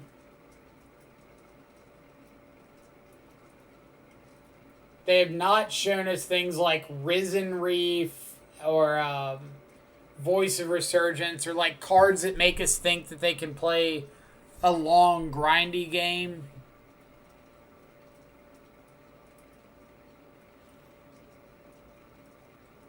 So if I go turn 1 fetch land, and they go turn 1 birds, or they go turn 1 birds, I go turn 1 fetch land, they go turn 2 skeletal, hit me for 6, I discard Island Steam Vents. I'll have fetch on board, Shadow in hand, Battle Rage, Watery Grave Delta in hand. Random draw for my first draw step. Random draw for second draw step. I'd fetch and shock off the Bloodstained Mire. I'd be at 11 life. Play a Shadow, play a fetch land. If they Thunderkin Awakener the Skelemental there, and I take all 7, I could put myself down to 1 with a Shadow on board and a Battle Rage. Going into my turn 3. They wouldn't be able to discard me off of the Battle Rage, and they wouldn't be able to discard me off of the Shadow.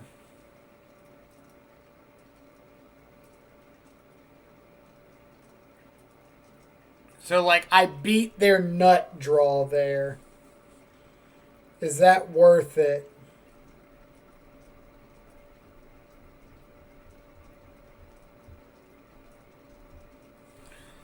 Oh, man.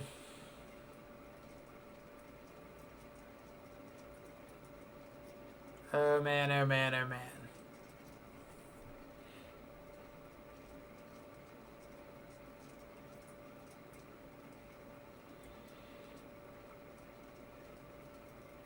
God.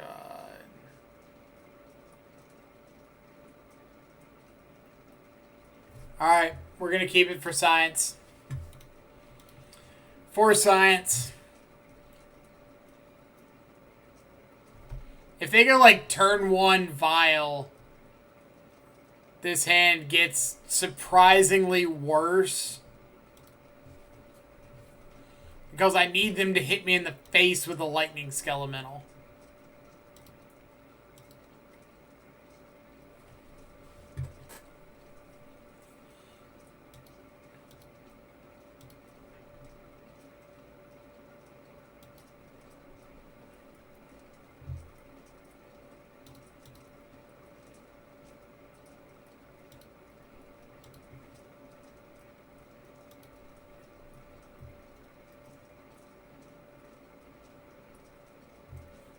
Alright, we'll take a Lightning Bolt. Yeah, take a Lightning Bolt.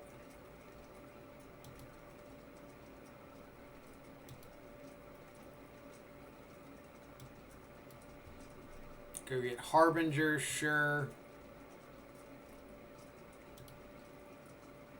Oh, now you get Risen Reef.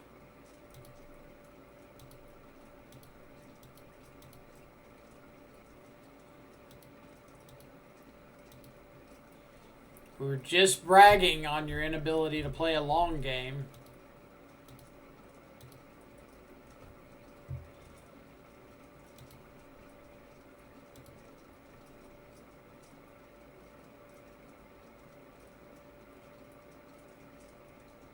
So I assume, yeah, this is Risen Reef.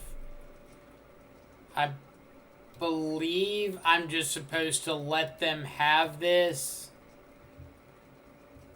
Like, maybe if they go for Vial in something.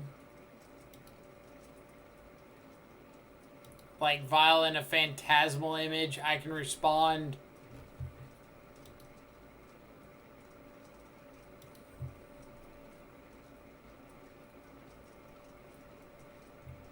Or we do that. I like that one.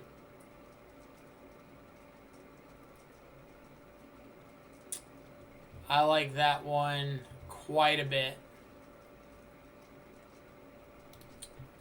We're pivoting, as the pros call it. We had a plan and we decided no more on our plan.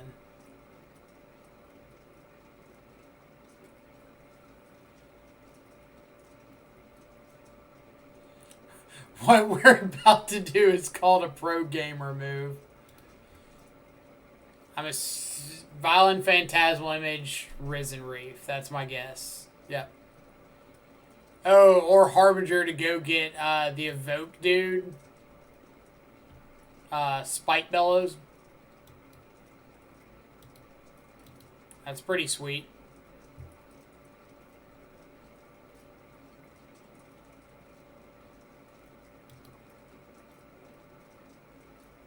Yeah, that one. Elemental. Okay.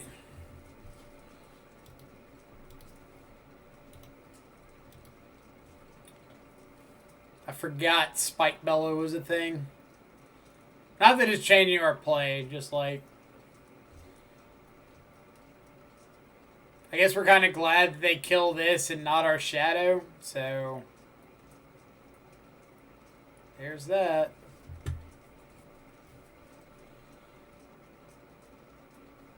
Push is good. So let's go Delta, play Shadow, pass.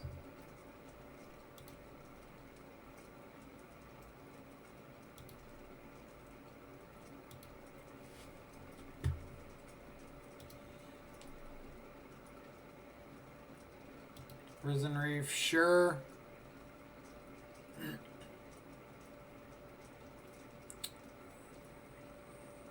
Am I supposed to kill this right now?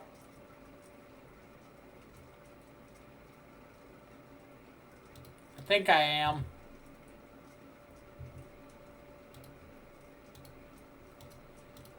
Well, they can't do anything with it or get some more insane value.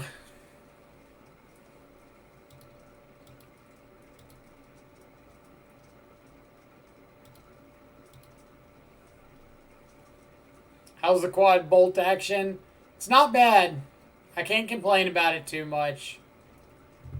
Alright, evoke Vesper Lark. Get back Risen Reef.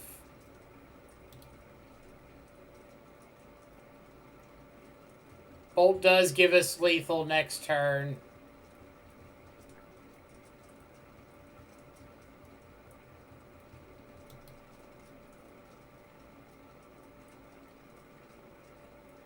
I guess I could get back Spite Bellows.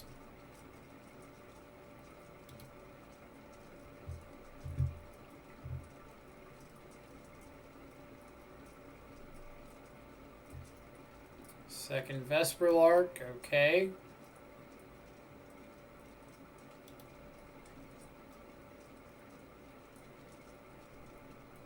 Is this only... No, this is power 1 or less. They can't get back Spite Bellows off this.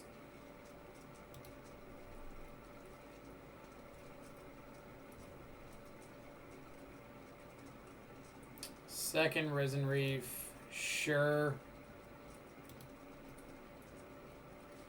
So all I really need to be concerned with is what can they vial in for 3 that messes me up. Is there anything that they can vial in? I guess they're going to show us Incandescent Soulstone.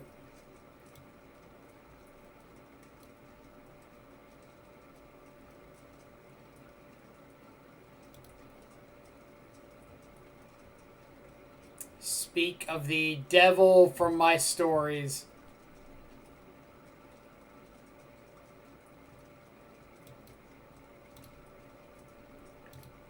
Alright. So what's our... Sometimes plans are there. So we're going to attack as if they can't kill us.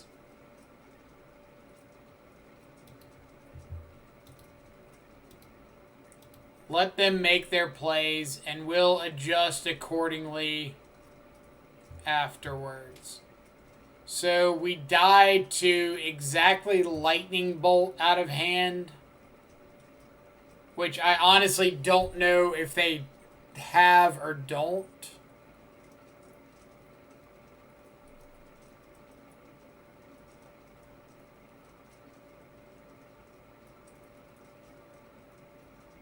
We could K-Return, Battle Rage the Shadow, deal 14.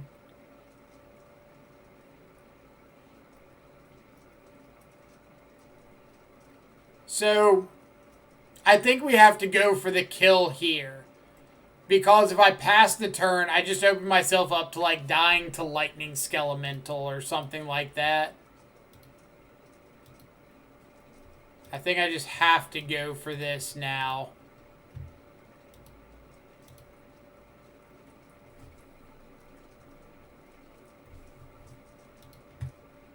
Ha ha ha ha ha ha ha. Who says Death Shadow is dead? Grixis Shadow. Let's pull up the right list. So, thoughts about the list that league. I still don't... We looked at what our loss was to, didn't we?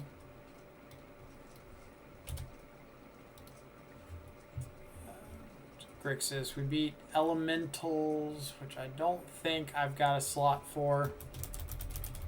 Elementals. We beat the Omnath deck. We beat some other things that I can't remember. We lost to Burn. That was the loss. I got that down already, so that should be the full league. Thoughts on the 4-bolt list? The Scourges are still so awkward so often. Like, how many times that league did we have Scourge and we couldn't play it, or we had Scourge and couldn't get it big enough to do anything for us? Or we had a Scourge that would have been a 3/3 against a Bolt deck. Like, all those times, it's a pretty big liability. The 4 bolts were pretty sweet. Like, having the extra removal spells and the creature matchups was really nice. We saw it play out against taxes. We saw it play out against elementals there. So that was pretty sweet. So Scourge was a reasonable extra threat, yes. I think it was bad when it was our only threat. And that kind of came up a few times. So I do kind of agree with that suggestion. Maybe drop the 2nd Scourge, go back to the 4th Angler.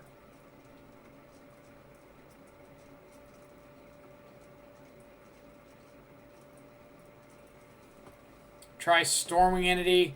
I think the only way to play Stormwing Entity is if you go all in on like the 4 Manamorphose plus Gut Shot or something like that.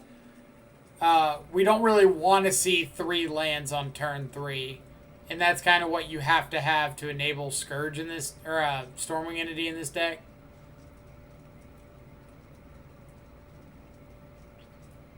Drop a Bolt for 3rd Snap. I'm not really a fan of the 3rd Snap anyway.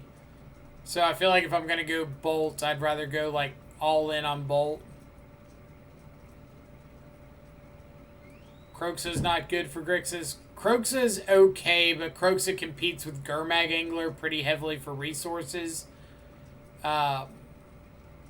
Maybe you could try dropping like a Gurmag and play Kroxa over Scourge. But it doesn't really fix like your threat problem, and you need to have 4 lands for it to stick on the board. You could try cutting the shadow cards like Death Shadow and adding control cards like Cryptic. Now we're talking. Why aren't we doing that? That sounds way better than the entire purpose of the stream. Kidding. Tombstalker. Now you've got my attention. I'll put some more thought into it and see what we come up with. So I'm probably not going to be streaming the challenge tomorrow, but I think I am going to stream the PTQ on Sunday. I don't know what list. Have I tried the Arcanist list with Unearthed and Serum Visions? I have. I was not a fan of it at all. I don't like Arcanist in Modern. It just really is underperformed every time I've played it. But I know the person who played the list had success with it, and I would advise them not to change if they're having success with it, but I personally haven't. What else am I forgetting? I guess last call to action. If you like the channel, feel free to hit the follow button. That's all I got. But yeah, I'm going to put some more thought into it, and we'll figure out what kind of variant of Shadow we're going to play for the PTQ. Other than that, I'm going to send everybody to Mateus F34, who I see about to cast a Crackling Drake, so I'm pretty excited. If you stick around, feel free to share some love from the channel. As always, appreciate everybody coming and hanging out. Hope you enjoy the rest of your Friday evening or Saturday. Get some good food, enjoy some good company, stay safe. And I will see y'all back on Sunday for the PTQ.